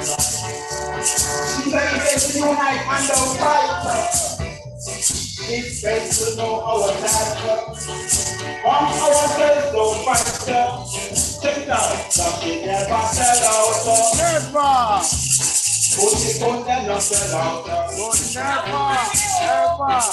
Put it on them, royal sell out. Yeah. Yes, man. Check it out. Queen Ayabinge and Queen Nani, the spirits are one. They wanna yeah, I'm and Queen India, the spirits are one. They wanna succeed little turtle, our queen, you're a winner. Don't hurt it with woman.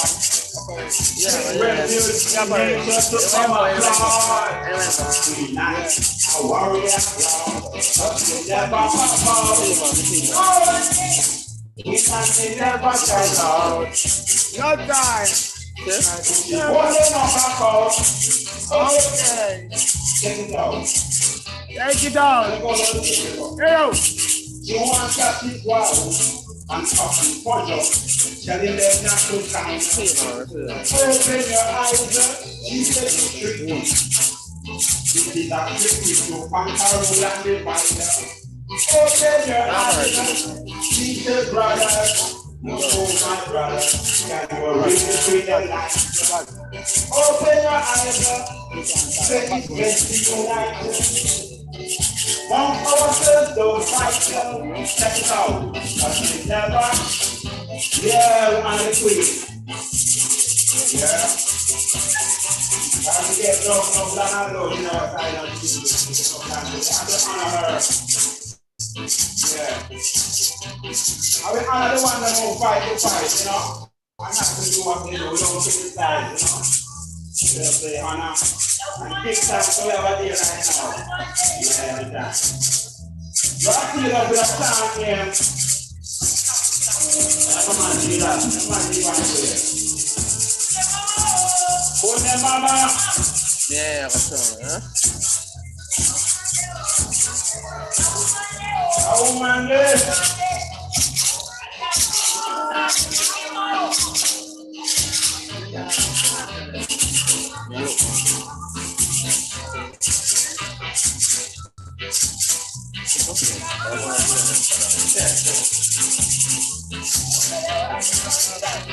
Yeah, they want. All right, right hand side. Right hand side.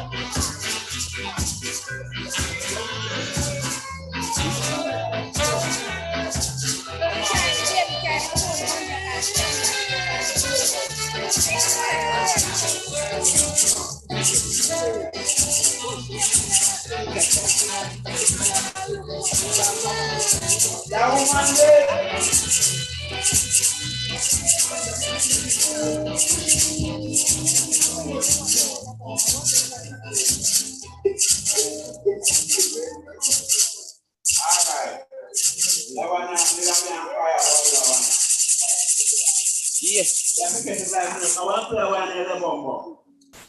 Thank you. Hold on. Anyone can tell me what is the bombo, then bless them up. Yeah. Never chance, right? I want to do the research too, you know? Let's start. Maroon, that's it. Tough. Take it from the top, that's it. From the top, from the top. Right it. Right it. Take it from the top.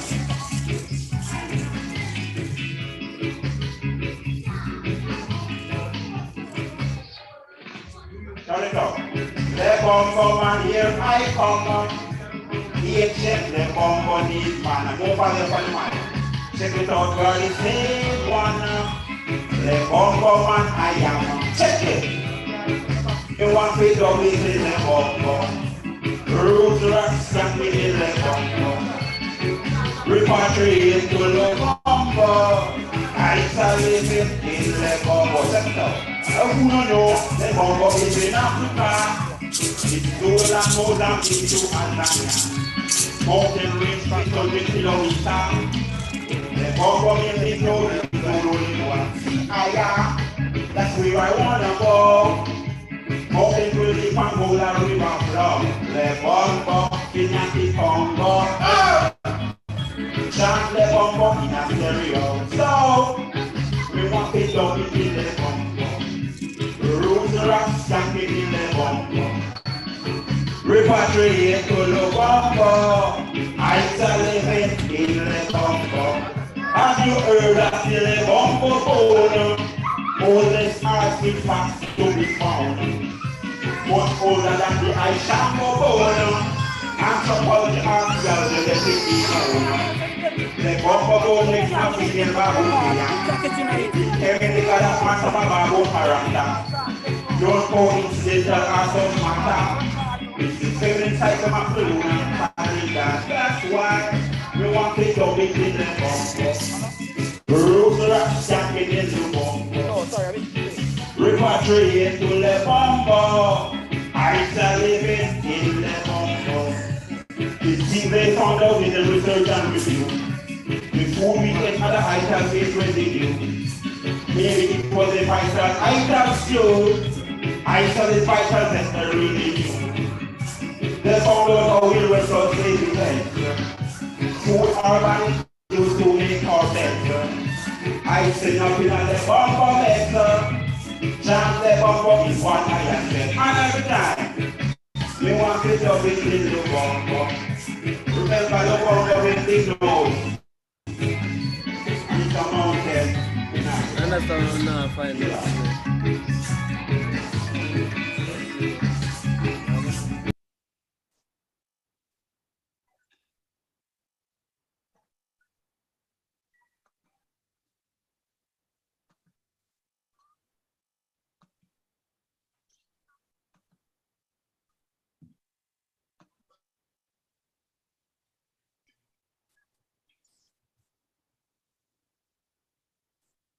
Make it stay, brother. Make it stay, go play. In a record. Me look up yourself. Come up outside. Come up outside.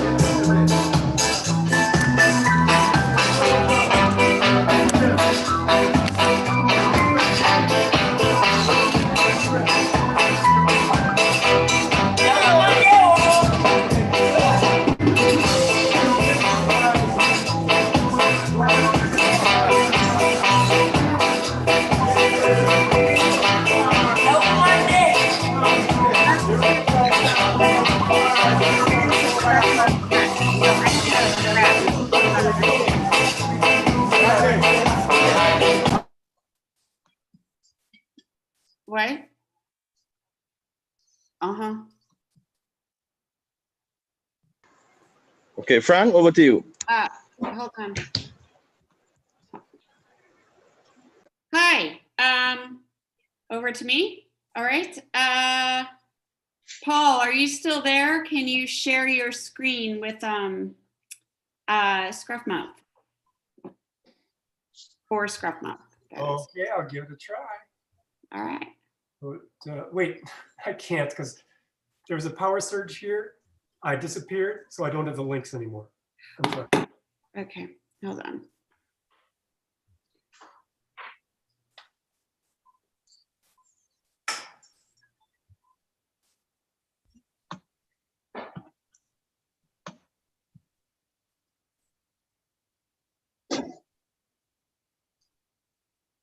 I'm sorry, I'm having some technical difficulties. Sorry, I'm having some technical difficulties. Fran, do you want me to try?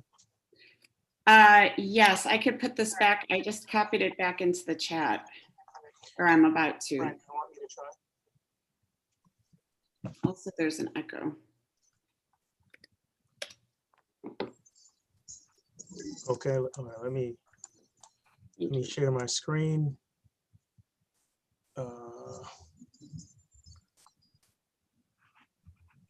One second, let me just do this first. Thank you. Let's hope it works.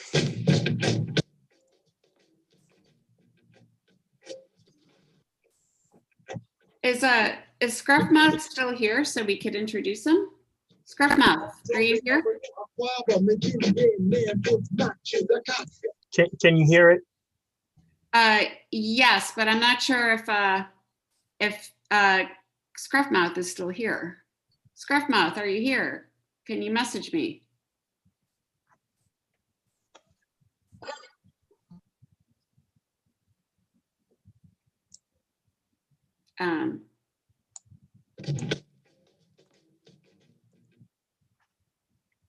Well, yeah, no, thank you, Harcourt. Paul, are you still there? Can somebody help me?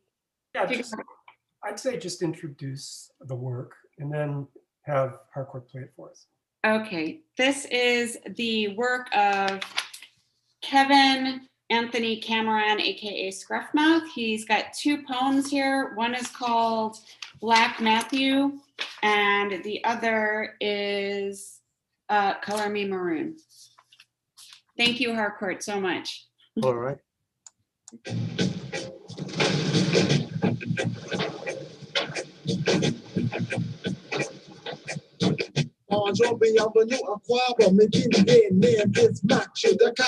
First to arrive, like the sister Ita say. First to arrive from way back in the day. Coast to coast, we reach all of the people's then. An upstanding member in societies of men. The order of good cheer, I took them from there to here. What you never know, I saw no put up here. You see me navigate the ship across the sea. But they never name a piece of water after me. Them call me Negro, Negro, and more. I am a free black man upon Canadian shores. Me live with all of the native peoples, them from the Great White North down to Brown and Caribbean. Indigenous, original, and West Indian. Who pay top dollar to me to find the land. We work for the Guas, so they must have Champlain. Discovery and compass is the name of the game. They pay me to play, so me can't complain. When we pay a big ransom to dash the slave trade. Me speak too much Creole, they can sell me down the river. Big money contract for me have to deliver. So hear me say me have a new bonjour aquaba. Me didn't get name is back to the Costa.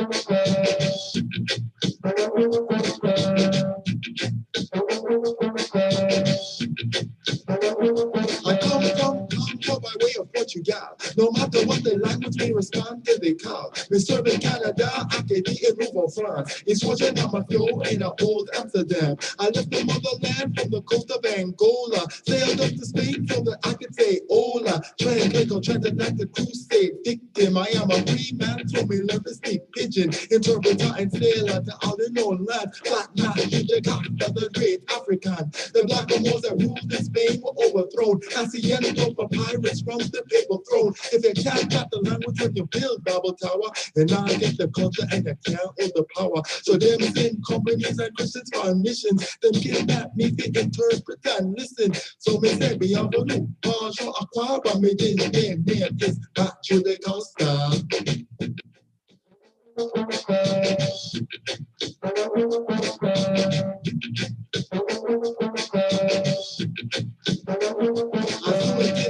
French, Dutch, and Iroquois. Me chat, trade, pigeon, Basque, and even patois. Mi'kmaq, Italian, Swahili, Portuguese, German, Arabic, Spanish, and Congolese. Abenaki, Catalan, Tree, and Acadian. I am the first black man to be Canadian. So me sing again, bienvenue, bonjour, aquaba. Me din, name is back to the Costa. I navigate the planet and all of the seven seas. Me tell you, white men bring death and disease. Conspiracy to kidnap, thief, and colonize. Committing crimes against humanity in front of my eyes.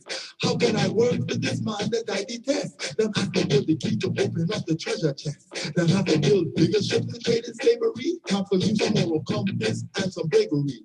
So me refuse to give further direction to the Dutch man and get accused of insurrection. Them knock me up and say, man, to the cost. You can never stop the African Holocaust. The European battleships are ready for war. So who in this world do you think you are? For the last time, we have a new bonjour aquaba. Me din name is back to the Costa.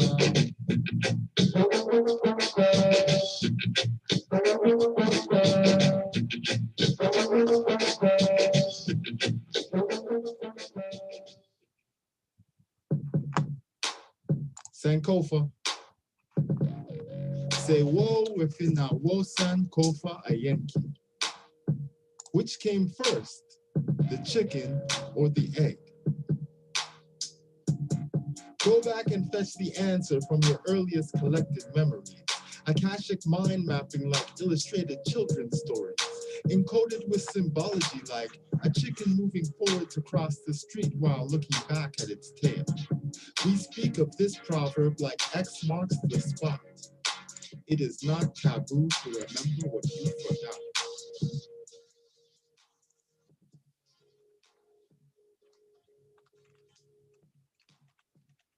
Rough mouth the scribe, spoken notebook, double mind.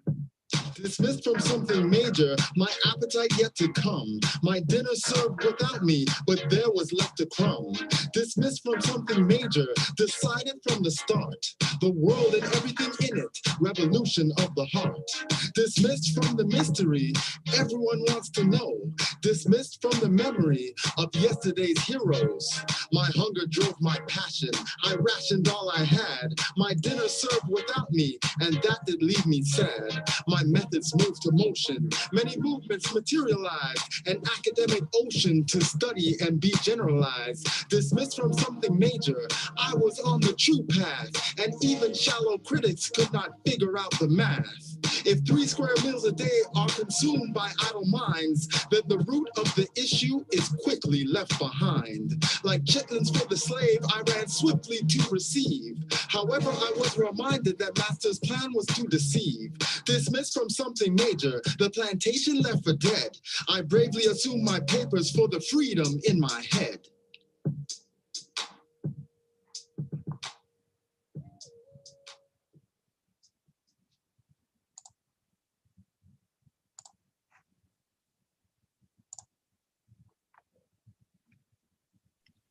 All right, thank you so much. Harcourt, you're a genius. I appreciate it so much. You would think after a semester and a half of teaching online that moving things around from chat to share screen wouldn't confuse me, but I think it always will. Thank you so much. Thank you everybody for participating in the first half of today. And I would like to introduce Marcus Goff, who is taking over as moderator now. And he's got some exciting panels to introduce for us. Marcus, are you there? Hey, yes, I'm here. Hi, Fran. Hi, team. Are you seeing me? Oh, not yet. You hearing me? Okay, let me see. Marcus? I don't think you see me, but can you hear me? We're hearing you. Hearing but not seeing. Okay, cool. Okay, well, for those of you who are just coming in, we just had 2 panels, one on new research in Indigenous sovereignty and another on Nanny, with performances by Akinsanya and Scruffmouth. And coming up, we have a panel called Challenges and Opportunities of Sovereignty Then and Now. Right. All right. Thanks very much for that, Fran. Marcus, you're on mute.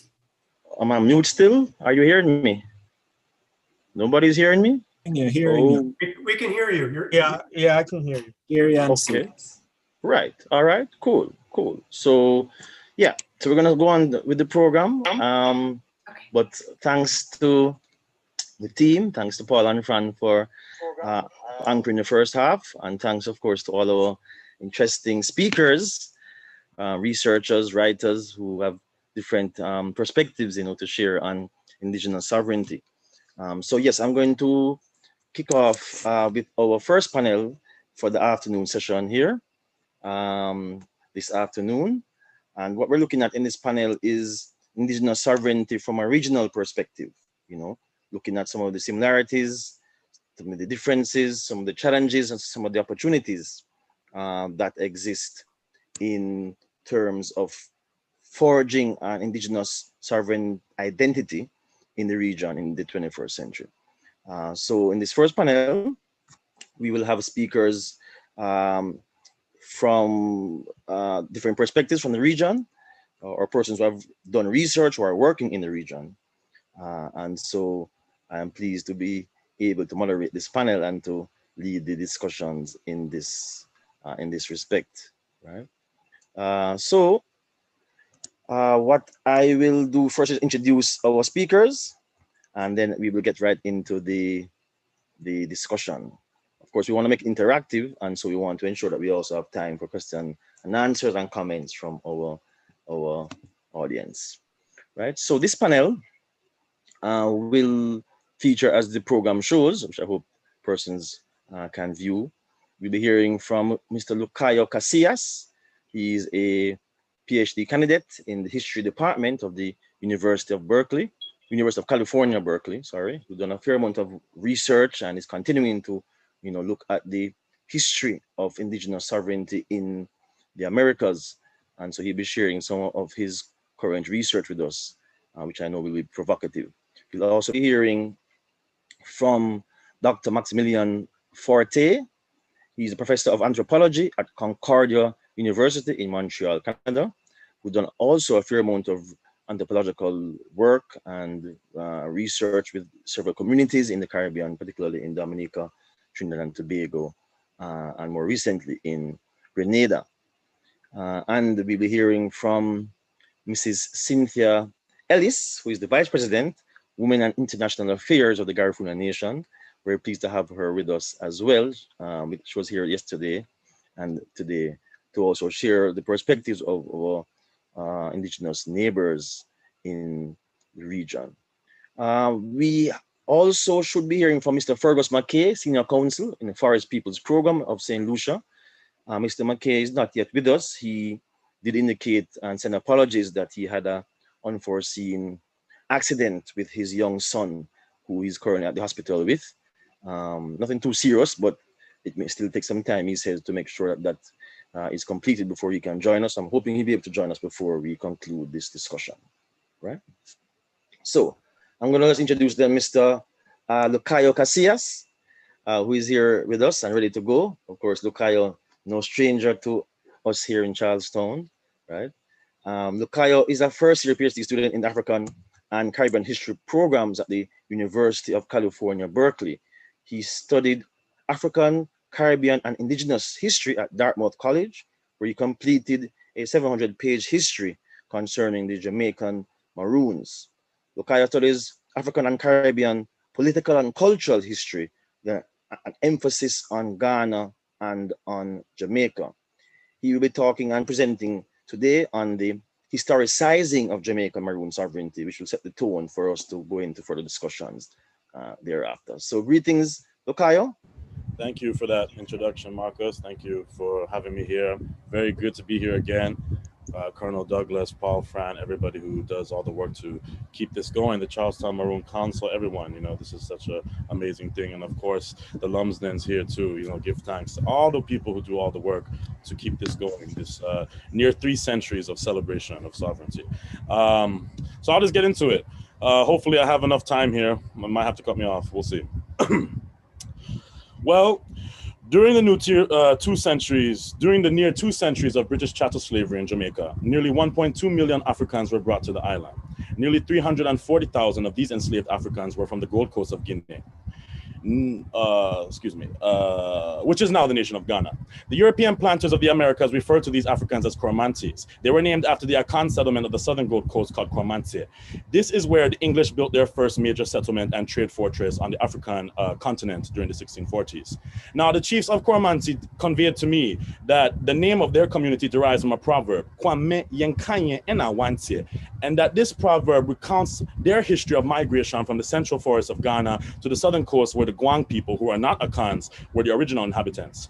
Many Africans were held in the dungeons within the English fortress of Coromantse before they were later shipped to the Americas, which can explain why the English referred to their Gold Coast slaves as Coromantes for marketing purposes. But I find the indigenous proverb to be interesting in that the so-called Coromantes will end up engaging in another migration, much more extreme in nature, across the sea to be slaves on white man's plantations.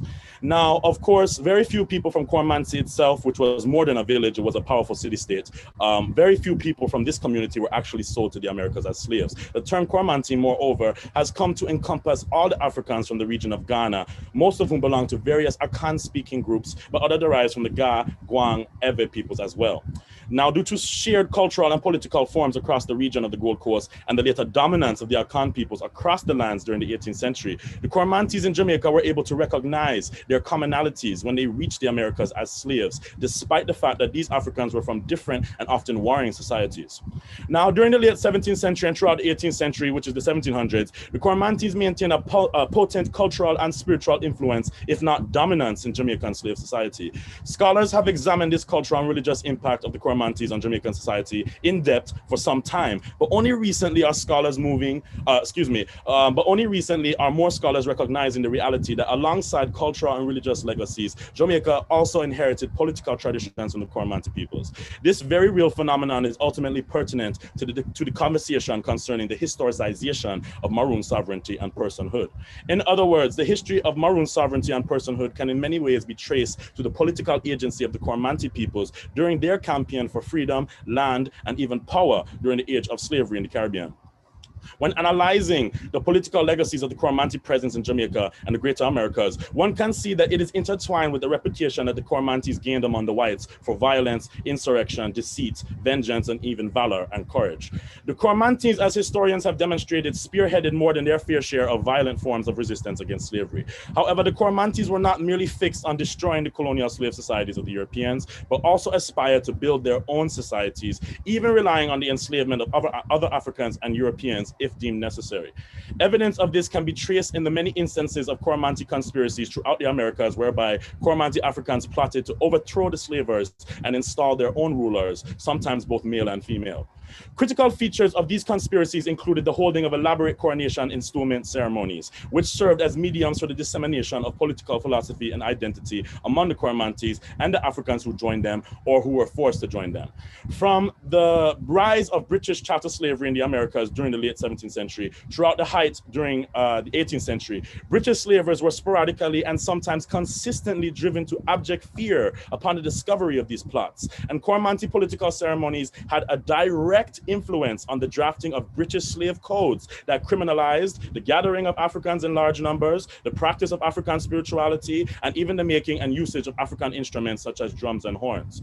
Now, one thing that can be said about this phenomenon of what I call Coromantee contestation is that an overwhelming majority of Coromantee efforts to wrest control of power from the whites were marked by dramatic and extremely violent failure. The Coromantee conspiracy to establish a kingdom failed in Barbados in the 1680s, and in the Virgin Islands of St. Yan in Antigua, they failed in the 1730s. The Coromantees of New York failed in 1741, and they failed in Berbice in Guyana in 1763, although many Coromantees in that region of Guyana would also find success as Bush Negroes, or Bush Negroes as the Dutch would call them, which some groups like the Njoka becoming very powerful Maroon tribes. In Jamaica, of course, Coromantee conspiracies to elect a king were also met with acute torture in the 1680s. These Africans were practically chopped to pieces. And of course, the great insurrections led by Taki Pongo and other Coromantees in Jamaica during the 1760s were too met with incredibly violent ends. However, where a great multitude had failed, the Maroons of Jamaica triumphed. By 1700, there were over 1,000 Maroons on the island, most of them Coromantees. Between 1673 and 1690, there were a series of major slave rebellions. And a small number of the Maroon, but there were major slave rebellions that were led by Coromantees. However, there were a small number of Maroons who were also descended from the Tainos and the Spanish Negroes, so-called Spanish Negroes. Now, the Coromantee Maroons, who were called rebel Negroes by the whites, had by this time, by 1700, potentially slayed over 400 white persons, including military men, civilians, etc. They escaped the wrath of the slavers and were thus able to proceed with the political procedures that other Coromantees were blocked from completing. By the 1720s, the Coromantees were established on each side of the island in their mountain strongholds, where they fortified towns and had satellite villages to support the main settlements. In the west was Kojo Town, and in the east was the Great Negro Town, or Nanny Town. Now we can ask ourselves, if the Jamaican Maroon societies had proven to be ethnically, culturally, spiritually, and linguistically defined by the Coromantee peoples, how can we not deduce that the political practices of the Gold Coast will also serve to inform the organization of their communities? Scholars have done much work to connect the Jamaican Coromantee culture with the cultures of the Gold Coast, Ghana, establishing the origins for the cultural and spiritual forms we have hitherto discussed. But what were the political practices that the Coromantees brought with them to Jamaica? To answer this, we must consult the period sources written by European merchant traders who operated in the Gold Coast of Guinea. These include documents compiled by the Dutch Hoogtayerda West-Indisch Company, or the Dutch West India Company, which was based in the Gold Coast, as well as Dutch sources from Africa during the 17th century, which include the Beschrijvingen en de Historische Verhaal van het Hout-Koninkrijk van Guinea from 1602, the nauwgeurige Beschrijvingen der Afrikaanse gewesten by Overdapper, compiled by Overdapper in 1668, and of course the nauwgeurige Beschrijving van de Guineas Hout, Tan and Slavicus by the illustrious Willem Bosman from the Dutch West India Company, published in 1704. There are also French sources from Jean Barbeau, Van de Compagnie du Sénégal, and his writings in the Journal de Traite en Guinée are very helpful. And of course, the English sources from the Royal African Company and Danish and German sources from their respective trading companies all reveal great information regarding the political context of the Gold Coast during the rise and expansion of the slave trade. Furthermore, when seeking to study the indigenous political history of the Gold Coast, I believe we must also consult with the living traditional authorities of traditional Ghanaian society. These are the people who maintain the works of chieftaincy in Ghana to this day. They, of course, maintain a unique and unrivaled expertise and knowledge when it comes to the nature of their own political practices. Moving on, European and traditional sources alike attest to the following situation. The societies of the Akan Gold Coast were essentially defined by a separation of powers vested into multiple branches of governance. These branches were administered by a number of officials. There were the Ahemfo and Ahemafo, the male and female leaders of a given polity. They acted as a sort of executive branch that oversaw the function of society at its head.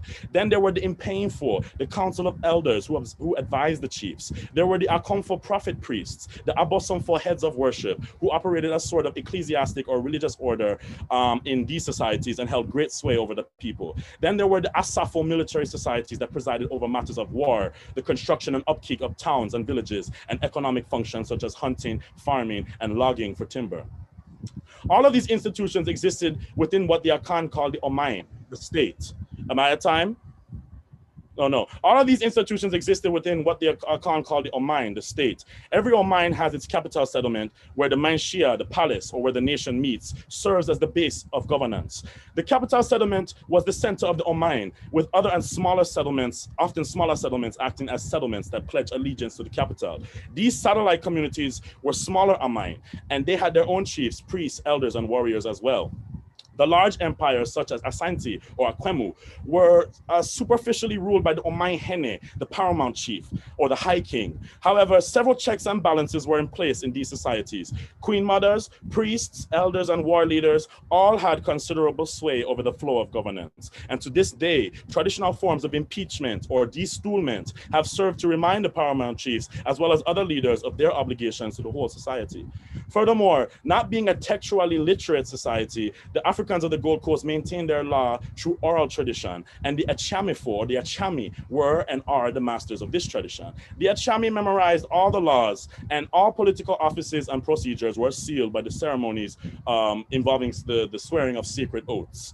Now, during the 17th and 18th centuries, almost finished here, the European and African sources alike convey that the Gold Coast were undergoing extreme politicization due to the processes of state formation, expansion, and destruction. Due to competition over trade and later, due to competition over gold and later slave trades, Gold Coast societies became especially militarized as nation states were forming, expanding, and suffering great defeats. The political context and the scale of violence at this time can be surmised by the 18th century Asante proverb, "Sewo kuma pema apembeba."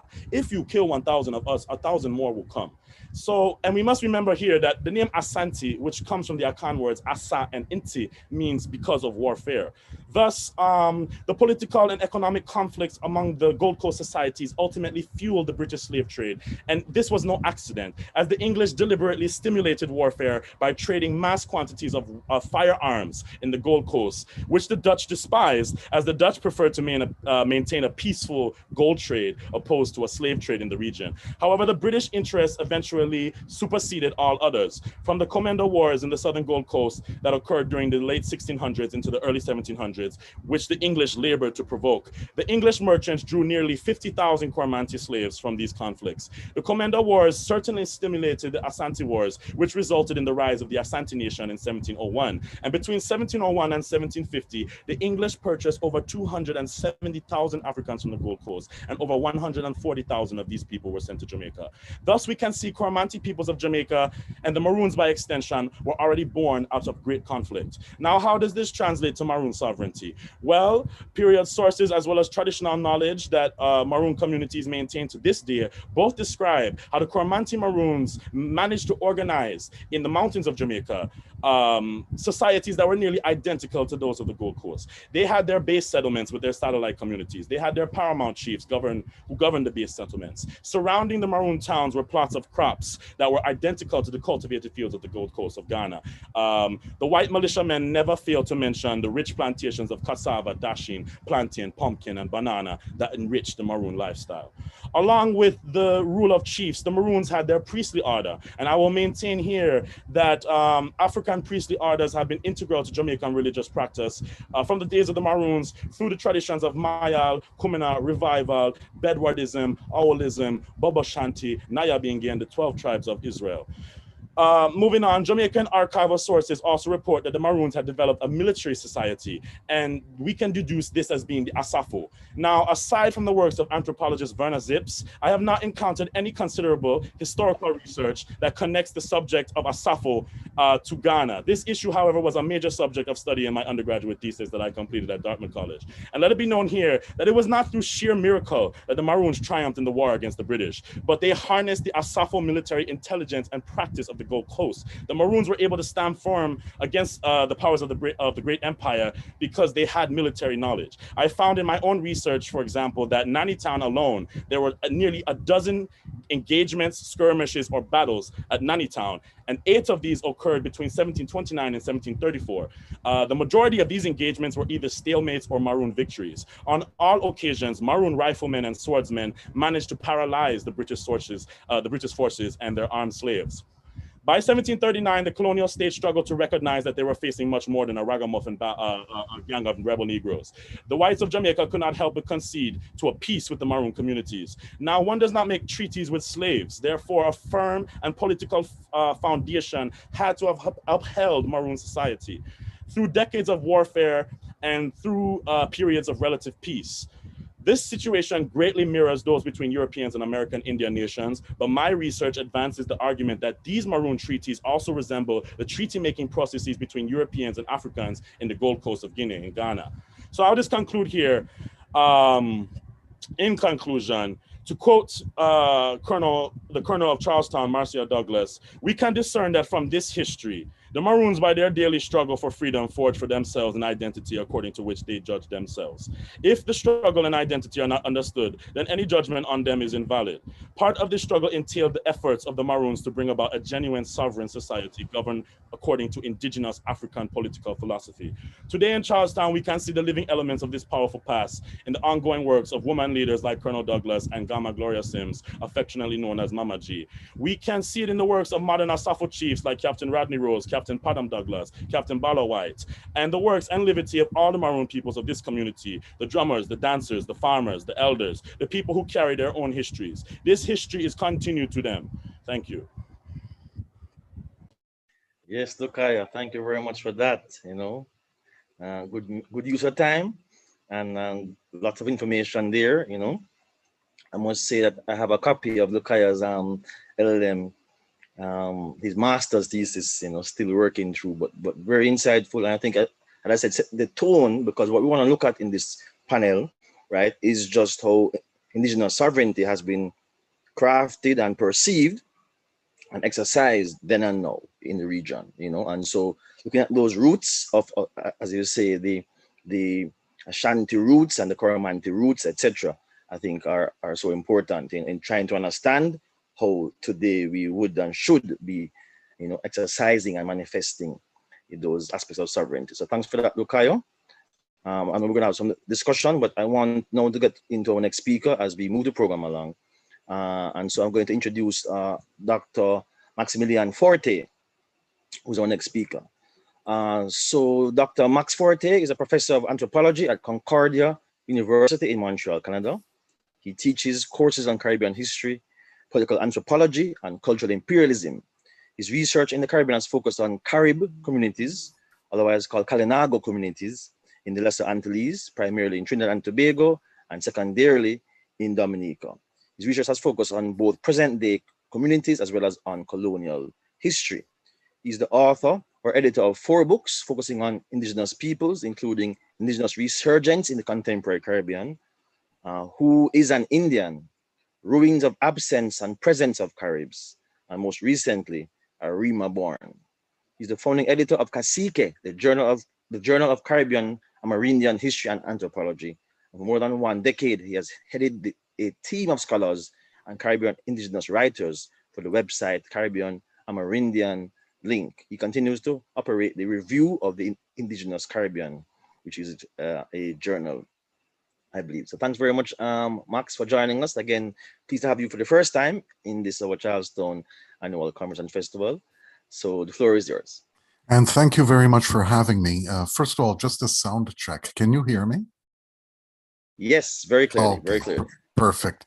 Well, thank you also to everyone in attendance. I'm sorry that you're going to have to suffer my lack of a video connection and this odd photo of me staring at you suspiciously. But in any case, I'll jump right in and just a brief overview of the kind of work that I've done and where. Since 1995, when I first began my research on the history of Caribs in the Lesser Antilles and the study of present-day persons and communities who identify as Carib or Kalinago, my work has taken me from Dominica to Trinidad and Tobago and most recently Grenada. In fact, the majority of my research since 1995 has focused on Trinidad, and specifically the borough of Arima, where I lived for 4 years. For those of you who don't know, Arima is located towards the northeast side of the island of Trinidad.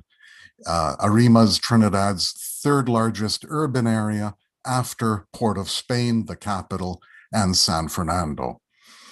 The indigenous community in Arima, which was officially called the Santa Rosa Carib Community, until it changed its name in the past decade to the Santa Rosa First Peoples Community, was until very recently the only existing indigenous community in Trinidad, and the only one recognized as such by the state. And that fact is a very important one when we talk about indigenous self-determination or the lack of it. The Santa Rosa Carib Community, as it used to be called, is an association of between 300 and 600 people, a number which changes with members passing on, migrating, new ones joining, and so forth. The most active core of the group consists of between 20 and 50 individuals. It is headed by a chief who for a long time carried the title of president, and I will explain why in a moment. It is also headed by what is now called an honorary or figurehead queen, known as the Queen of the Caribs. And there is no such position in any other indigenous community in the entire Caribbean, and I'll briefly discuss that too in a moment. A majority of the members are interrelated through blood or marriage, and really it is 2 family lines that form the backbone of the community. Now, the most public hallmark of this community, the primary way by which it became known to a national audience, is the Santa Rosa Festival, celebrated each year on August 23rd, with the indigenous community at the center of preparations and proceedings for the festival. It is a Roman Catholic and obviously originally colonial festival in a country where now Roman Catholics constitute the single largest religious body. But it is also a Carib festival, and they claim it as such. given that the festival was rooted in the history of the Indian mission of Arima, which was established under the Catholic Church in 1786 and which came to an end by the late 1840s. So it is a Catholic festival, but because it was closely tied to the indigenous people of the Catholic mission, it is now identified with the Santa Rosa community, which obviously names itself after Saint Rose, their patron saint. In fact, Saint Rose is the patron saint of the Americas and the Philippines. The position of queen came out of this festival. For a long time, the indigenous community appointed a female leader whose main purpose was to instruct members on traditions of the festival, and she organized all preparations and then marched at the head of the annual procession for the festival. That is how Queen of the Caribs emerged. The land on which the community center currently sits was also donated by the Roman Catholic Church. We thus have already one set of clues about the problematic or ambiguous nature of self-determination issues where this community is concerned. Another clue pertains to the office of the president, an office that since its formation in the mid-1970s, lasting, for roughly 30 years, has been occupied by Ricardo Barat Hernandez, now known as the chief. What I learned is that this community, in order to receive government funding and to pursue claims for the return of lands that were collectively held during the mission, they were compelled by the government to register themselves as a limited liability company, which they did in 1976. So to be clear, we have a community made up of interrelated families that are being told by government that they need to form themselves into a limited liability company. And such a company, by necessity, must have a president, hence president of the Santa Rosa Carib community. Thus, from the very start of Trinidad's Carib resurgence in the mid-1970s, what we witnessed is an indigenous body that was not just deeply tied with the ruling People's National Movement, but also the Roman Catholic Church. The Santa Rosa Carib community was thus highly dependent, nestled as it was within the folds of the state, of party politics, and a dominant church. And these facts have been a source of both the success of the group in achieving recognition and visibility, and frustration, as it finds it difficult to function according to the community's own independent agenda. The Caribs have had some value for the People's National Movement, the party which has occupied office for most of Trinidad's history since independence. Under the leadership of Dr. Eric Williams, who led the country to independence under the PNM, Amerindians were hailed as the bedrock of the nation, the first citizens of Trinidad and Tobago. For the Roman Catholic Church, the Caribs were held up as a symbol of pious devotion, of faithful followers who reconcile themselves to life as Catholics. That's a bit of wishful thinking, but in any case, in terms of the Caribs' own agenda, they have precisely outlined several key concepts and objectives over the years, and I won't have time to do much more than just name a few.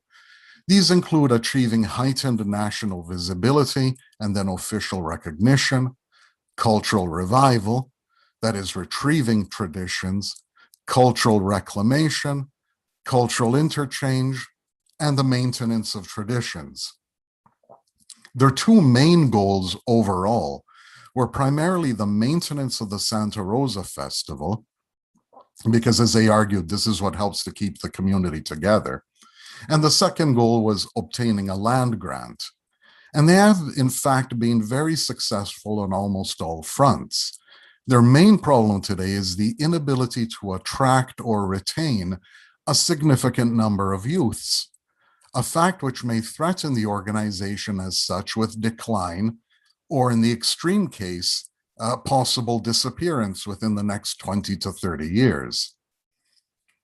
Now, on the issue of dependency, Dependency has, as I noted, been the most significant feature of the growth and organization of this community, which perhaps explains why it has been extremely rare for me to even hear self-determination coming from the lips of the leading members.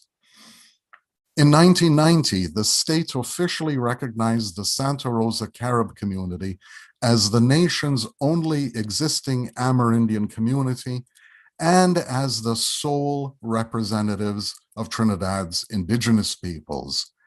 It was a double-edged act of recognition because it also implied there could be no other indigenous people outside of ARIMA and outside of this organization. The UN's Committee for the Elimination of Racial Discrimination, which repeatedly sent delegations to Trinidad, in fact had a serious problem with this assertion that indigenous people were extinct everywhere in the country except for ARIMA. But leaving that aside, recognition by the state was accompanied by an annual subvention, which was paid for by the state, designed to maintain the Santa Rosa Festival, the work that the Caribs did for the festival, and their other traditional activities. It was relatively small for many years, roughly 30,000 TT, which is about 664,000 Jamaican dollars. In recent years, that number has climbed to 1.5 million TT every year, which is roughly 33 million Jamaican dollars. And receiving this money from the state requires the preparation of budgets, the hiring of staff, detailed accounting, and all sorts of other bureaucratic obligations. Now, while the community has received roughly 35 acres as a land grant in the hills just north of ARIMA, it has taken Ricardo Barrett 40 years of dedicated and intense personal lobbying to achieve this. And it is nowhere near a form of reparation, nor does the parcel come close to the 3,000 acres of collectively held lands that belong to Amerindians under the mission and which were alienated by the British colonial government. The community has also been successful in first obtaining a once only National Day of Recognition and then a public holiday in honor of Trinidad's Amerindian heritage. But this too comes with a price. The price is that the state, the private sector, and the media come to perceive and treat this community as festival Indians, as, mascots of national history, to be rented and then showcased on the national stage for any minor or major national events, opening ceremonies, or formal state greetings to visiting dignitaries. Members of the community gladly comply because they remember the long years of being entirely ignored. Until the last 20 years, few Trinidadians even imagined that a Carib community existed in the country. Even UWI academics looked completely bewildered when I told them I was researching a community a mere 6 kilometers up the road from their campus. Having been ignored or scorned, the subsequent deluge of media attention, the parade of visiting government officials, and the invitations to appear at conferences and in documentaries must obviously seem like a welcome change. Yet, leaders and members of the Santa Rosa community have long been painfully aware of the fact that they lacked an independent revenue base, a means of sustaining themselves, a way of employing community members full-time, and building viable futures thanks to their own efforts. In other words, they lacked the economic basis for exercising self-determination.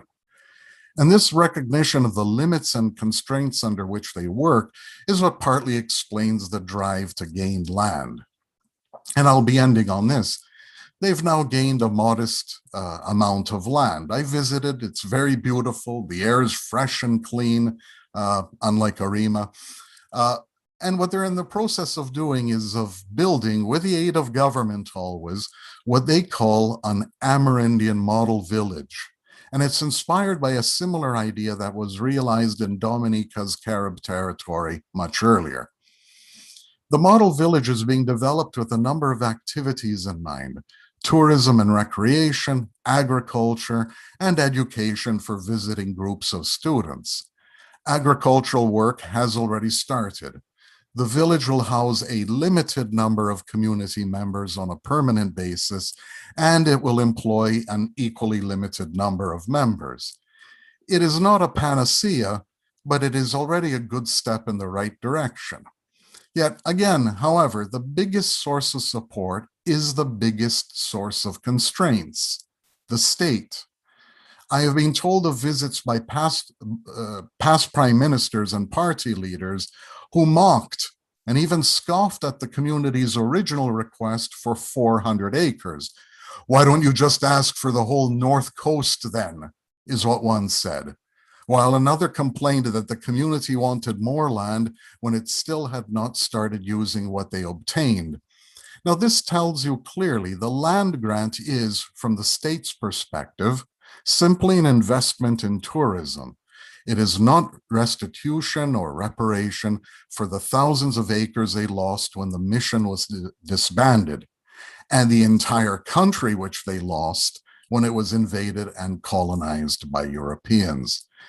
In any case, in the interest of brevity, let me stop there and thank you again for your very kind attention, and I look forward to the discussion. I hope I didn't go on too long. No, not at all, Max. Very, very interesting, very, very interesting perspectives. Ones that we can, I think, appreciate here in the Caribbean, in Jamaica and in the other islands too, because of similar issues, I mean, of course, I have your book. I've read your books, certainly the resurgence in the Caribbean. I think it's very critical because, of course, as we know, we've been told about this myth of extinction for centuries, and that has caused all of us, practically, to look at indigenous issues through a particular, European perspective, right? That, of course, does not easily understand or comprehend the survival of indigenousness and indigenous peoples in the region, So it's an ongoing, continuous, I think, struggle. And I like the way you put the double-edged sword of it, that oftentimes it does benefit from governmental assistance, but of course that can also sometimes be a limiting factor too, right? So thanks for that. And we're going to go on to our next speaker and save some time for some discussion after. So I am now going to introduce the Vice President for International and Women's Affairs of the Garifuna Nation, who is Mrs. Cynthia Ellis, who's going to share with us her perspectives on indigenous sovereignty in the region. So a bit about Mrs. Ellis Topsy. She's a community advocate who works to promote sustainable development by building on the achievements of previous generations. Much of her work has centered around placing women and families at the center of sustainable development. She began her working career in Kingston, Jamaica, where she trained in project management and development with the USAID and served in the office of the Prime Minister as an advisor on women's issues and women in development. She went on to join the United Nations as a representative of Belize, where she worked to develop the first 5-year national development plan for Belize. In 1990s, she was serving as a deputy program manager for women, youth, and community development with the Caribbean community in Guyana. And in 2005, she continued to work with CARICOM as a consultant at the Regional Forum on Youth, Crime, and Violence. She continues to be involved in the UN as a facilitator at the Annual Commission on the Status of Women in New York. She's also done extensive work, of course, on behalf of the women and on behalf of the Garifuna indigenous community in Belize. She continues to serve her nation as the Vice President for International and Women's Affairs and is a strong advocate for the retention of indigenous cultural practices and rights in the region. So please help me to welcome VP of the Garifuna Nation, Mrs. Cynthia Ellis Topsy. Mrs. Ellis?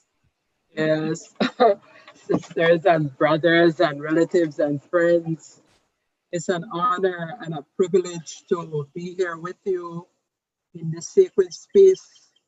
I have long dreamt to connect with brothers and sisters around the world.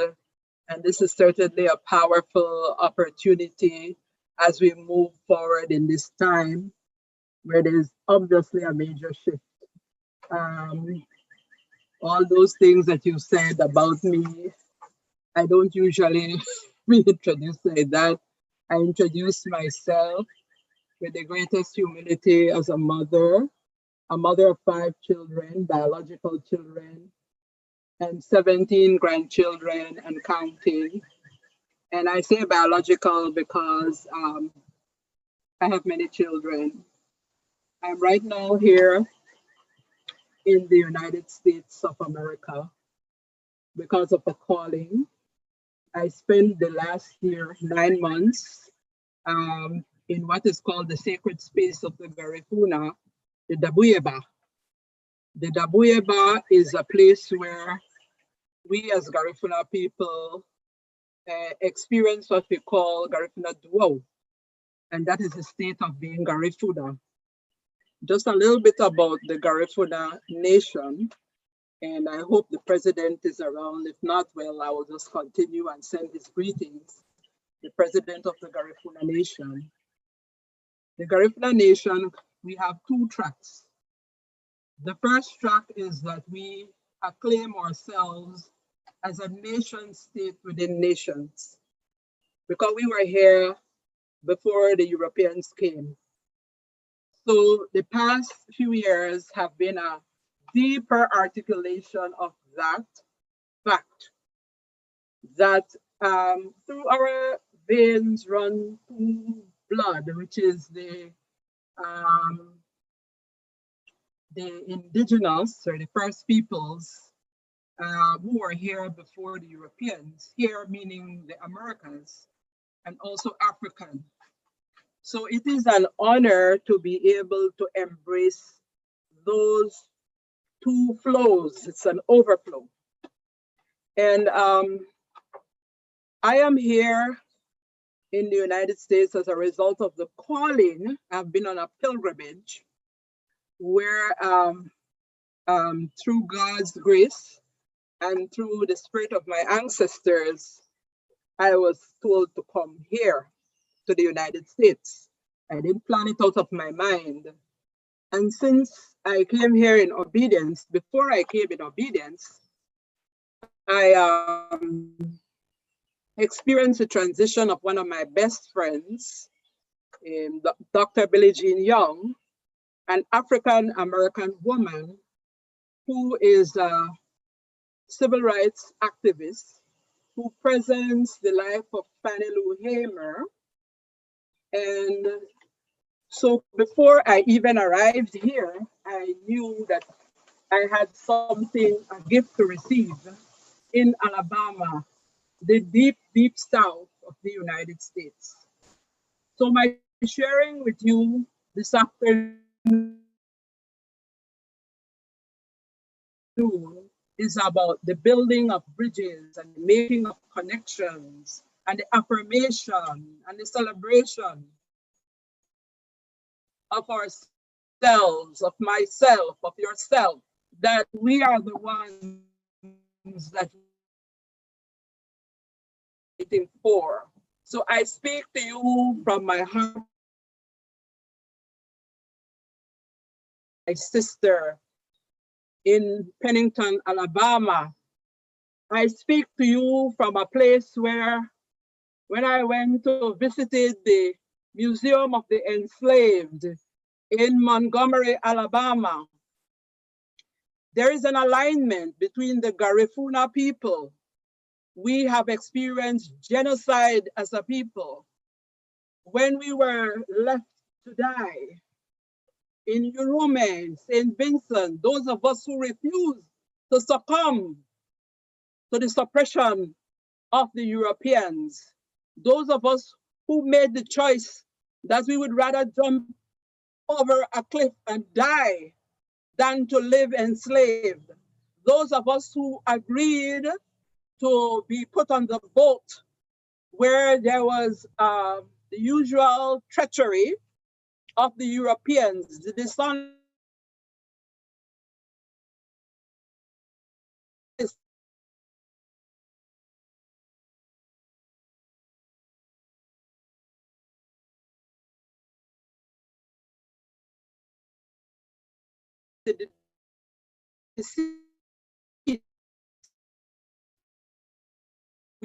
we call St. Vincent Eurome. This state of being Garifuna is not just a physical one, it's a sense of awareness. The state of territory, the state of land is not just a physical conversation. It's about the sacred relationship of us as indigenous people to our land. By the time we arrived in Central America, we are on the coastline of Nicaragua, Honduras, Guatemala, Belize. We are all over the world, and we aligned with the indigenous way of being. We were called by the Europeans Carib, Black Caribs. We call ourselves Garifuna. We are the Garinago people. And we are here to give the testimony. The United Nations declared us in 2003 a people, a masterpiece culture for humanity. Well, we declare ourselves long before the United Nations did as a nation within nation states. So I come to you giving these revelations of this pilgrimage, which gives a call, like the Maroons, my relatives from the South America, Suriname, the Maroons in Guyana, the Maroons in Jamaica, the Maroons in Canada, who had the same experience as the Garifuna people, where when we could not be suppressed or oppressed, we were taken or tricked into going to places where it was assumed that we would die. But the indigenous people who were in these lands embraced us and took us in. And therefore, in my songs, in our stories, we speak of the both worlds, in our foods, in our customs, in our cultures. Yesterday in the greeting, I shared with you the song to the Orinoco River. Tuna Orinoco, Remule Agu, Arube Sungarinago. We sing the song to the Orinoco River. Yesterday, in my sharing with you,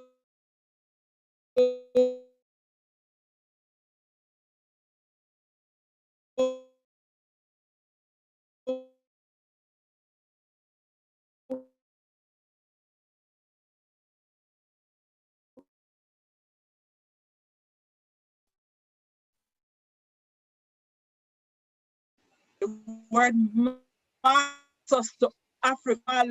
We are going to heal by connecting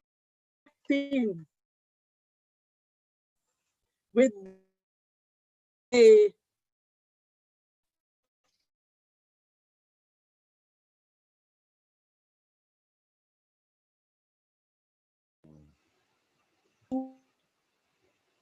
The Wi-Fi freezing.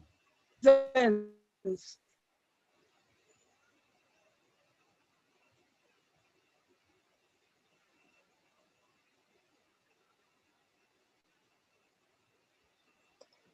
like we lost you there, Zelis.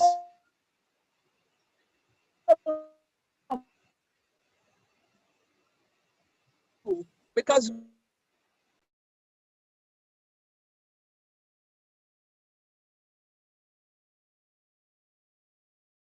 technology or the internet break. I want to present for you, why am I in the United States? I asked the Ahari. The Ahari are the spirit of the ancestors. Why? I just completed, with the help of a student from Ohio State University, Rachel, my memoirs. And in these memoirs, I look at decades of learning. And in the decades of learning, because our focus, or my focus in terms of this movement, has to be a succession strategy. the celebration of the rites of passage of our people, which is very important for the Garifuna people. I want to present and celebrate the African American people, the African Americans who I experienced at the Museum of the Enslaved, where millions of them were tortured and genocide. And I said to my brothers and sisters, let us shift the language.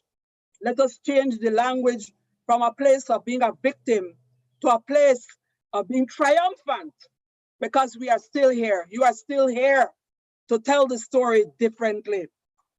I want to present the African-American women from New Orleans who, with the Sisters of the Holy Family, these were enslaved women in New Orleans who were sent to Belize in the 1800s.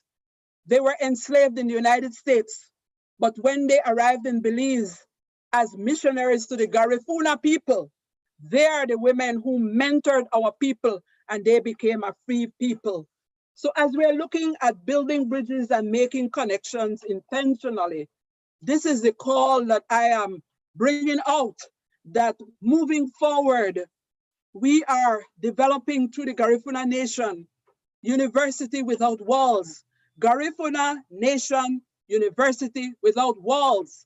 So we all have doctorates.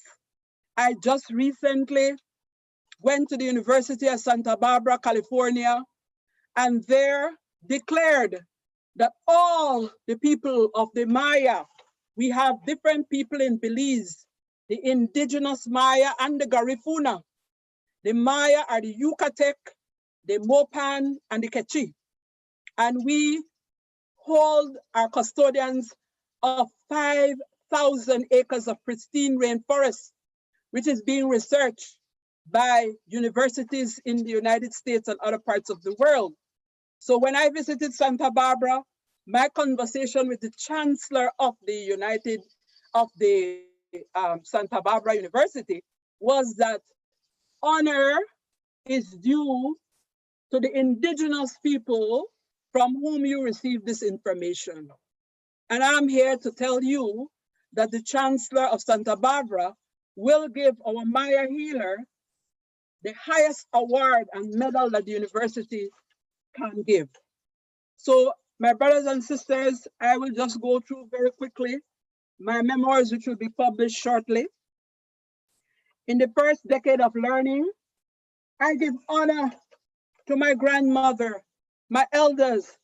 My grandmother transitioned when I was 4 years young, and she told me who I was, who I am, and who I was supposed to be.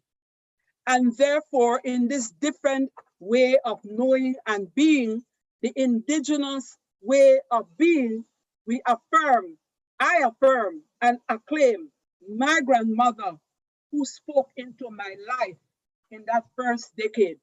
I affirm, I acclaim my grandfather who spoke into my life and took me to the south of the country on the Sarstoon River and taught me how to harpoon fish.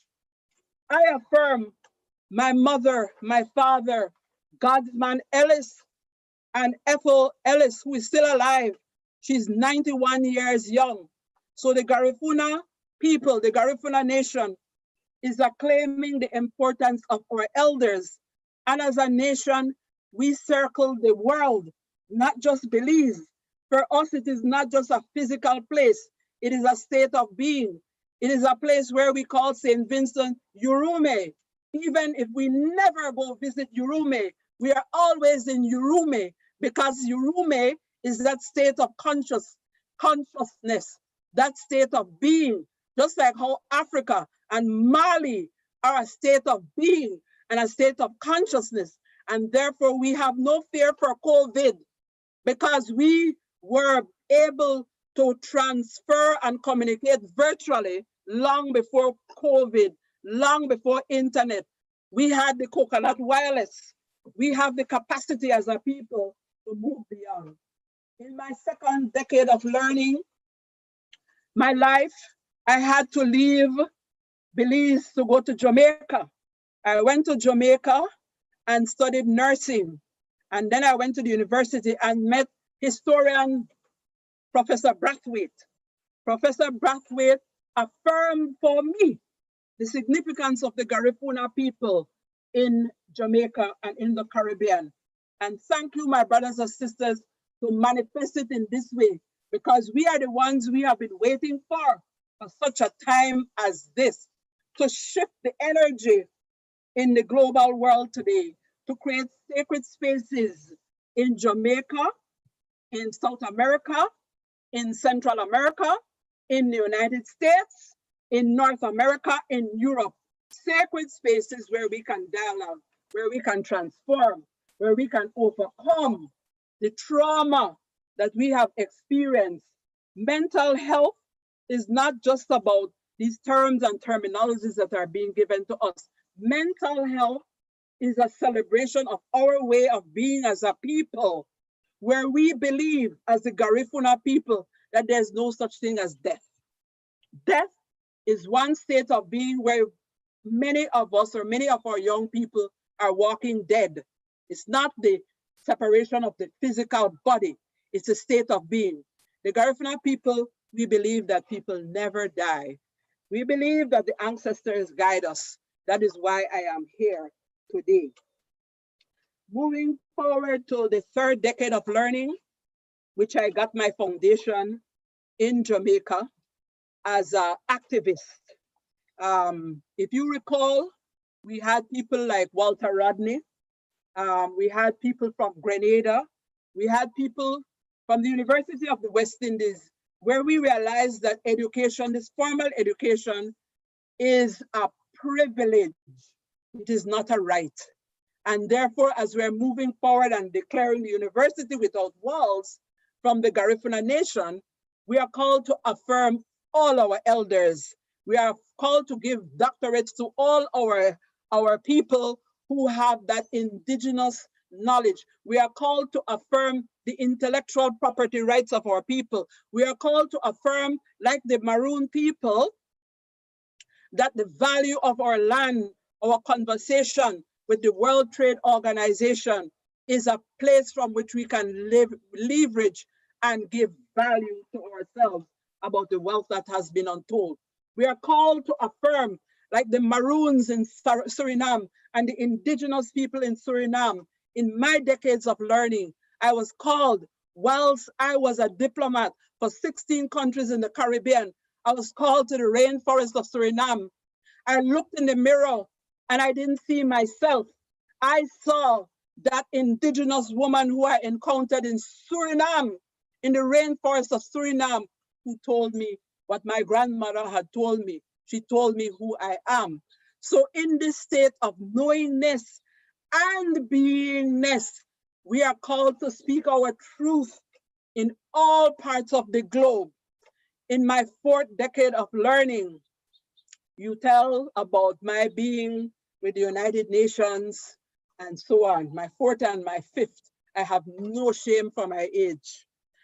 My grandchildren say age is just a number. So I am declaring my age as being ageless. And so we are called, as I want to summarize, my brothers and sisters, that in the decades of learning, as we are moving forward, we are relatives. Brother Kasik Collins likes to say it like that. We are relatives. You are my relative.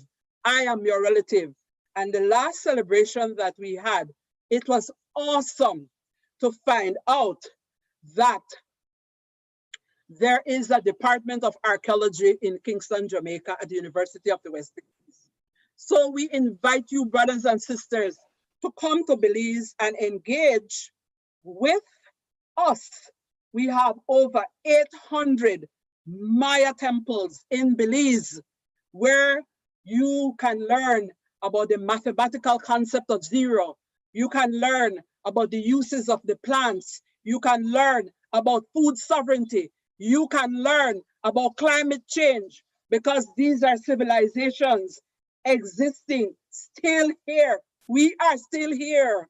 We are still embracing the wisdom of our cultures of over 2,000 years. In conclusion, I would like to give a call in terms of the affirmation as I have been on this pilgrimage. We are the ones who we have been waiting for. We are the ones to engage with these entities, these universities, these research places, not as ends in themselves, but engage with them from a place of eminence of who we are and who we were, because we were here before them. We are called to teach that land, all of this land and all of this terrain is ours. We are not coming here to buy nor to beg for what we already own. So as we move on our succession strategy, what was not mentioned is that I'm the champion of the Duke of Edinburgh Award for Belize. Why? There's no contradiction in that, because I am royalty, you are royalty, we are royalty.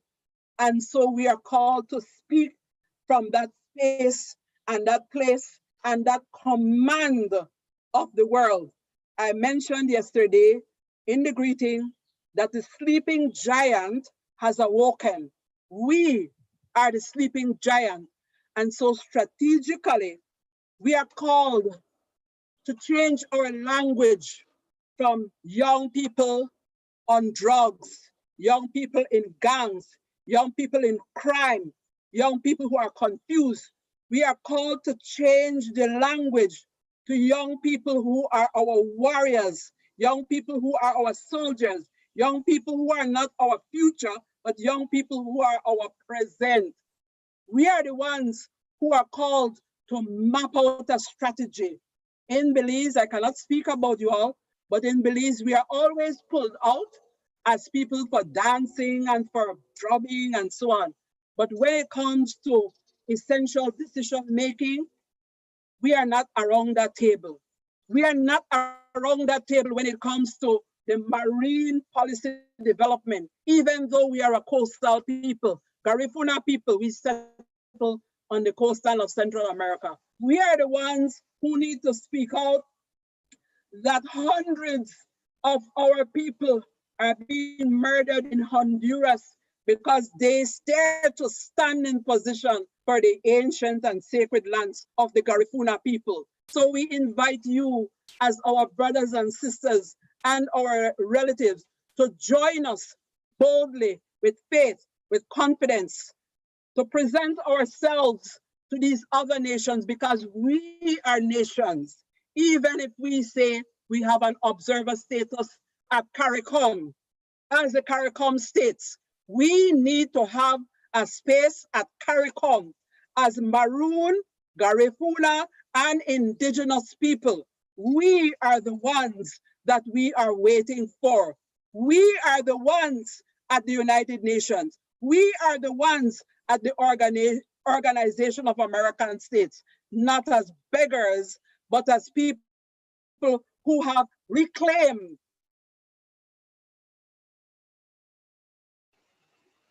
our space and our sacred. My colleague is here, Brother Eugenio. If he's not on behalf of the Garifuna Nation, I want to thank you for this opportunity, and I want to encourage us to move forward in embracing our call. Recently, the government of Belize declared a Maya woman as the Governor General for the country. I personally consider that an oxymoron, but that is not the position of the Garifuna Nation. I cannot be representing an entity that was part of oppressing, plundering, murdering, and raping my people. I am not saying that we should not reconcile. I am willing for us to have a Nelson Mandela style of leadership where we go forth and have spaces of deep, authentic listening, peace, and reconciliation. I'd like to conclude that we are the ones that we are waiting for. Let us connect with each other to strategize as one. Sereme Niebo, thank you. Shuluada, the time has come. Shulohale Wadani, our time has come. Shulohale Wadani, our time has come. Thank you so much. Thank you so much, Mrs. Ellis. This is the first time we're having you this year on our conference and the Garifuna presence. So we really appreciate it, and of course we look forward to more collaboration, within the region, as we have similar issues and struggles and challenges ahead. All right. So thanks for that. We are going to go into our final panel for the day. But before we do that, are there any questions from our panelists? We have heard from just now Lucayo, right, who spoke about the roots of African ancestry and sovereignty coming from the Asante, Asantua, and the tradition of the Coromantee. We heard from, of course, Dr. Maximilian Forte on his work in Trinidad and Tobago, particularly and in the Kalinago territory in the Caribbean territories, right? Looking at, of course, the resurgence, right? And what that means in the 21st century. We just heard, of course, from Mrs. Cynthia Ellis from the Garifuna Nation. So before we conclude this panel, looking at the regional perspectives, challenges, and opportunities for indigenous sovereignty, are there any questions or comments for our panelists? I say we were to have had Mr. Fergus McKay, Senior Counsel for the Forest Peoples Program. Mr. McKay has worked quite a bit with the Saramacca Maroons in the Inter-American Commission for Human Rights, and their successes there, but he was unable to join us due to, as I said, a personal challenge earlier. So he sent his apologies. Dr. Fuller, Brother Harcourt, yes, sir, please go ahead. Yeah, man, great panel, everyone. Mrs. Ellis, moving, very, very, very moving presentation, speech. I used to be in college at the City College of New York with my Garifuna brothers and sisters. There are lots of, Garifuna people in New York, but just very moving. I just wanted to touch on one point specifically, if I may, and that is the acknowledgement of indigenous knowledge, or how valuable it is. And I would actually, we have so many scholars who come to our communities, whether we're talking about in the Americas, in the Caribbean, in Africa, and elsewhere. And of course, the model of modern academia is you go to a community, you study it, you get knowledge from people, you go, you do your master's, PhD, you write your book, and then you become the expert. I really like what you said about basically letting academic institutions know that you need to acknowledge where you got that knowledge from, because that knowledge is valuable, and it's also valuable in monetary terms. And I just think I would encourage all of us who benefit from this type of what I would call the academic industrial complex to recognize that and to make sure that in all of your scholarship, you give back to communities, you acknowledge communities, you open opportunities for the people from whom you get knowledge to further your careers. And thankfully, there's so many in this family with the Charlestown Maroon community who do that. But I just wanted to pinpoint that that's one of the key things I got from your talk, Mrs. Ellis. Thank you again. You're welcome. Yes, very key, right? I mean, it's all about benefit sharing and ensuring that the benefits flow down. And certainly we talk about traditional knowledge and access, to traditional knowledge and such. It has to be based on mutually agreed terms and that the communities benefit, and oftentimes there is this cord, right, between extraction of knowledge and publication and maybe accreditation and maybe qualification, and then the community doesn't feel that they have benefited. So very key point there, Prof. Thanks. I just wanted to say that one of the things that touched me by being here in the United States and going to the Museum of the Enslaved, it is when I say we are the ones we've been waiting for, these were business people attorneys, community people who decided that they would create a space for speaking the truth, telling the truth about what the journey has been for the African American people. And I was able to align with that. And I said to my African American sisters and brothers that we are waiting for them. We are waiting for them because they are part of the richest country in the world. And therefore, their voice matters for what happens in our countries. And they can speak from a place of triumph, triumphant tears and victory. Harriet Tubman, the people from the Gola, Surgeon of Truth, all of these people, Latasha Brown, all of these people, past and present, are our future. Latasha came to Belize. She loves Belize and she wishes, she has a sacred space in Belize. So all our places are sacred spaces. That's the point. I'm confused. Yes, yes, give thanks for that. I think the connection across the region are significant. So I'm going to ask Lucayo and Dr. Forte if you have any final comments that you can or would like to make, probably in a minute each. Please feel free. We'll be glad to have you do that now. Thank you for having me. That's all I have to say. Right. Cool, Lucayo. We know we'll have you again in the future, and there's a lot of learning that you've also contributed to. So thanks. Max, anything from you before we sign out on this panel? No, I'm okay. I just want to state my gratitude again for being here and hearing such wonderful presentations and catching a brief glimpse of a part of Jamaica at the beginning. That's the most exposure I've ever personally had. So I'd like to change that in the future. Right. Well, you have a invitation, sir, to come to Charlestown and visit the Maroon community here and across Jamaica, so please, anytime that you're ready, I would love that. Yeah. Thank you very much again.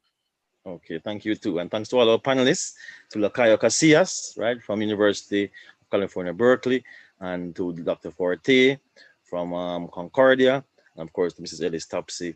And thanks again for the questions, and for staying with us for this. I think there's so much more that we can discuss, but we will have the recordings to share, and we will have, of course, follow-up conversations that can evolve from this, that hopefully can empower the communities that we're working with within the region, Moderator, with due respect, I just wanted to make one clarification that my name is Lubafu Isiani.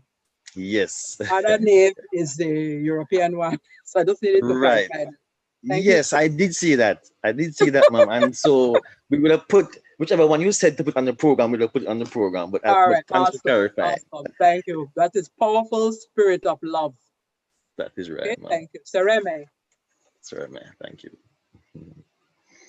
Okay, so we're supposed to have a short musical interlude, and then we're going to go into a final panel, which is looking at the indigenous sovereignty in the Jamaican context, right? Then I know, primarily looking at the contemporary issues. And so we have our panelists ready, and we're going to go for that final panel. But we're going to have a slight interlude of music if it's not ready. I see Charlestown may not be quite ready for that. What we can do, since we are a little behind time, is we could go into the second and final panel for the afternoon. And then we can perhaps just conclude with the musical interlude right after, I think. Although I see Captain Padam there. So I don't know if Captain Padam want to give us a short. Yes, you're ready, you're ready. Ready. All right, so Captain Padam, you can give us a one tune now, and then we can save the grand finale for after the final panel. All right? So, all right. Thanks. Just a one to know. Which one I want to? Everything we have that. Which one? Oh,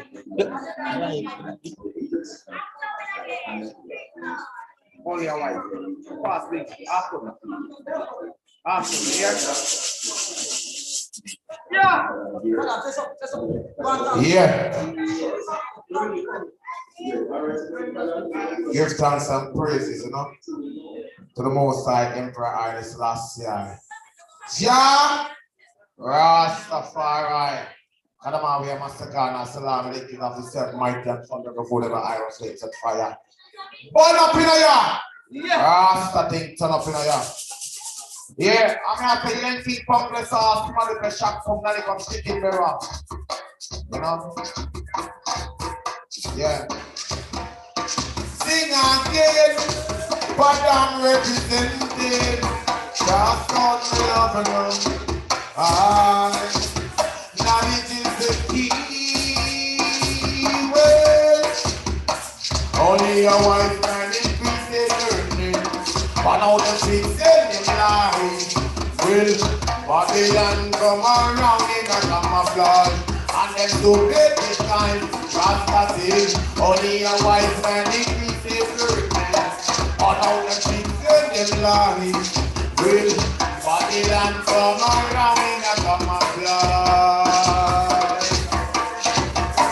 They never know about branding and name. Not put up, not war.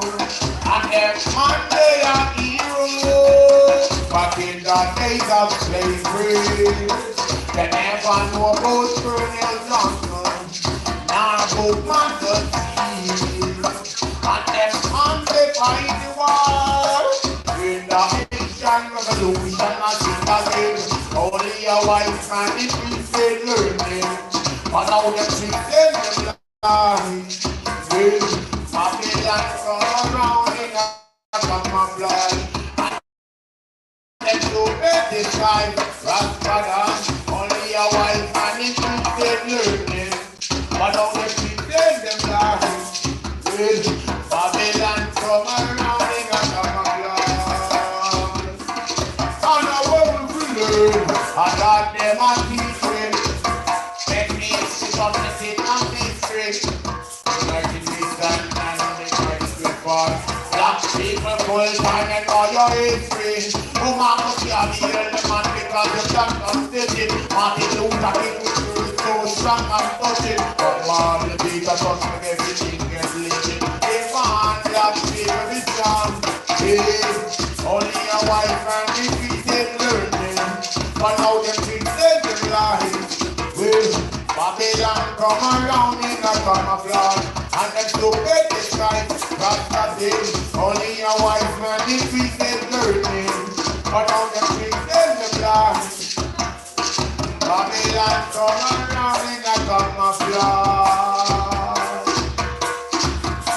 They never know about branding and names. Not Ojo, not Waroo. And them man they are heroes. Back in the days of slavery. They never know about Colonel Johnson.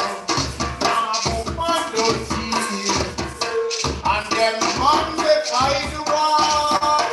It's the Haitian Revolution, I sing again. Yeah. Yeah, give thanks. Let's so big for me, man. Yeah, listen out to all the ones that we know that we love the music, you know.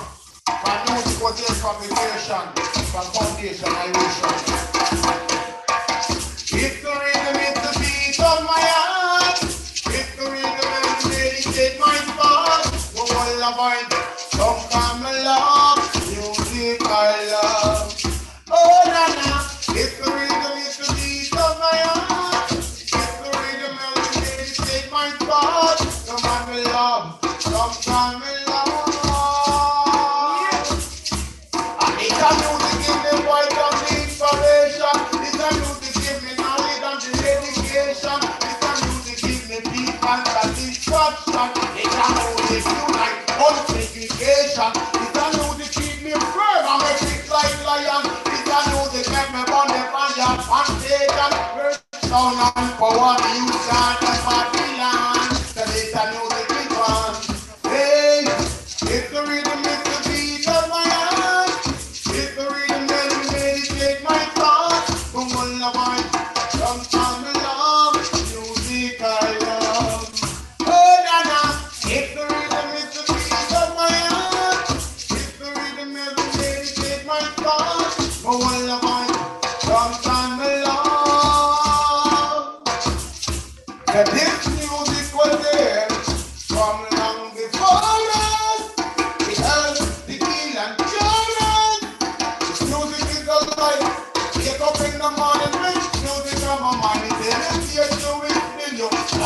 go kill you. It will be concentrate you. Spiritually heal you. Music is life. And I eat me all it wants to. It makes me feel brand new.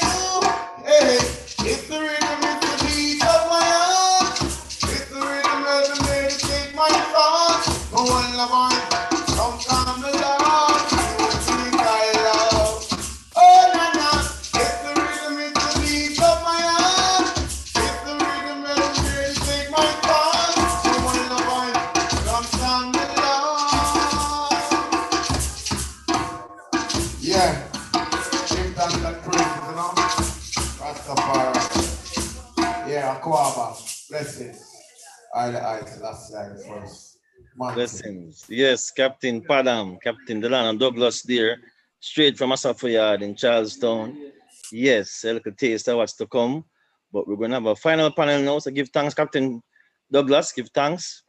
And we're going to go into a final panel now. Let's say, looking, just following up from what we discussed a while ago, looking now at the indigenous sovereignty issues and challenges and opportunities in the Jamaican or local context, right? But of course, in the context or against the backdrop of the regional and international environment. And so we want to, again, thank our previous speakers.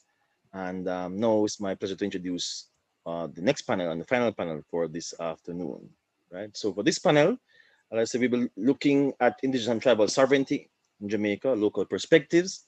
And we will be hearing in this segment from Colonel Wallace Sterling, Colonel of the Mortal Maroons, who is the most senior and longest serving sitting colonel of the Maroons in Jamaica. We will also be hearing from our own acting Colonel Marcia Douglas of Charlestown Maroons. We'll be hearing from Kasike Kalan Kaiman from UK.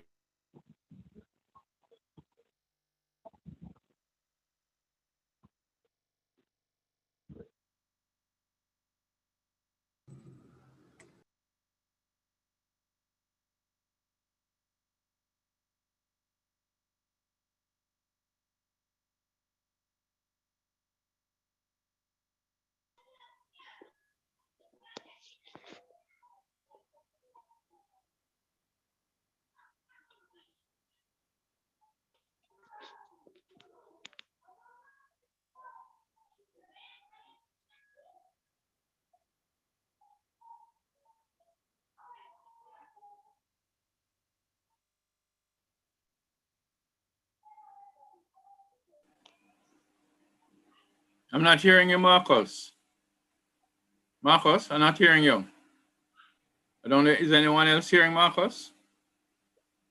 No, not hearing Marcus. Hearing, he's, and he doesn't seem to be muted, so I didn't see a muted sign on by his name, but we're not hearing. No, we're not hearing Marcus either.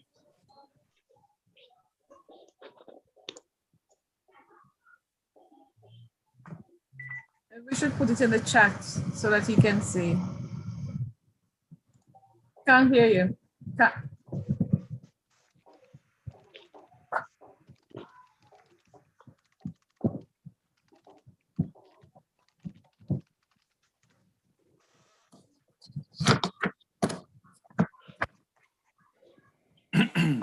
Can't hear.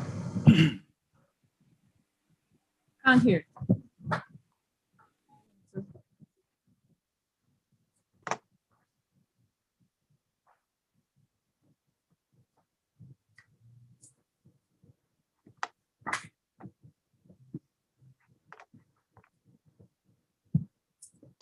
Hi, Marcus. Can you hear? Yes. Can you hear? Yes, I can hear you now. Can you hear me now? We're hearing you now. Yes, We're hearing you. yes. You're good. You're All good. right. I don't know what happened a while ago, but you know, that's how it goes. Sorry about that. I was there talking. But yes, I'm pleased to have all of our panelists here. You know, Colonel Sterling, Let's Colonel start over, Douglas, yeah. Kasike, Kaiman, and Professor Shepard. So thanks for joining us for this our final panel for the afternoon. So I see that Prof. Shepard is ready and Kasike Kalan is ready. I know Colonel Douglas is there. Is Colonel Sterling there and with us, Colonel Sterling? Yes, I see you know Colonel Sterling. All right, Colonel. All right, I am pretty much here, my brother. All right, so Colonel, we're gonna ask you just to say a few words then. We want to keep this segment tight, and but we'd love to hear, as the senior colonel, just how you view indigenous sovereignty in Jamaica in this current contemporary context, right? What are the challenges and some of the opportunities, right? We've heard in this recent times in Jamaica in discussions of things concerning the use of identification cards and such, right? And the issuing of currencies and other kinds of expressions of sovereignty.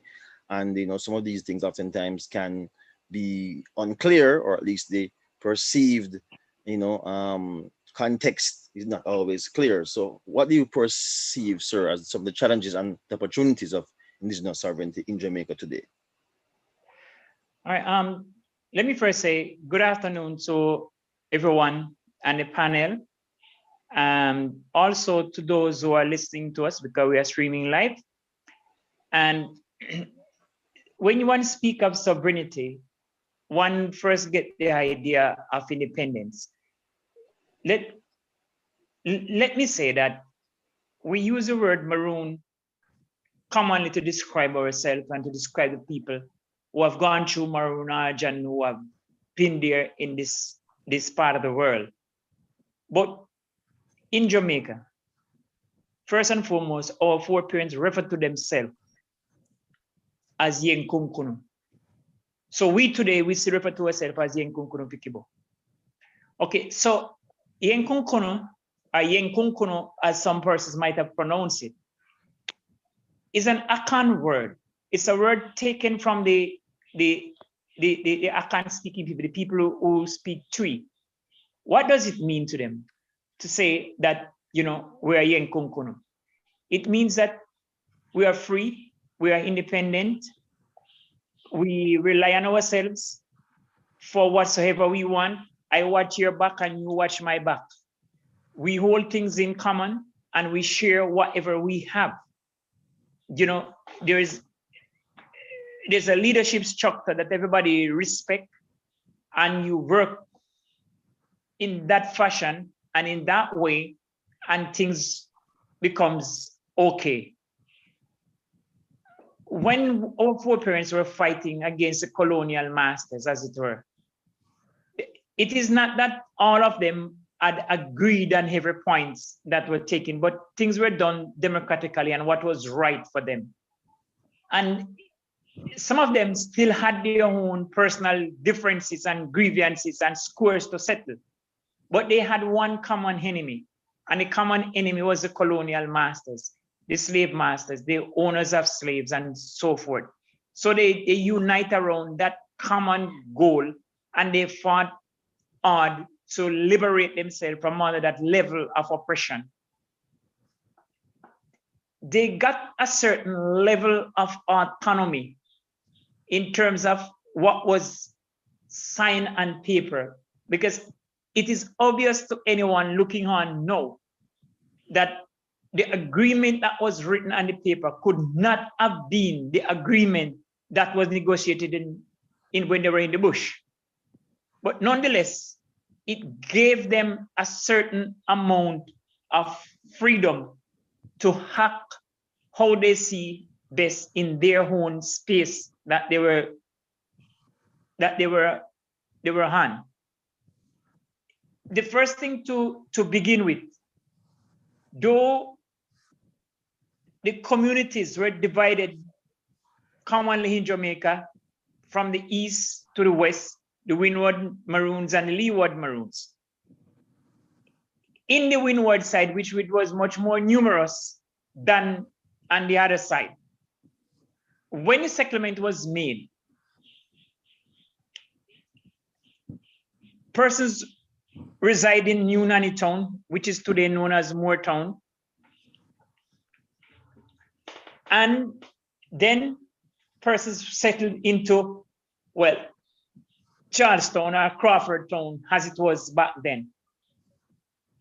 Part of the reasons for doing so from the perspective of the colonialists was to keep us apart, or to keep our foreparents apart, so that they would no longer unite to put themselves in a more dominant position in this country, Jamaica. And also, what they did as a part of the treaty was to say to them, look, you need to sign here to say that you will help to put down any further rebellion or uprising that would take place in this country. So when you look at our foreparents, indigenous as they were, because a lot of them don't make any mistake, and everybody must remember that the original inhabitants of Jamaica, our African foreparents and them were living together, those that remain here, and they have children, they have offspring. So they each learn from each other. So what the government of the day wanted was, okay, fine, you have a certain amount of autonomy, but I am not giving you everything, because if you have everything, you're gonna pose a problem to us. So if you notice what happened thereafter, like for example in Crawford Town, from there you get Ascatsal. Trelawney Town, you get Anakompong and other such things. So to be sovereign is something that the people of the community have to try their endeavor best and work diligently to achieve that. I know we use the word sovereignty in a loose way, because most people think that, okay, fine, so we are Maroon communities, we are indigenous community, therefore we are sovereign. I don't know that in the wider perspective, right, how we see things in Jamaica, how the government of Jamaica respond to us. Because even though the United Nations would have declared us as being indigenous, and so the Jamaican government don't sign on to these things, because if they sign on to it, then they pretty much know of the repercussion that will come with it, and they're not prepared for that. So for us as a people, if we want to make that final step and that final push to say we're gonna be independent of the Jamaican situation, I can say from now, noble as it might sound, it's not going to be the easiest of things. It was easier during the time of our foreparents, but now what we need is greater autonomy, greater economic independence. And if we can get that, and it is up to us, it is in our hand, then we can do all the other things that we want to do. The matter of identity, in terms of identification card, let me use this situation because we have been there before. As in Konkono Pikibo, from the New Nanny Town, we have not asked anybody to create any identification card for us. We have not asked anybody to print any passport for us. We do not ask that, because if and when the time comes for us so to do, we have more than enough capable and competent persons amongst ourselves to do. So therefore, we are not going down that road. And I said that for now, the first thing that has to happen is you need to do a census. You need to check on the amount of Maroons that you have that will qualify. Our neck of the woods, how do we consider a person a Maroon? A Maroon is a person who both parents are descendant of the Maroon, are one of them. If your mother is a Maroon, then your offspring is a Maroon. If your father is a Maroon, then the offspring is a Maroon. It doesn't matter CUSA for us, right? Even though in time gone by, you hear the word white amigo pronounced, but mean if somebody referred to you as white amigo, mean that either one of your parents would have been Maroon and the other one was not. But for now, we don't do that. The other person who has resided in the community for many years, obey the rules and the laws of the community, and if at some point in time we decide, so we're gonna incorporate those persons, we're gonna initiate them into the community, we're gonna bushu brand them, then that person will become a Maroon. What is the point of us printing an ID now to say that that person is a Maroon and that person is a Maroon, when some of the persons who will end up with IDs cannot trace their ancestry back to any Maroon community. So before we even start those things, we must, as I stated before, get a clear census. No, go through an enumeration process. Get the persons who are Maroon, because there are more Maroons living outside of Jamaica than there are those living inside of Jamaica. There is no one Maroon community in Jamaica now that you can go to and you find, say, 1,000 or 2,000. If you go to the nearest town to any of these community, you can find 3,000 or 4,000 Maroon descendants living in those towns, right? So this is something that you have to do purposely before. Okay, fine. So having the idea again now, to what end, what purpose is gonna serve? It's gonna give us more right? Is it gonna assist us in transiting to Jamaica? When the Jamaican government is doing a population census, and I can speak for sure because I've worked on population census several times, there's nothing in it that says whether you are indigenous or you are not indigenous. There's nothing that says whether you are Maroon or something like that. It might refer to whether you're of Indian descent or something like that, but it doesn't, it refers to your color, right? You know, the black or soy, but it doesn't refer to, you know, your indigenous, whether you're indigenous Maroons or not, right? It doesn't say that.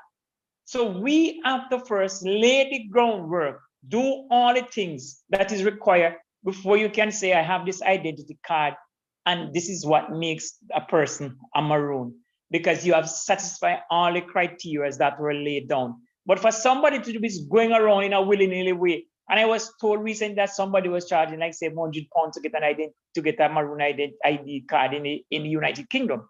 That is coming of the highest order.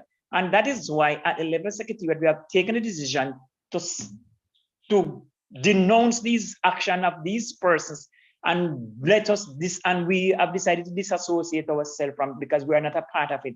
The Maroon community of Jamaica is not a part of it. And let me hasten to say, let me correct myself. The genuine, the legal Maroon leaderships of Jamaica, as far as I know, is not a part of such a venture. And any lunatic at large that is involved, and that lunatic at large had come to my place and I told him to go away, don't come back, never ever, because we do not invite him. The other thing that we need to talk about is, you know, Norman Manley, in one of his last speech to the Parliament of Jamaica, he had said that his generation was to bring political independence to Jamaica. And the generation after, it is their task now to bring on the economic independence. So Nani, Kwau, Krojo, Akompong, Laronanang, and all of those, Tambo and all of them, their generation was to give us a certain level of political independence, which they managed to achieve. This generation is to take on the task of creating an economic independence for ourselves. The idea of the Lumi came about. Some prototypes were printed and said, this is what it would look like. I have been to the Bank of Jamaica. The governor, the deputy governor of the Bank of Jamaica said, you know, to me and the others that were there, you can't talk about printing money and you can't talk about money in Jamaica because only the government can. Okay, fine. We do not push them on that. There's no point in hitting your head against a rock. You're going to hurt yourself. But the Lumi, which was created here, is now going to be used in many African countries, throughout Africa. So I always say to people, you know, this little thing, it started here, but it has grown past us. Because what the people in Africa are saying, all of the central banks, most of the central banks in Africa is controlled by the Rutherford family. And if they have to be economic independence, then it means that they have to have their own currency. if anybody know anything about Africa, the Francophone countries in Africa, that is the French-speaking countries, all of those countries, the Cameroon, the Ivory Coast, their money has to go to the Central Bank of France. They can do what they feel like doing with it. And if we have to gain that economic independence, we have to have some common currency amongst ourselves that we can trade with. I am not trying to say to anybody that you must have to agree with the Lumi or you don't have to agree. I am only making these points because the Gambia, the Cameroon is getting onto it, Malawi is getting onto it, the other persons they are getting onto it, the African kingdoms, they are endorsing it. So at the end of the day, if all of them endorses and all of these countries endorses and they are going to say you're trading with us, then you have to trade in this thing. That is something else down the road. And I don't want to prejudge anything, but all I am saying is it is a good idea to talk about economic independence because that is what will make us a sovereign state. And if we have to be depending on people, in as much of these African countries think that they are independent, especially the Francophone ones, the Central Bank of France dictate about their economy. They are not independent as much as they think they are. We also in Jamaica have a problem because any which way the US dollar goes, we go with it. If it devalue, okay. When the Jamaican dollar devalue against it, prices go up. You have to think about ways and means of stabilizing your economy. Maybe the loom is not a good idea. Maybe this is a good idea. But time will be the judge of all of these things. And I know that if we as a people, our foreparents have left to us a legacy, and we should work hard to maintain that legacy, because if we don't, then their work would have been in vain. They would have given us something that we did not deserve. So let us not, fool ourselves. Let us work hard. Let us try to liberate ourselves as much as we possibly can, given the prevailing world economic condition and the prevailing political orders of this world, and to see, never mind that we're a small people, we're a small group, but trust me, we can get to somewhere if we want. So for now, let me say Medasi. Thank you for listening to me. I hope I would have made some sense. Very much so, Colonel, man. In the words of wisdom, great to hear you talking just freely and from the heart and from your ears in the trenches, So thank you for that, Colonel. Really appreciate it. Thank you, Colonel Sterling. Thank you very much. Yeah, man, you're welcome. Yes, so we're going to pass over to our Colonel Douglas. Colonel Douglas, of course, leads the Charlestown Maroon Council.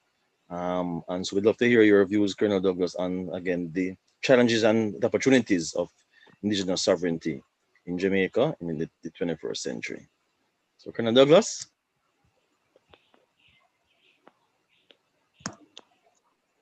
Colonel Douglas there. I know she's on. Yes. I'm here. Yes, ma'am. Welcome. So, once again, Aquaba. The sovereignty has been a wide topic, and to see that I have listened to what Colonel Sterling has said, I'm just going to be going into bits and pieces and to also share my view.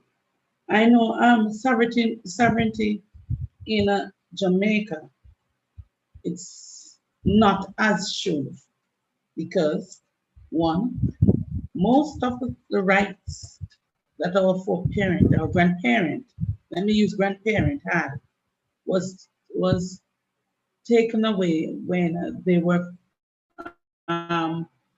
when there was an election. I think what my father had told me when it was mandatory time to being the politics, it was Bustamante and Manu, I think.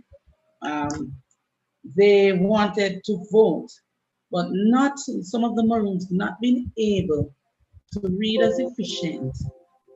They thought that if they vote, then they would have to. Then they would get the rights to do certain things and certain amount of things. But that was just giving up some of their sovereignty.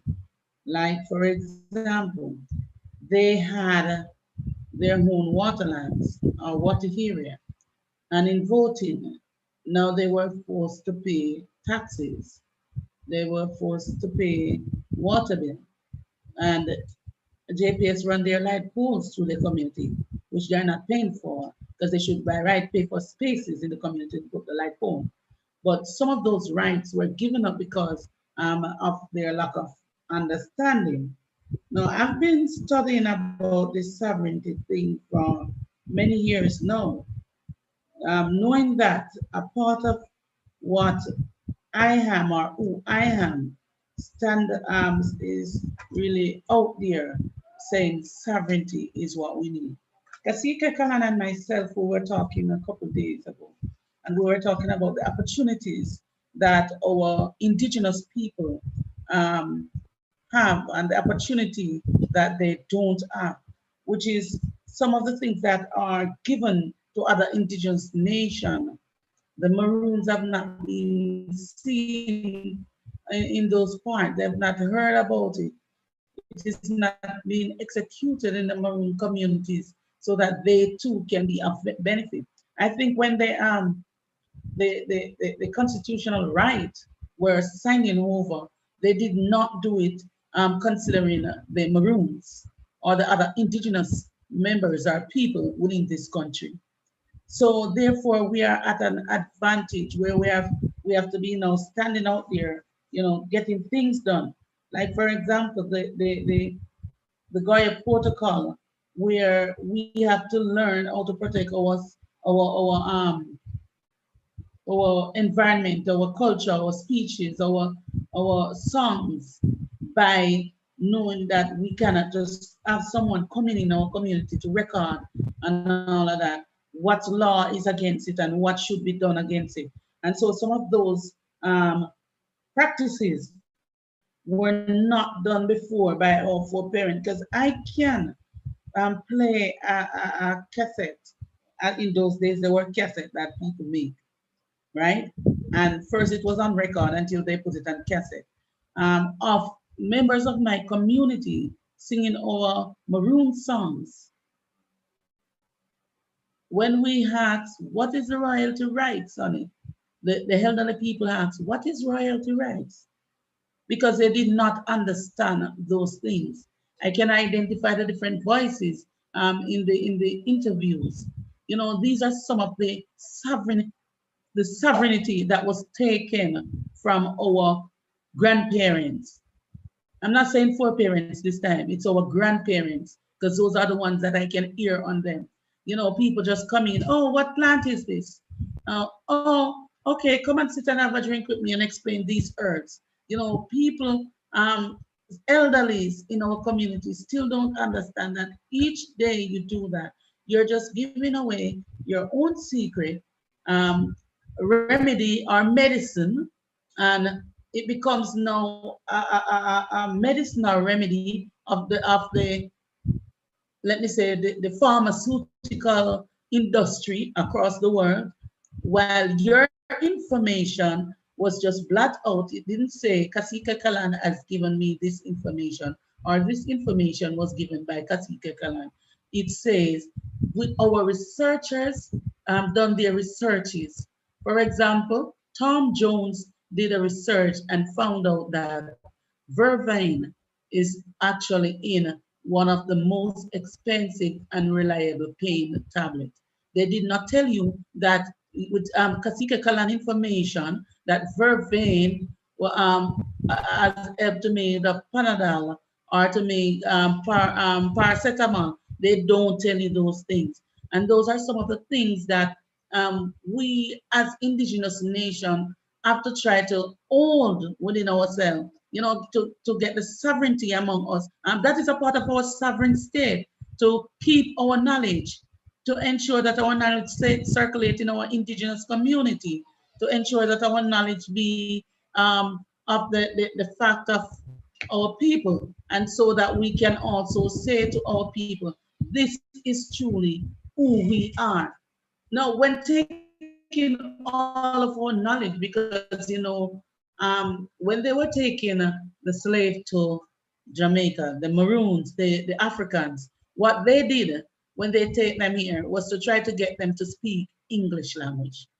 That's another way they took away some of their sovereignty, you know, getting them to speak the colonial language, you know, getting them to understand it. They didn't, our poor parents didn't really think of it, well, or maybe didn't understand that their rights to preserve their Akan language are to protect their Yoruba practices would have been gone, right? Because they weren't allowed to do as they were. But here in Jamaica today, one of the language that was developed among our foreparents on the plantation using the Twi and the English language, the Patois, even today, just about 50 minutes ago, my daughter did a literature test, what it was on. You know, what did they read their literature book in? You know, the Patois dialect.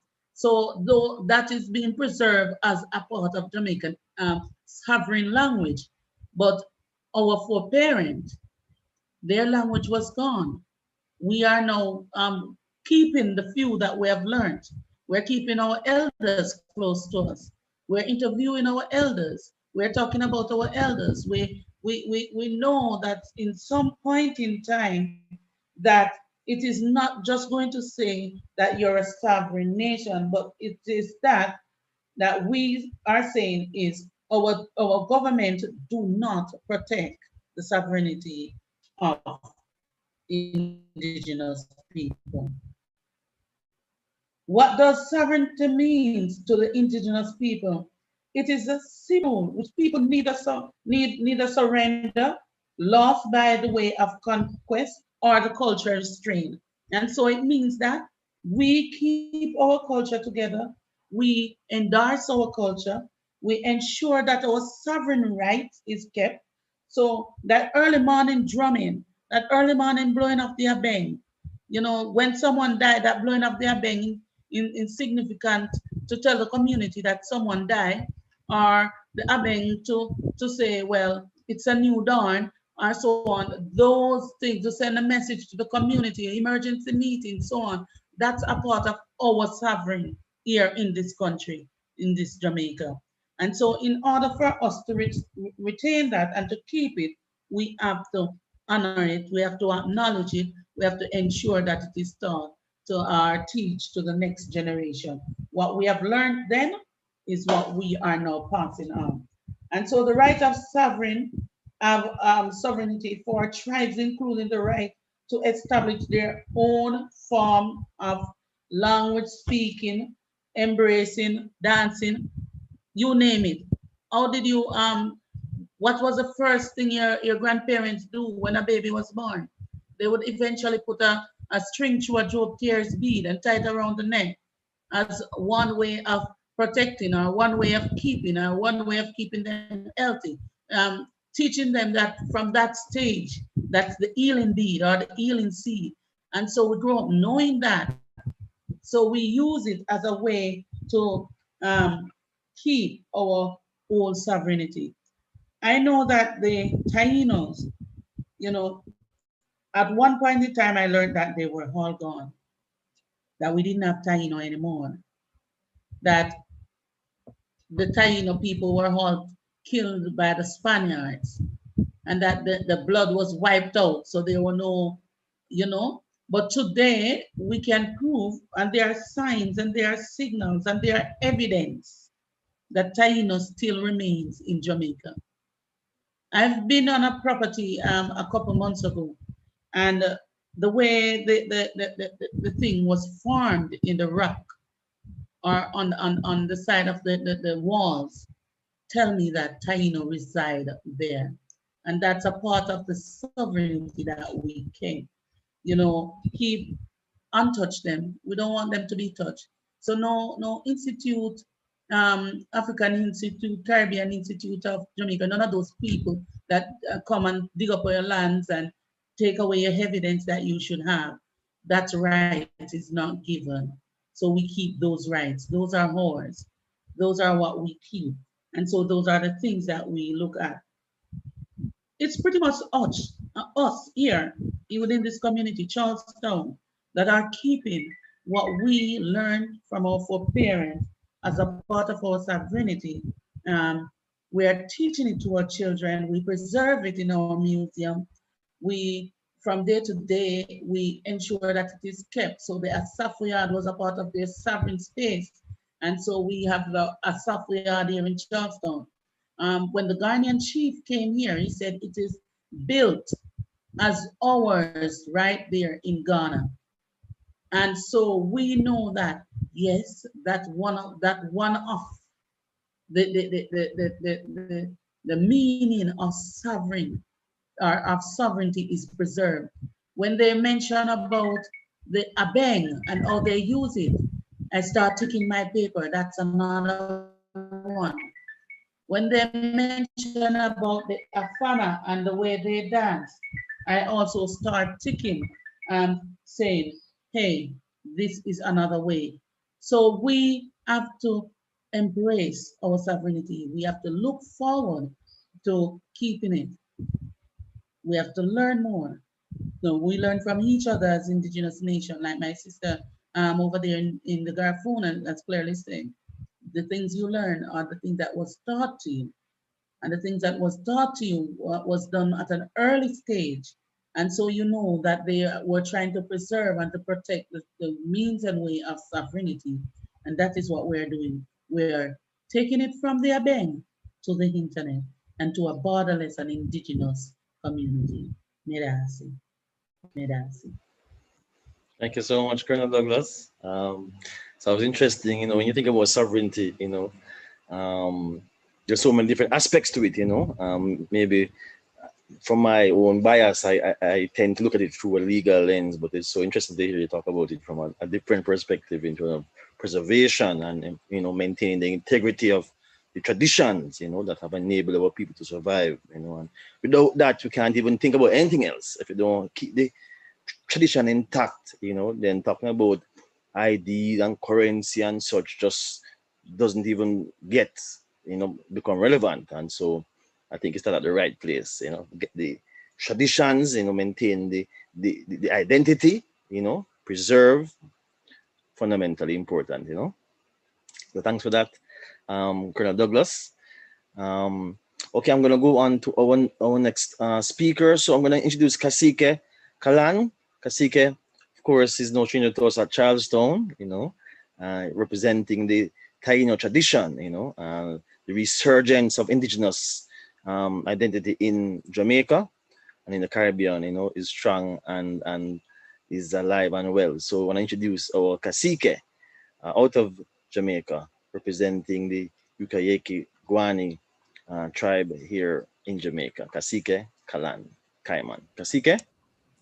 Usakasi, Butirabanwayu, to my Garinagu relatives, to all present on this panel, all watching through the internet, all here.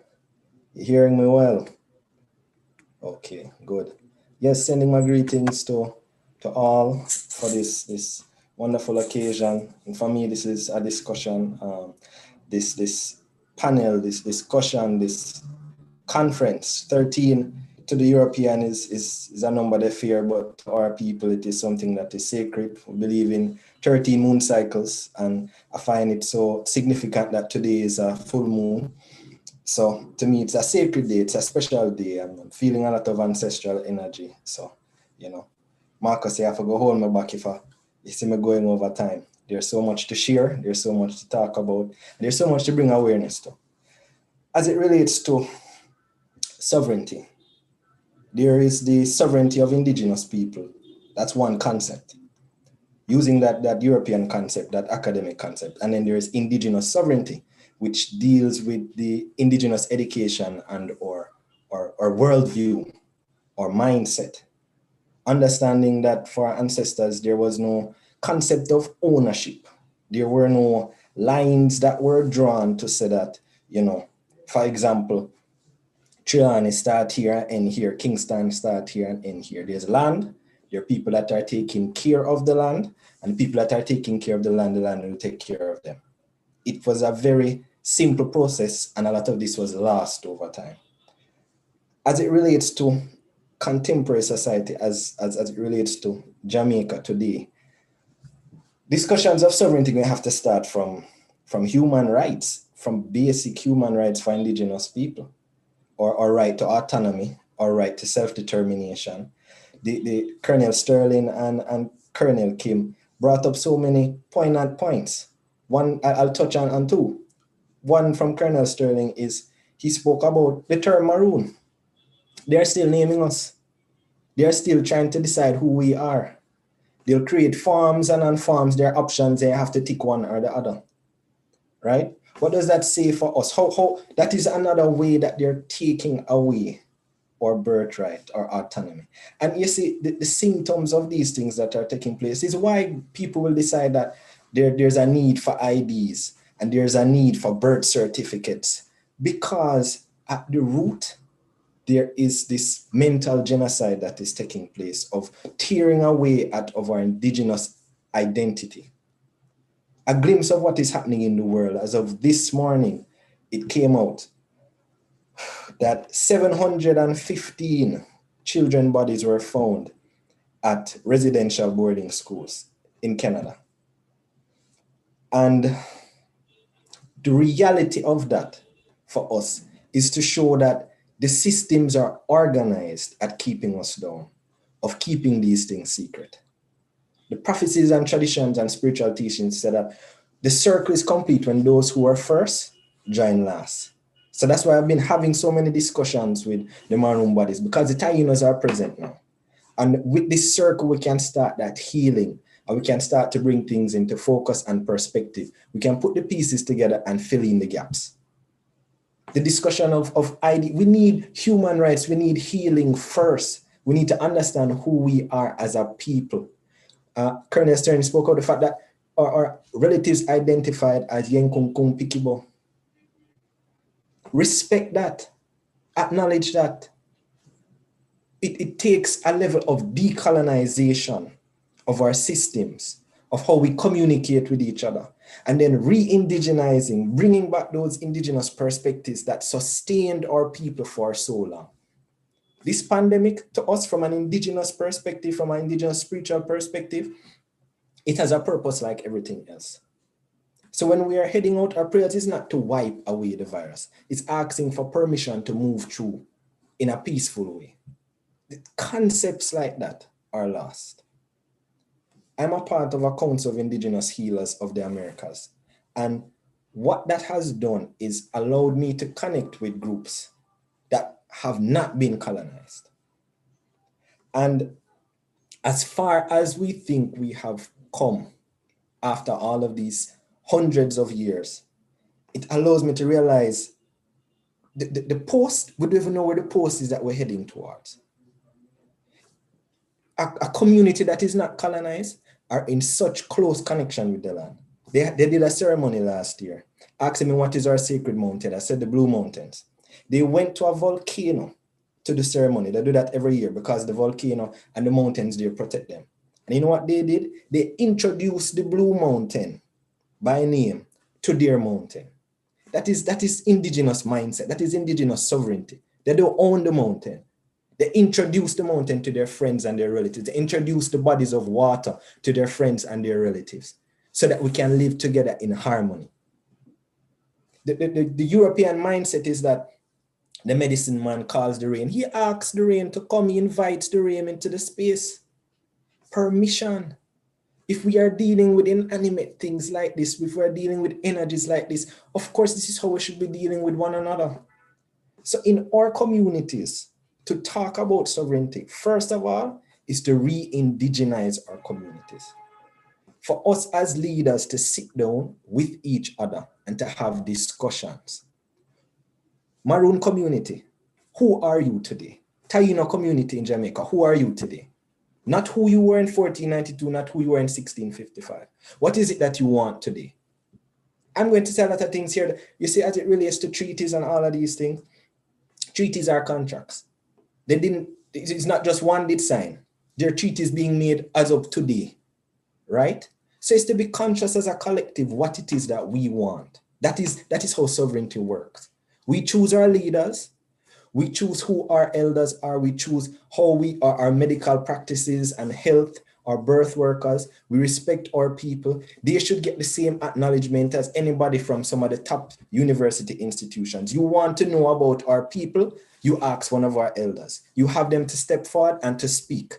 Any big celebration or any big thing that is going on and they want to know about colonels, them call for the leader of the Maroon colonels that you have.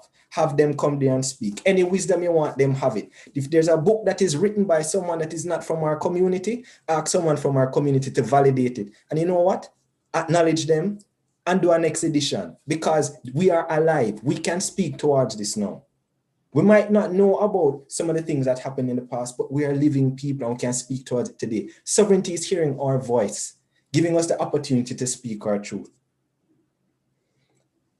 I was part of a discussion on Food Summit that is coming up in July, invited by other indigenous relatives of the Americas.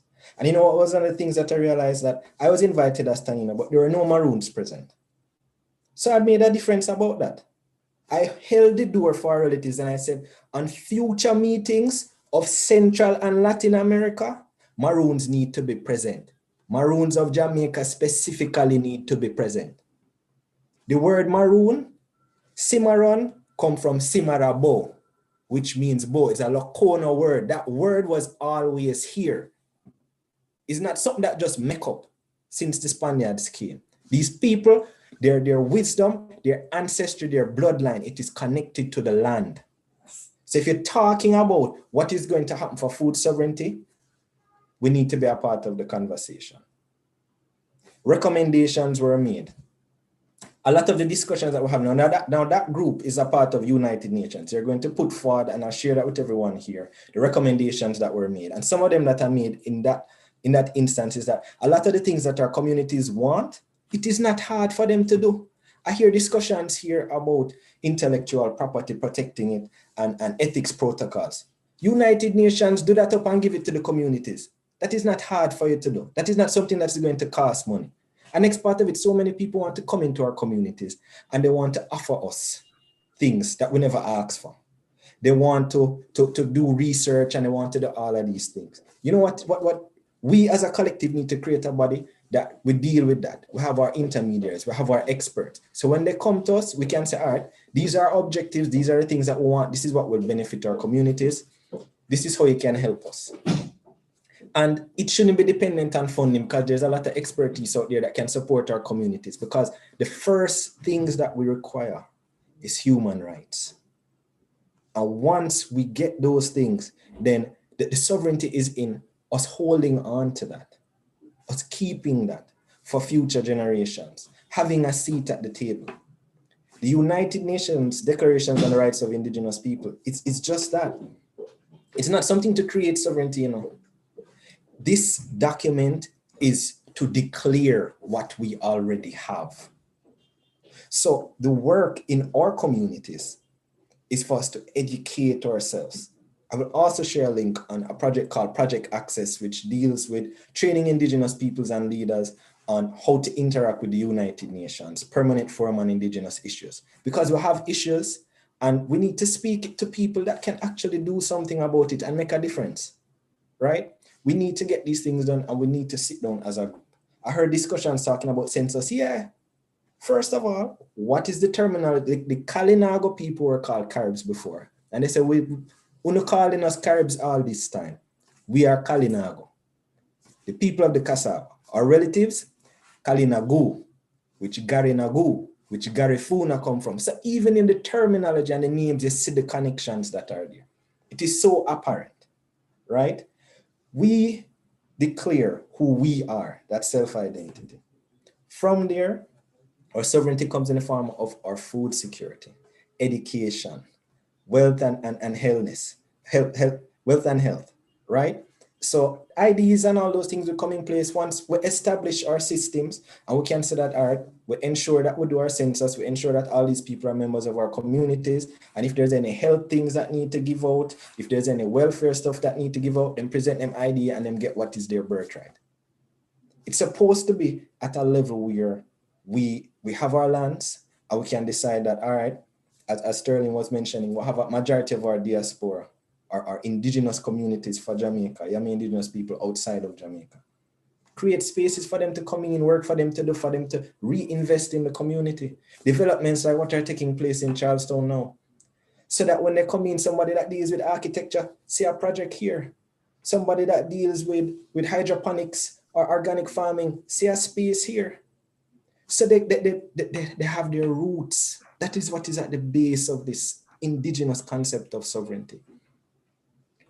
That our ancestral teachings and ways are respected.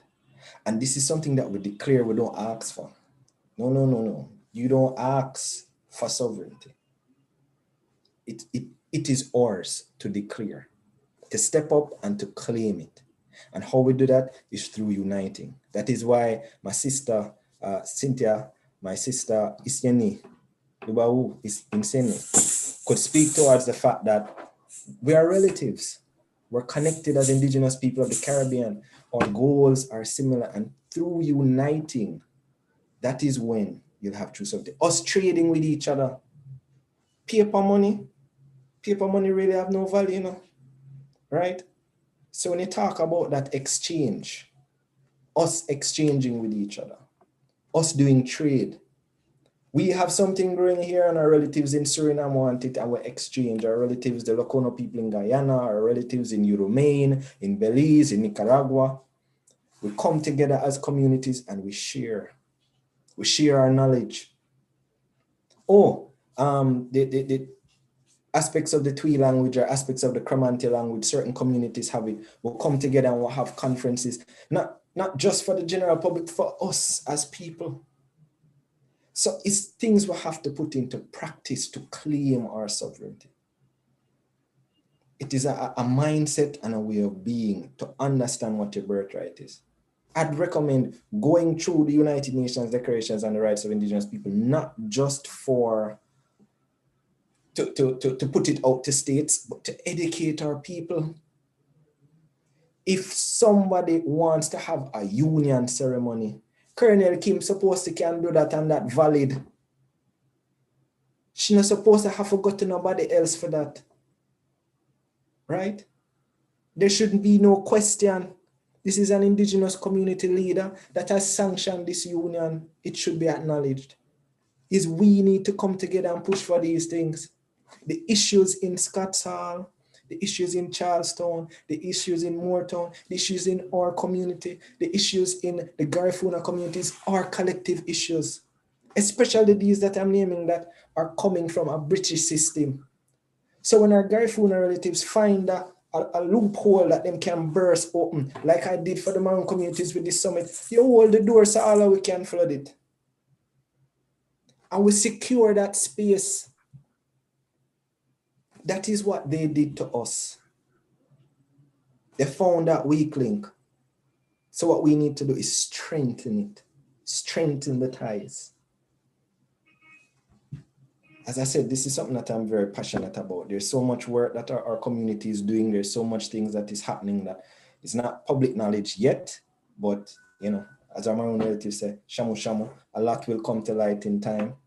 Discussions with government, a lot of things are happening as it goes towards the cultural diversity mandates that the government has. So again, it's knowledge, it's awareness. And I'll do this on behalf of all of the indigenous communities of the Caribbean. An open declaration, all of you that are watching on YouTube, please, the Charlestown Maroons have a website, Maroons Jamaica, and they will connect with all of us. If you want to assist our communities with our push for indigenous sovereignty, reach out. They are trustworthy people. They will make those connections, right? Reach out. We need help with grant writers. We need help with connections to the United Nations Permanent Forum on Indigenous Issues. Some of these things we're working on already. There are cultural diversity mandates that exist. There's repatriation of artifacts. There are a lot of things. It's just the work that needs to get done. Our relatives out there, you don't know if you have that ancestry. I just give you a website where you can ask. Them can reach us. We don't have a website yet. You want help with website, you can do that too. There's so many ways that you can support the communities. There's so many ways that you can deal with activism now to support our people. You hear Colonel Sterling talk about a fund and economy and commerce. Commerce before it was shells in Ghana, it was the ground provision, it was straight exchange, barter system. You can settle the transportation of the goods for us, we will find produce to send. And there are a list of things that we need. So my call to the communities out there, the best way for me to give an example of indigenous sovereignty is us to claim it, to be active, and to support our communities. To demonstrate that we're sovereign, it's for us to have discussions with each other around that table and get work done, not waiting on any external forces to give permission to do the work. So with that, I lead into the next presenter, and I'm open to the questions and answer segment. I say, Sedamain, Hahom, Medasi, thank you. Yes, Kasika, I give thanks for that impassioned sharing and a lot of information and perspective there too, of relevance, as I say, for what's happening today, not only in Jamaica, but, in the region, so give thanks for that. All right, so our final speaker in this panel, I'm going to introduce is Professor Maroon Shepherd. Of course, Professor Shepherd also is no stranger to us here in Charlestown. I've been with us in several previous conferences. And of course, we share, with her, this passion for reparations. And so we're glad that she could also join us, to share her perspectives on just what's currently, happening in terms of indigenous sovereignty issues here in Jamaica and the landscape for future developments. Prof. Shepherd, of course, having worked in the UN as well at a high level in terms of representing on the Committee for the Elimination of Racial Discrimination, CERD. So Prof. Shepherd, welcome, Prof. Thanks for joining us this afternoon. Thank you. Thank you so much, Marcus, our moderator. Let me greet Colonel Wallace Sterling of the Moortown Maroons, Acting Colonel Marcia Douglas, nice to see you, of course. I'm sorry I can't be in Charlestown face-to-face with everybody, every other person who's there right now. It is what it is, as we say, we have to manage it. Kasika Kalan, I greet you and I thank you for having been on my radio show, Talking History, some months ago. A very good afternoon to you, those on the ground in Charlestown and the virtual audience. I congratulate the Charlestown community and all members of the organizing team for keeping this conference with its celebratory and educational dimensions going for so many years.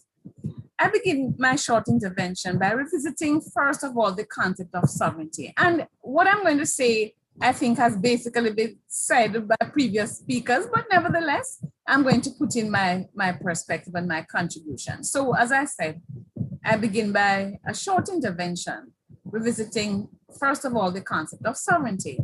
More specifically, the question is, what is indigenous sovereignty? And we have heard various perspectives on that.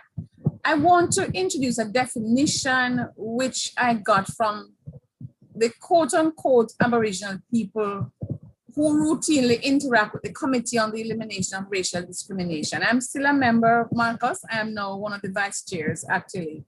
I'm into my second term. So when they interact with the committee, they often say this, and I give you this. So they say that the Aboriginal meaning of sovereignty is simply the right of self-government or self-rule, which the quote-unquote Aboriginal people neither surrendered nor lost by way of conquest. It is those rights which they have had since time. My understanding also is that treaties do not create indigenous people's sovereignty. Treaties are an affirmation between independent nations and the nation states. Indigenous sovereignty then is not a nation state recognition of inherent sovereignty on the nation state dominion. Rather, it arises from indigenous traditional knowledge belonging to each indigenous nation, ethnic group, First Nation community, etc. It consists of spiritual ways, culture, language, social and legal systems, political structures, and inherent relationships with lands, waters, and all upon them. Indigenous sovereignty exists regardless of what the nation state does or does not do. It continues as long as people that are part of it continue. And in the case of genocide, the burial sites, artifacts, and memory must be respected by the nation state. Indigenous sovereignty links indigenous environmental justice, anti-racism, indigenous just transition, social equity and justice, opposition to the commodification of culture and desecration of sacred sites, destruction and assaults on lands and waters, and protecting and nurturing tribal sovereignty. In all colonized spaces where conquerors met indigenous communities, they tried to take away such rights. But every form of domination generates an opposing struggle for liberation and reclamation of lost rights. This is the history of the Caribbean. This is the history of the Taíno people and the Maroon people and the Kalinago, the Garifuna, and the names they gave themselves. All of the indigenous peoples in our region claimed the right to maintain the freedom to which they were entitled as human beings. So in order to reclaim that freedom which Europeans tried to take away, they removed themselves, some of them, from the indignity of enslavement at the hands of people who were not all that in their own countries, but who wanted to exercise power over chiefs and kings and trained soldiers, male and female. In claiming their rights or reclaiming their rights, they established communities of their own where they could because of the need to recover social, political, and economic autonomy, to escape the hostility, the brutality, and racialized system imposed by the colonizers and the consequences of cultural genocide, in which names were changed, drums silenced, rituals disrespected, icons denigrated. They couldn't, of course, succeed because the drums have not been silenced. The names are being reclaimed. The rituals are here with us, and the icons are being popularized. In the post-slavery period, in our space, indigenous peoples have tried to negotiate with the nation state in the preservation of sovereignty. The challenge that we have in Jamaica, which is my point of reference, is that there is no great mass sympathy among the people for sovereignty claims by indigenous peoples. If we use the example of the Maroons, for example, opposition to claims of sovereignty by the general population is based on claims that they enforce treaty rights at the expense of African freedom fighters or other African freedom fighters, because they were African freedom fighters themselves. Now, had the Taíno community been larger and more vocal, then I think there would have been greater support for their sovereignty claims. As it is, the argument hardly comes up because of the view that indigenous genocide, which happened after 1492, means that every single Taíno disappeared. We know that's not the meaning of genocide. I want to suggest that we collectively resolve at this conference, especially in light of the impending celebration of Jamaica 60, to reclaim, to demand, and to maintain indigenous sovereignty, and to actively lobby for it. I propose that the conference actually passes a resolution, an outcome document, and maybe this was spoken about already. Maybe this is just, I'm coming to it with my own suggestion. Nevertheless, if it has been done already, well, good. But I am reiterating then, if it has already been suggested, that the conference actually passes a resolution outcome document to present to the governments of the region to demand respect for indigenous people's sovereignty. What should we demand? Here are my suggestions. First, that they understand, these leaders, that physical presence is not required to protect indigenous sovereignty based on the definition that I have talked about. And we want to demand that the complete definition be understood, but that where indigenous peoples are physically present, we demand that the leaders acknowledge their right to exist in spaces that are theirs by right, spaces that were stolen by colonizers and which current leaders are reluctant to share equitably. Second, that they honor their obligation to indigenous peoples under international law and the United Nations treaties to which they are state parties. Jamaica is a state party to the CERD, the Committee on the Elimination of Racial Discrimination, and to the ICERD, which is the convention that we try to implement. The International Convention on the Elimination of Racial Discrimination reaffirms that discrimination between human beings on the grounds of race, color, or ethnic origin is an obstacle to friendly and peaceful relations among nations and is capable of disturbing peace and security among peoples and the harmony of persons living side by side, even within one and the same state. A survey of a sample of the concluding observations of the CERD, if you undertake that survey, will demonstrate the concerns of the committee that the rights of the world's indigenous peoples be protected and where necessary, compensation be paid for violations.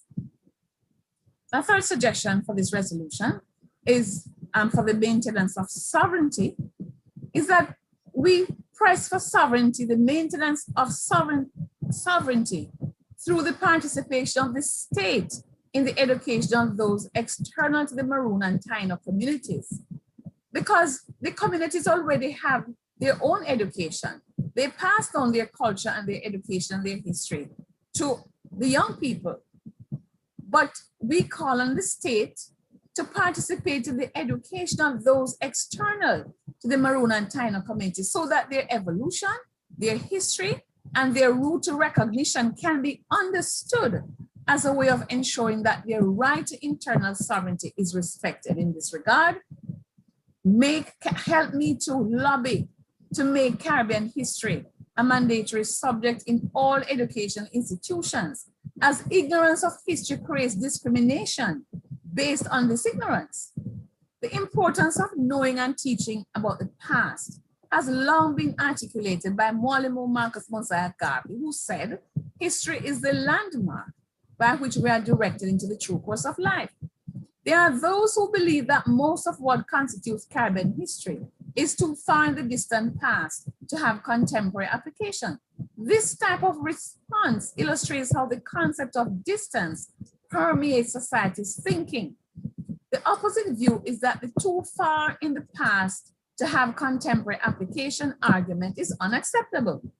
Distance only affects how one thinks about the past, in the sense that historians have mined the past, despite the intervening years, to intensify or resolve that the time between 1492 and now has simply given us time to reflect on how much evidence is available to use the past to explain the contemporary. Maybe those of us who don't support that distance argument are too related to the events of the past and cannot untangle the relationship between past and the present, as they are so inextricably linked. They're tangled. I also want to suggest the establishment of what I am calling, you might have another name for it, but a Truth and Reconciliation Commission in this country to review the roots of the violation of indigenous people's sovereignty and to seek solutions to what is in many cases an impasse. We must demand the preservation of the legacy of Taino cultural and spiritual life. We must demand in this resolution the protection of their endangered burial sites and the building of a proper museum for the showcasing and preservation of their way of life through their artifacts. We know that this is something that is threatened by what some people regard as development. And we should also press for the recreation of their icons through monuments that reflect indigenous peoples on the landscape, and concurrently, the removal of icons that dishonor their ancestors. Monuments, statues, and memorials play critical roles after atrocities or crimes in furthering the interests of justice.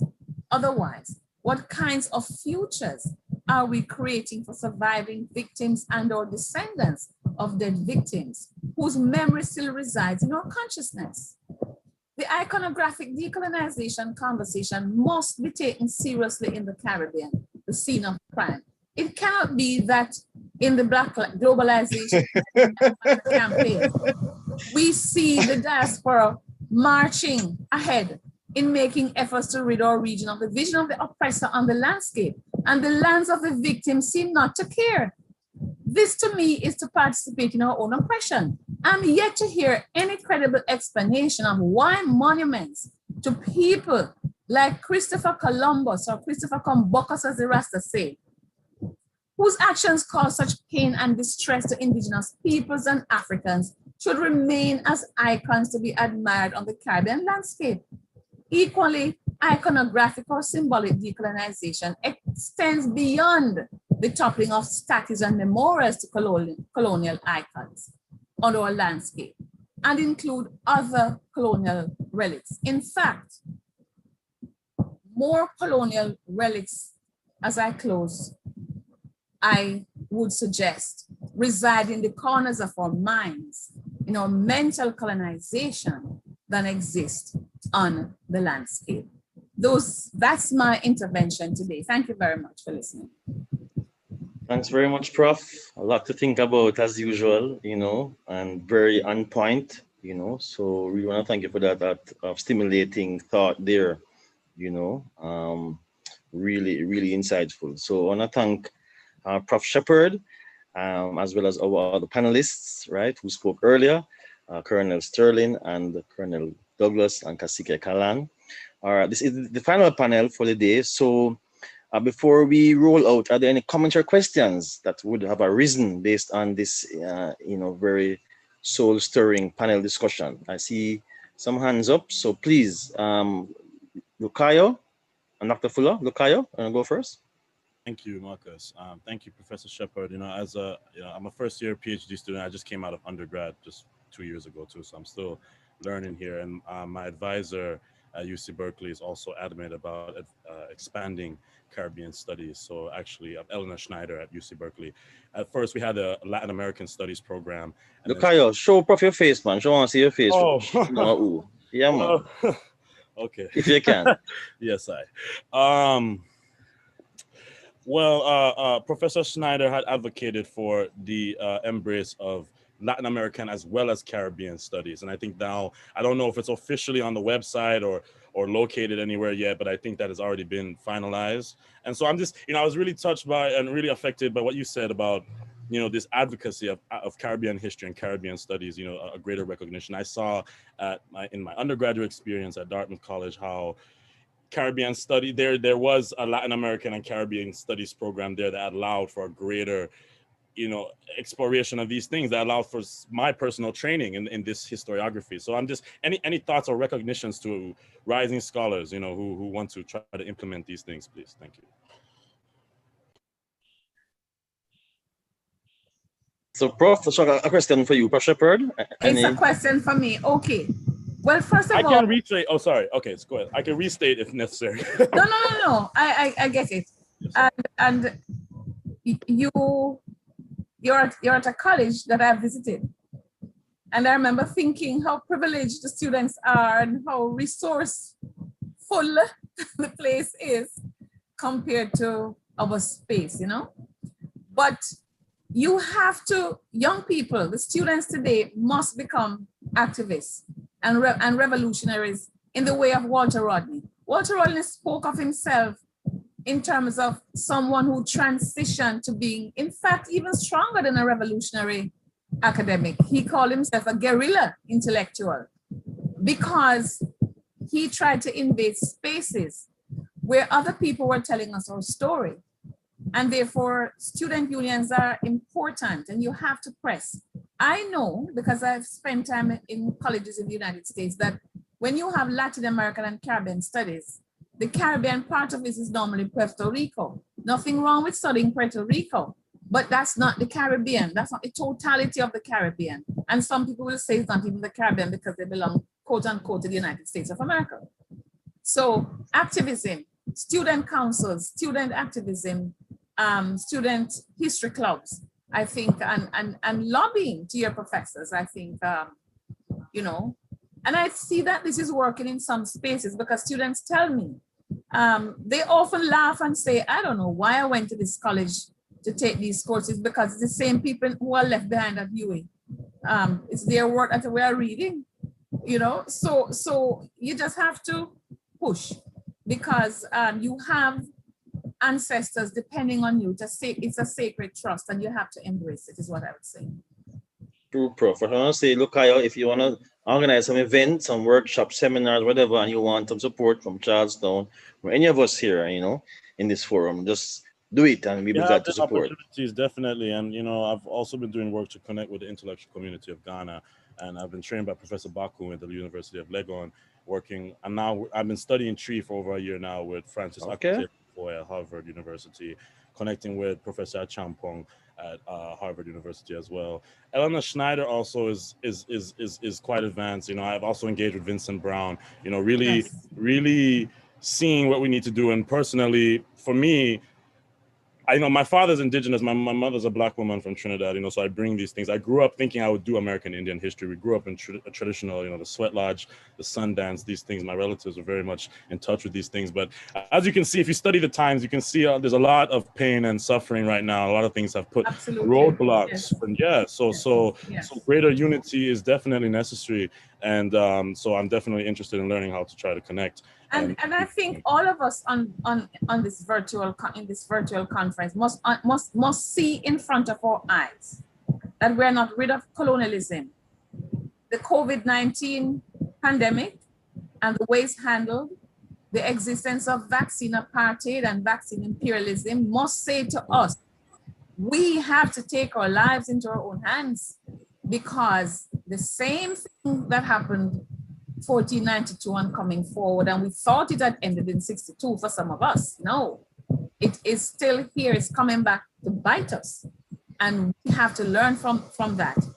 We got no settlement like a Marshall Plan or Colombo Plan or Golden Handshake at the moment of independence, and we have seen the impact of that.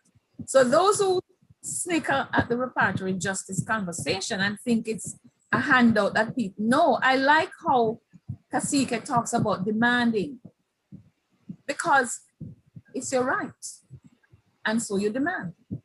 But thank you for that intervention. Thank you, Prof. Prof. Harcourt, the floor is yours, sir. Thanks, yeah, man.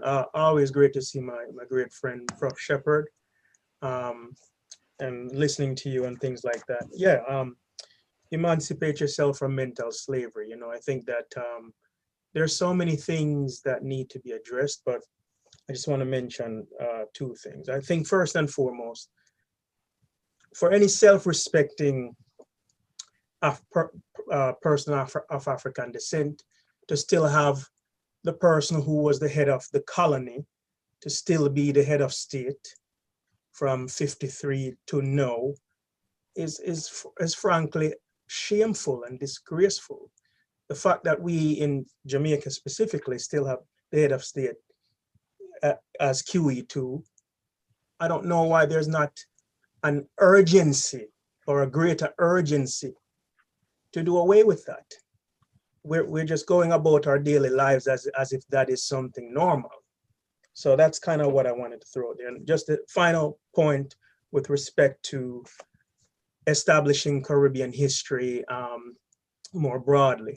I think one of my concerns, even as an academic, has been the perpetuation of, I guess, what I would call, or probably others have called it that, but the academic industrial complex. And I think we have to make sure that it just doesn't become another way of academics churning out, bachelor's degree, recipients, masters, PhDs, researchers. It is a business. I'm in that business. Prof. Shepard, we're all a part of it.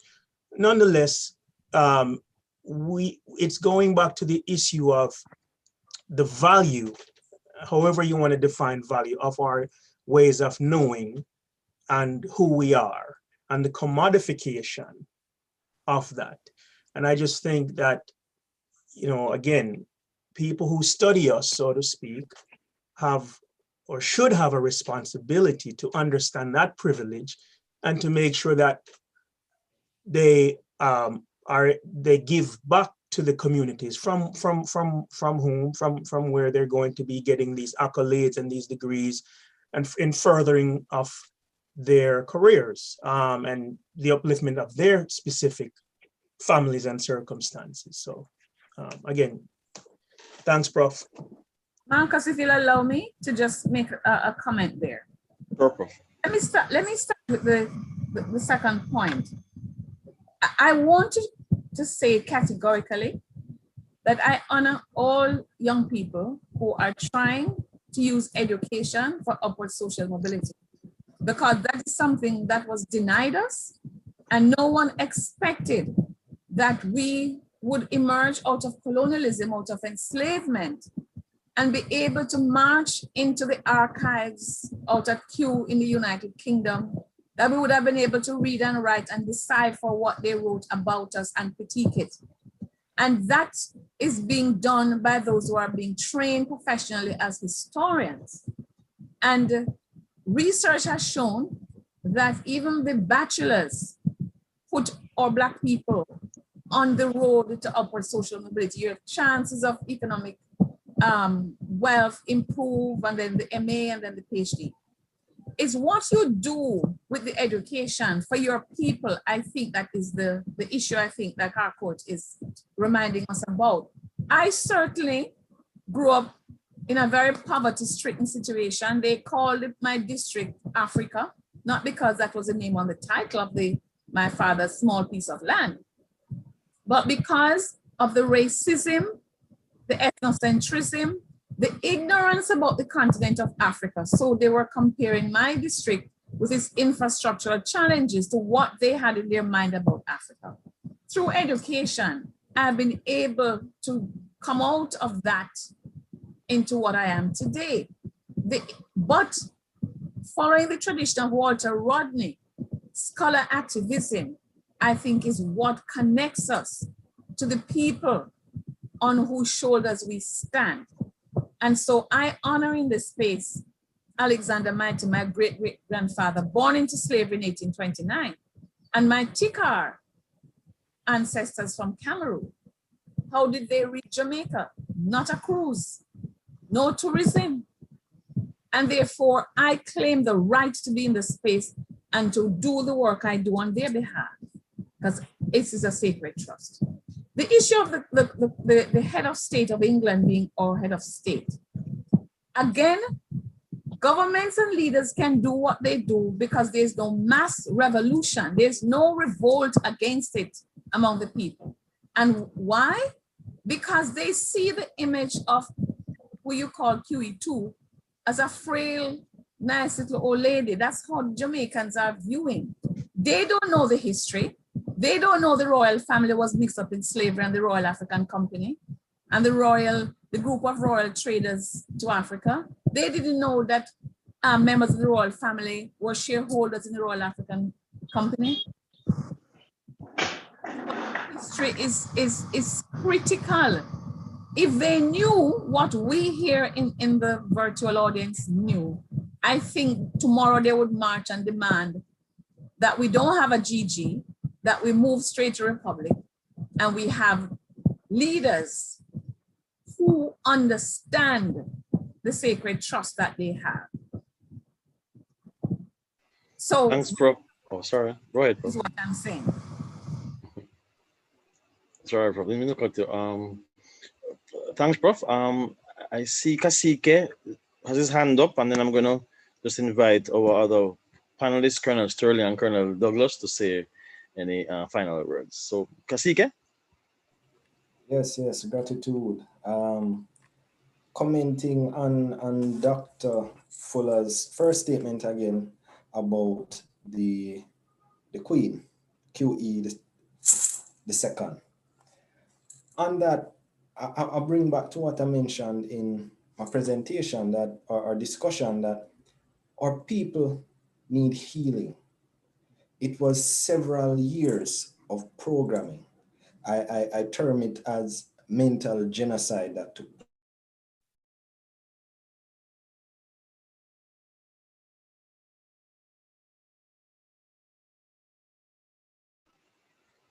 Kasike?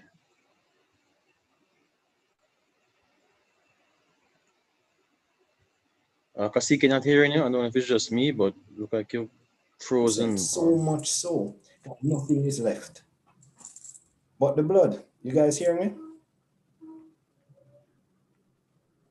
Marcus? Yes. Okay. Yes, we're hearing you now. Oh, you hear me now? Okay. We missed Yes, about a minute. We missed about a minute or so. Okay, no problem, man. I was saying that the as it relates to what Dr. Fuller was saying, when you say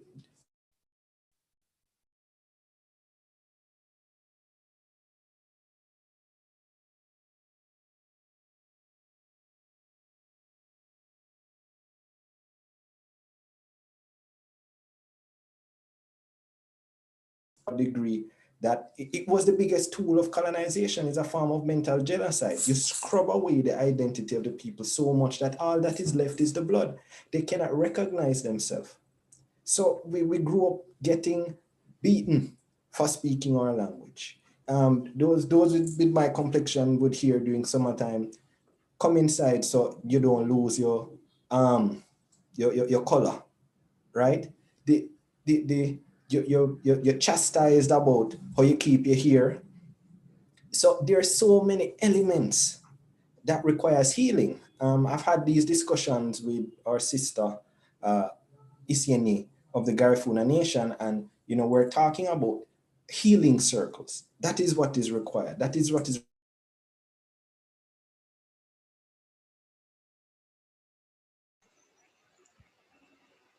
We lost again, Kasike.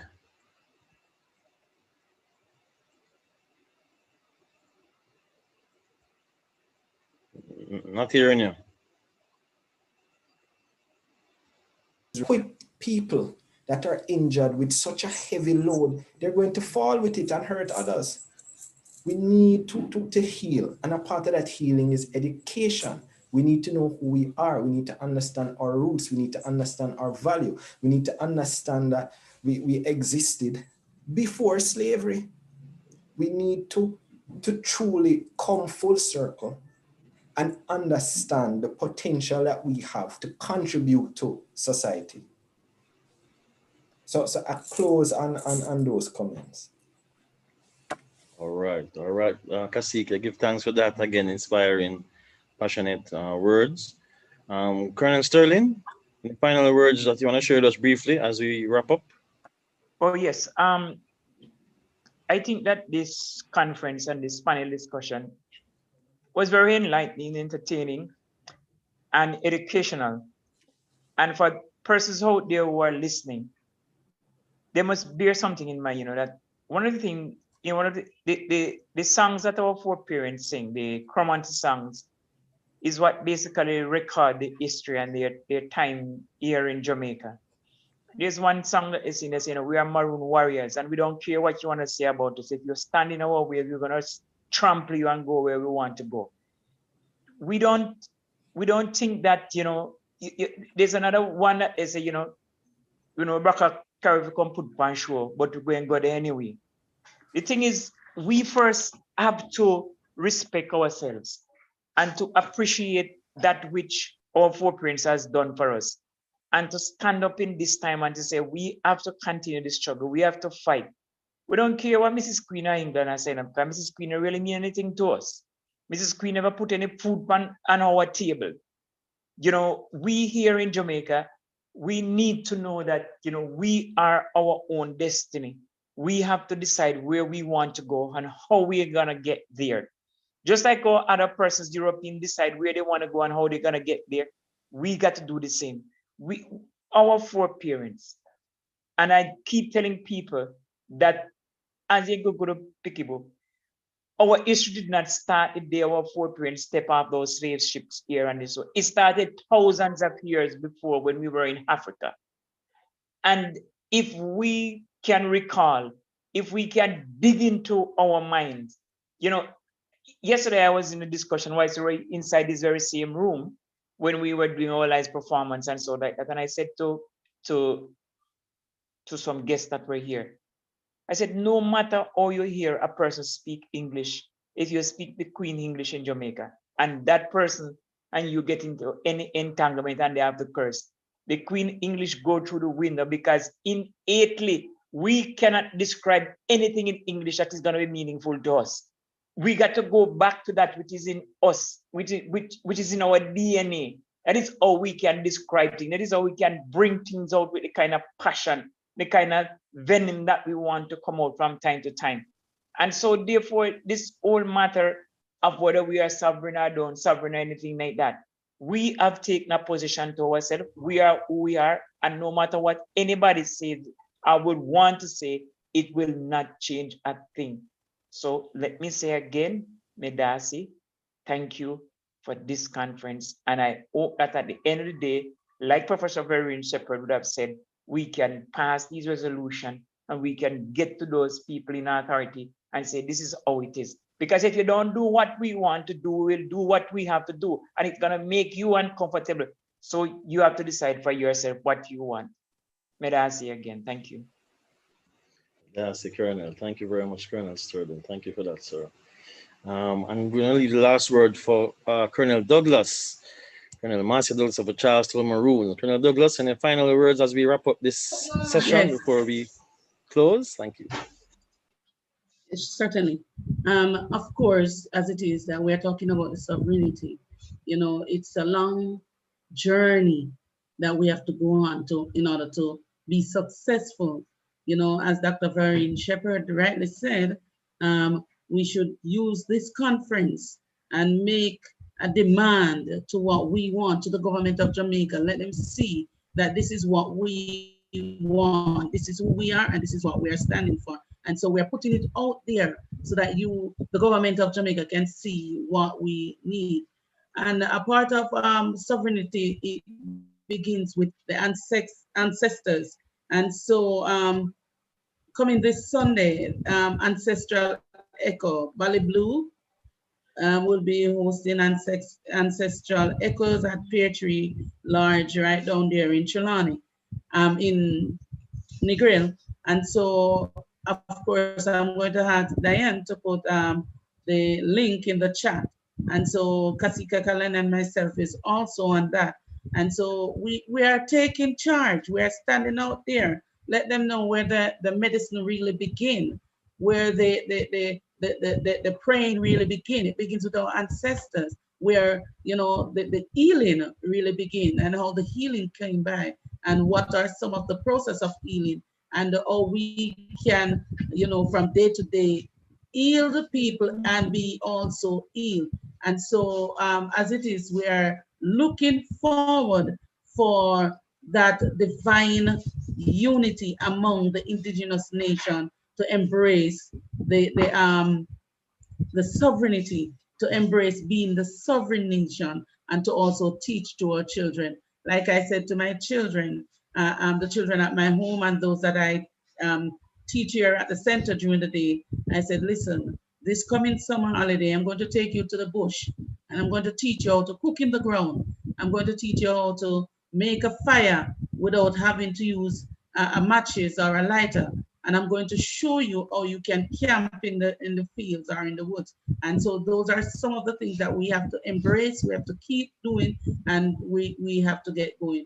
Britt and myself yesterday was talking about healing through yoga for the children, and how it is that we, while doing that, we can teach the knowledge of our culture. And so those are some of the things that, yes, we're doing, again, from the Abeng to the internet. Thank you, panelists, for today. I mean, it was a great day. I did enjoy every single moment of it. I learned things and, of course, distribute messages. And yes, it was really, really a blast. It was number one. This is one of the panel discussion that, you know, we should really keep. Medasi, Medasi. Thank you. Medasi. Thank you so much, Colonel Douglas. I too want to thank all of our panelists on this final panel. Professor Vereen Shepherd, there's a Captain, Colonel Wallace Sterling, Moortown, and Captain Douglas, and Kasike Kalan.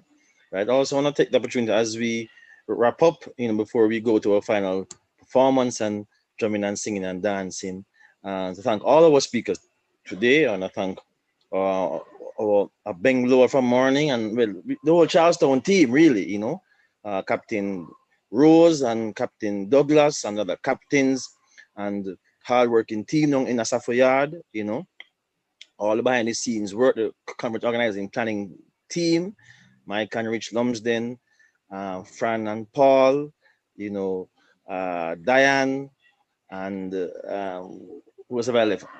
Fofier, I come for Fofier, and the entire planning team that, takes a lot of work and effort behind the scenes to do this. And of course, it's our first time we're doing this in this sort of extended 2-day live format, I want to thank Mr. Kyle Mays, from the chairman of the Health and Wellness Network, who gave greetings this morning as well. I want to thank all of our academics who spoke earlier in the morning session, Mr. John Favini, Dr. Victoria Grieve-Williams, Mr. Alex Moulton, Miss Erica Ninjana Wedgin, as well as Dr. Marcus Nevios and Miss Tracy Stewart. Of course, I want to thank our performers as well, Scuffmouth, right? Captain Padam Douglas, who we're going to hear more from now. Of course, our homegrown Charlestown Maroon drummers and dancers.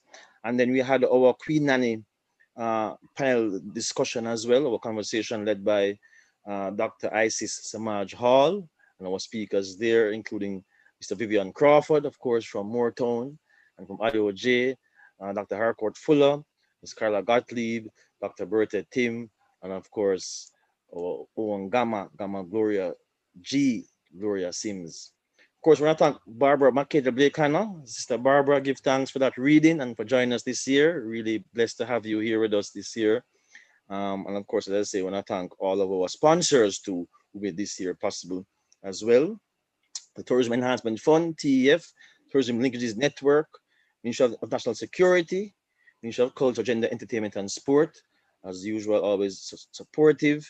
I want to thank Towson University, University of Colorado, Boulder, Sankofi. I want to thank Lumsden and Partners, Golf Law, and of course, Events Slowly. So that's our conference this year. I'm going to pass over to our live team in Charlestown in the Asafo Yard for our grand finale.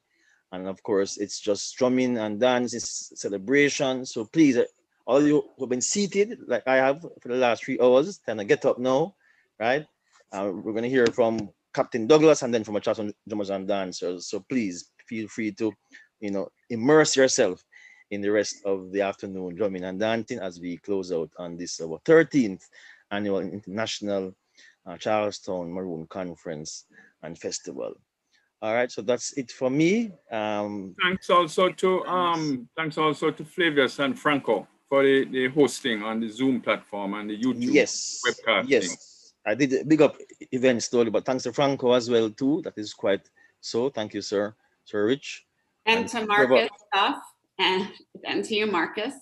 Yes. Thanks to you too. Yeah. And if you've left with anybody, please forgive us. But it's really been good. This year we have a recording. For those who missed it, you can go on our YouTube channel, CTMC YouTube channel, and see all that you missed yesterday and all that you missed today. Or if you want to see it again, of course, you want to go over it to really absorb what was being said and discussed, please feel free to visit. And sorry, Marcus, what is the YouTube channel? What do we look for the YouTube channel to distribute? YouTube channel, I'll post it right here in the chat. So you will have the YouTube channel links right now. Let me post it right now as we pass over to Charlestown. So let me just see. Or Rich, you have it there more handy, Rich? I forgot to search for it now. Let me see if we find it quickly. but we're gonna post it in the channel just now so you can get, of course, to check it out. As it's been a long 2 days, and so we may not have gotten to see everything, right? So let me just see here. In the meantime, Charlestown, Safayard.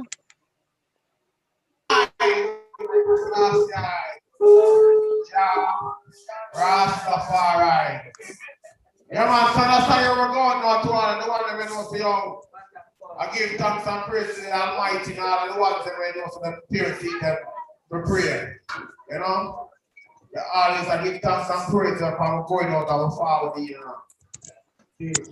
Always ask for mercy. Everything we are, you know. Yeah, man, run the track right now. Yeah.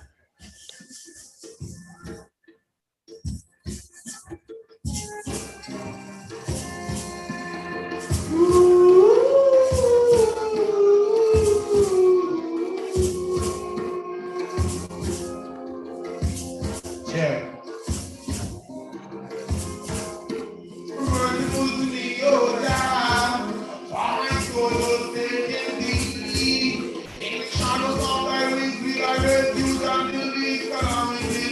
Over me, merciful to me, oh God, for my soul was taken thee. I put it off and suffer and play that now. Yeah, give thanks and praise, you know.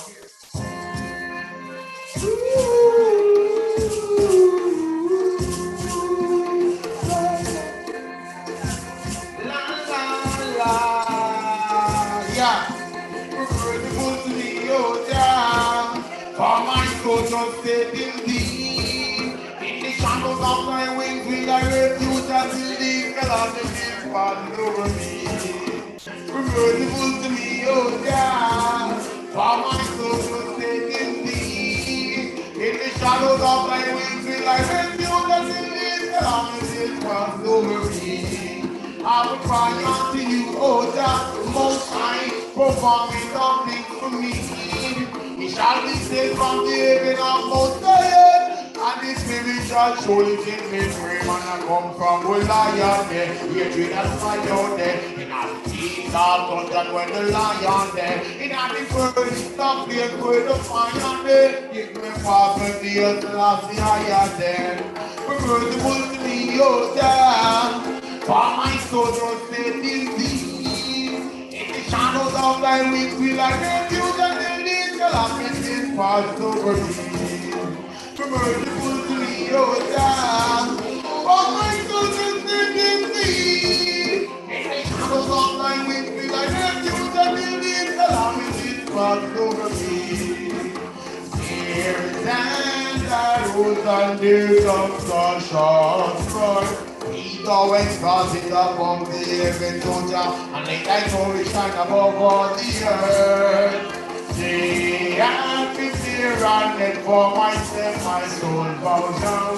They have taken a bit before me, but into the midst they have fallen by themselves. Merciful to me, O God, for my soul shall stay in thee. In the shadows of my wings will I refuge until these calamities pass over me. Be merciful to me, O God, for my soul shall stay in thee. In the shadows of thy wings will I refuge until these calamities pass over me. Please be careful.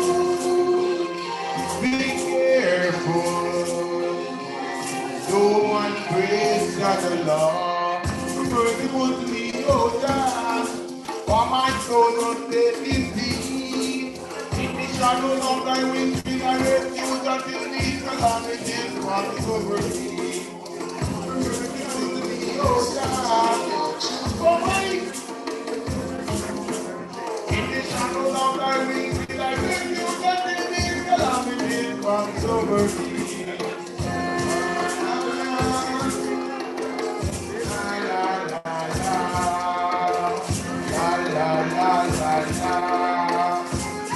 Yeah, man, please palm yeah, hold a second. Hold it. Drive back from the top. Hold it. Yeah, because every day we there I live. And some of the time we see each other every day and we take this thing for granted. We take everything for pleasure. You know? What the time now for we as people and as a people and as indigenous people to live good. You know? Too much war and ism and schism, too much frustration, too much, you know, injustice amongst ourselves. A time for we live good. A time for we live upright. A time for we to be the example. You understand? Right now.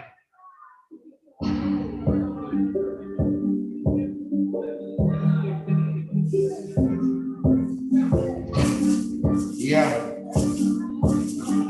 How we go? All right. Live good, walk good, bake and craft, full training in the street, make sure you have good love. In your face like it's all good, for like a sheep. Oh no, it's a black wolf. With the account of freedom, the wicked are not freedom. And in a that love we believe it, and now the prophecy revealing. Then in our life, one of me conceited, and for everything you're everything, you want to Christ. Well, it's not so great. But mind of that good and still in a life. Man of me conceited, and for everything you're everything, make them go to Christ. Well, it's not so great. But mind of that sister, they can come around and come along and them are free. Oh my God, where you want me to be. When them hear me, when them want them to be. They don't come forth to blow the energy. But never so divine. I love you, so I believe that I would want to teach. Let's go use some free. What mine is the only enemy. We tell you in a life. And I'll be confident. And for everything you represent, make them know some point. Well, it's not so great. I mean, I'm pretty sure that it's but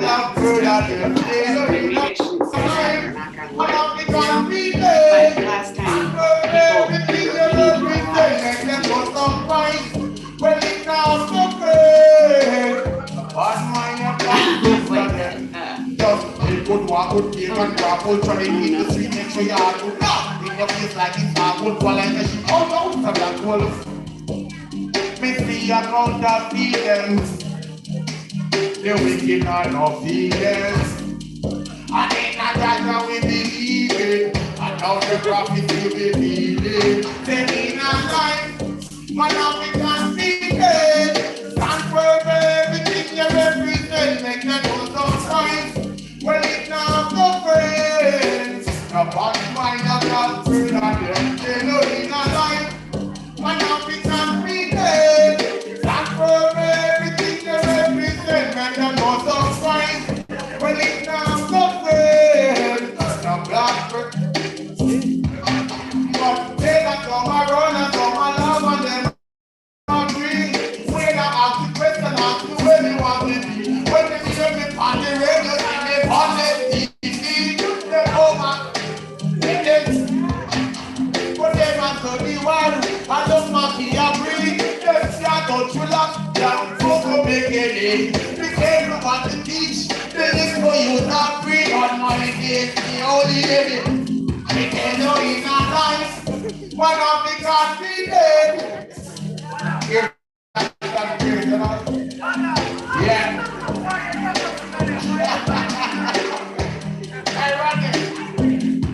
Right now, you see the song, before we play everything, you see the next song we're going to sing? Our condolence and our respect to the man called Colonel Franklin Lumsden. One of the first Maroon, one of the first chief, one of the first Maroon make sure that marijuana free in our Maroon community. You understand me? And fight for this, and work for this. So a lot of respect. You understand me? Now I. So I can't play me right. They will do your acapella, not play me.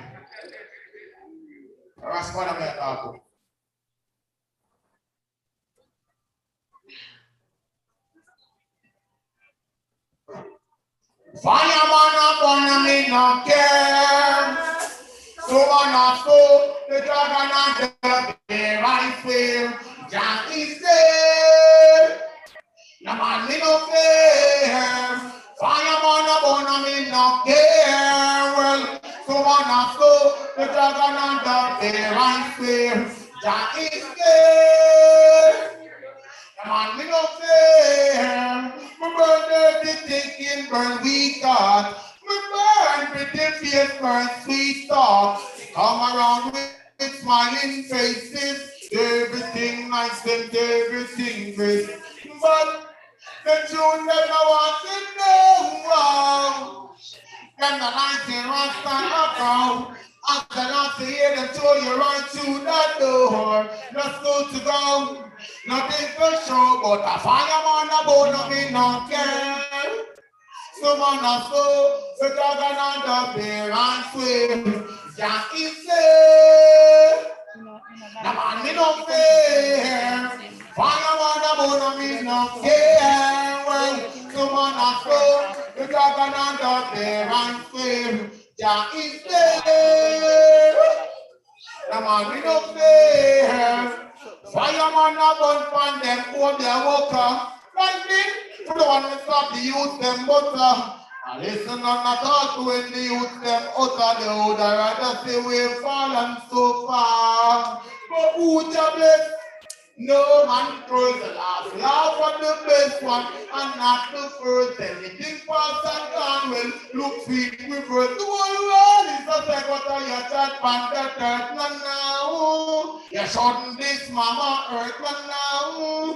You pagans and bloodthirst now. I said the most mighty bird, Rastafari come first.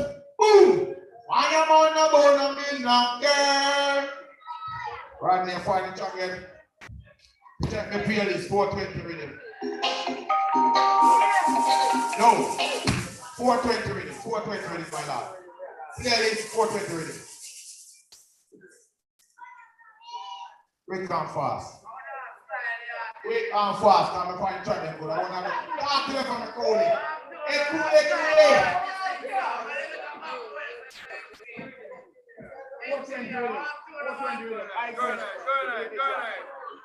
Yeah. Nerd is the Lord of the fullest world. Yeah. Nerd is the Lord of the fullest world. Everything is here for a reason and a purpose. I got the youth side.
I'm burning got some high grade, yeah. The high grade. We're smoking on some high grade. Oh, I'm pulling it again.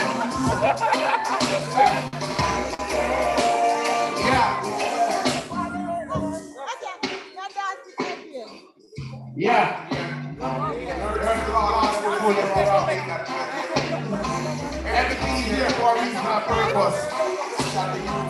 Due time and it's due season. God job to come. Burn it.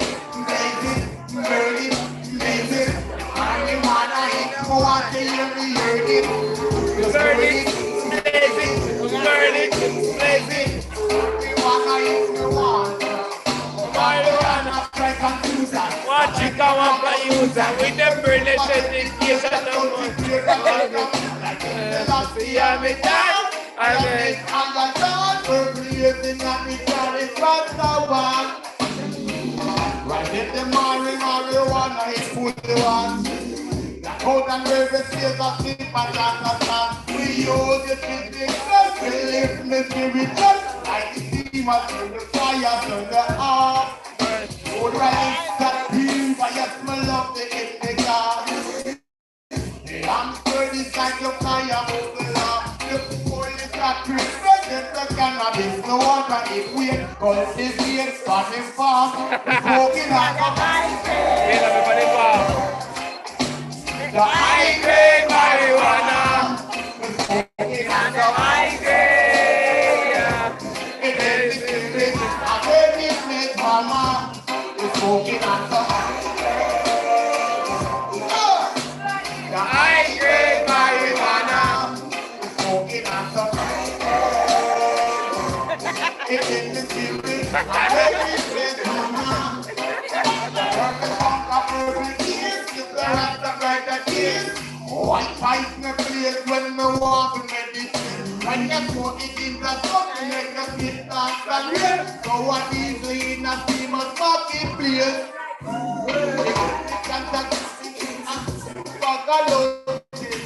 Glaucoma is cure. If you never notice, legalize it.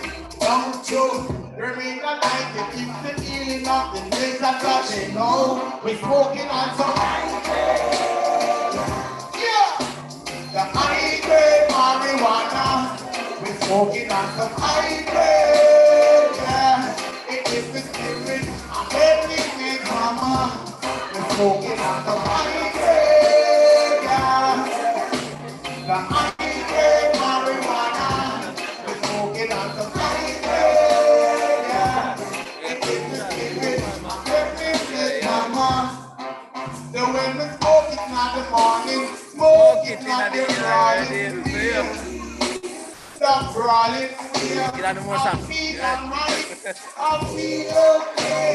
Yeah, yeah, yeah.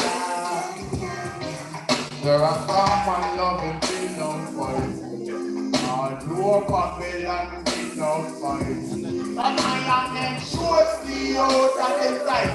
Cause them things we wrong. And they all on the right. They must smoking and down. The high grade marijuana. We smoking and some. But just so they wanna know, it is the spirit of every place, mama. Yeah, the high grade marijuana. Yeah, man, give thanks and praise, you know? Yeah, it was an honor and a blessing to be here. Yeah. I want. That's all enough.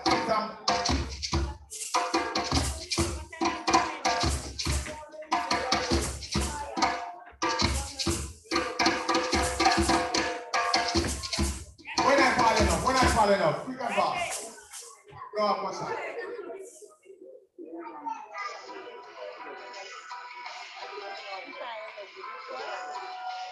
La la la la la la la la la la.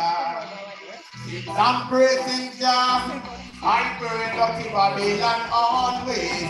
Since I'm praising Jah, I burn the pagans like every day. Raspadamasi. But it no matter what them talking about. The fire when they get what them talking about with. I don't find the word them nasty. Come and fly for the end of the road. Raspadamasi. But it no matter what them talking about. The fire when they get what them talking about with. I don't find the word them nasty. Come and fly for the end of the road. The fire running ya, the fire running ya. So everything we see right, we do in ya. And dirty Babylon, them can't come in ya. Can't touch Rasta, shine or in arena. You are the junior, I'm the one senior. We get that country because the fire bleach out and beat it party like up. You're not a burning ya. So be short, just an envy. Just bad mind and the crime and the century. Them not talk the truth. when them in a parliament, with them want to help, and I call them a help wing. When they can't see them hard, not even talk. When them run them talk, not even laugh.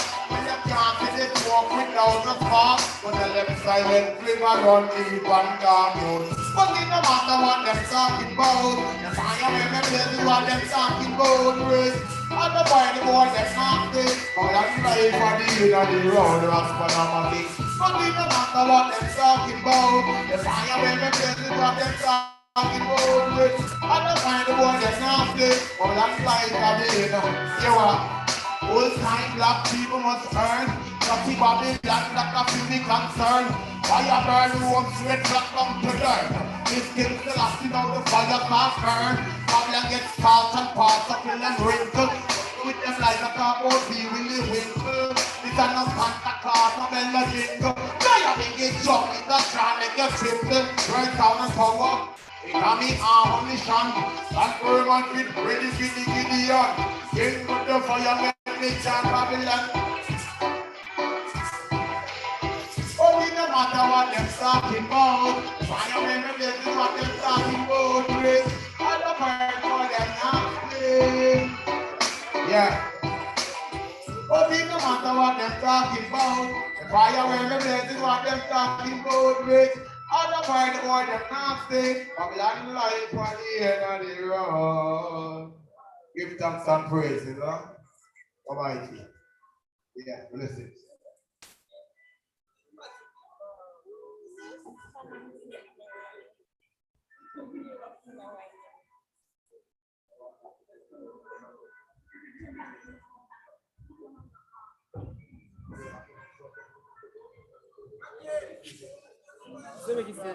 No, man, I put it wider. I prefer more. No, you are going to go wider.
So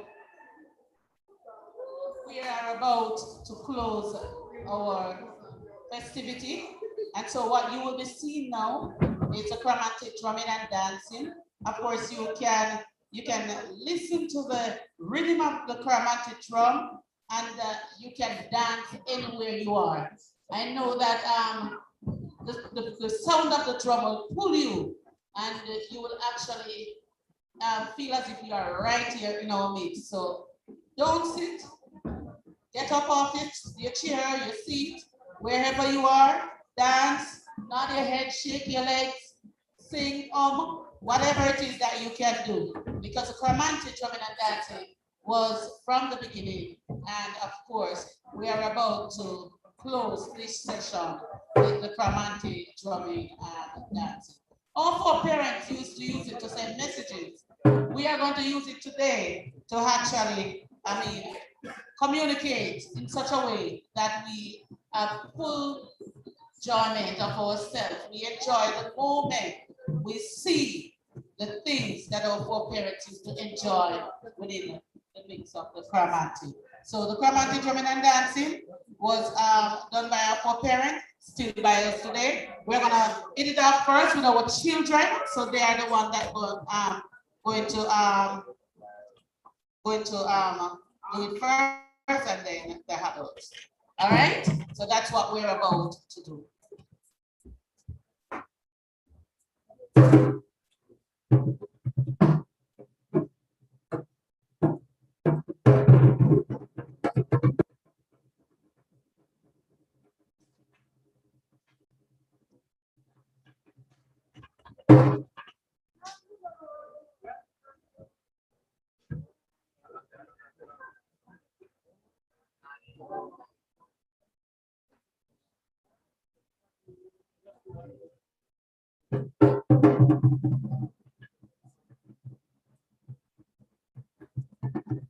Yeah.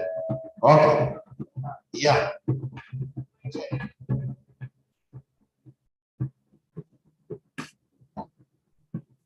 Yep. Ready.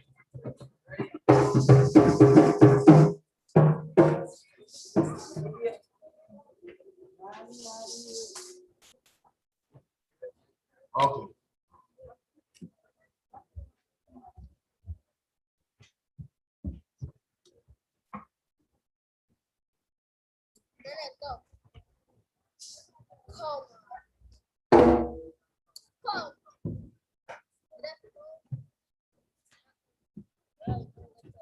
Running on you.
Thank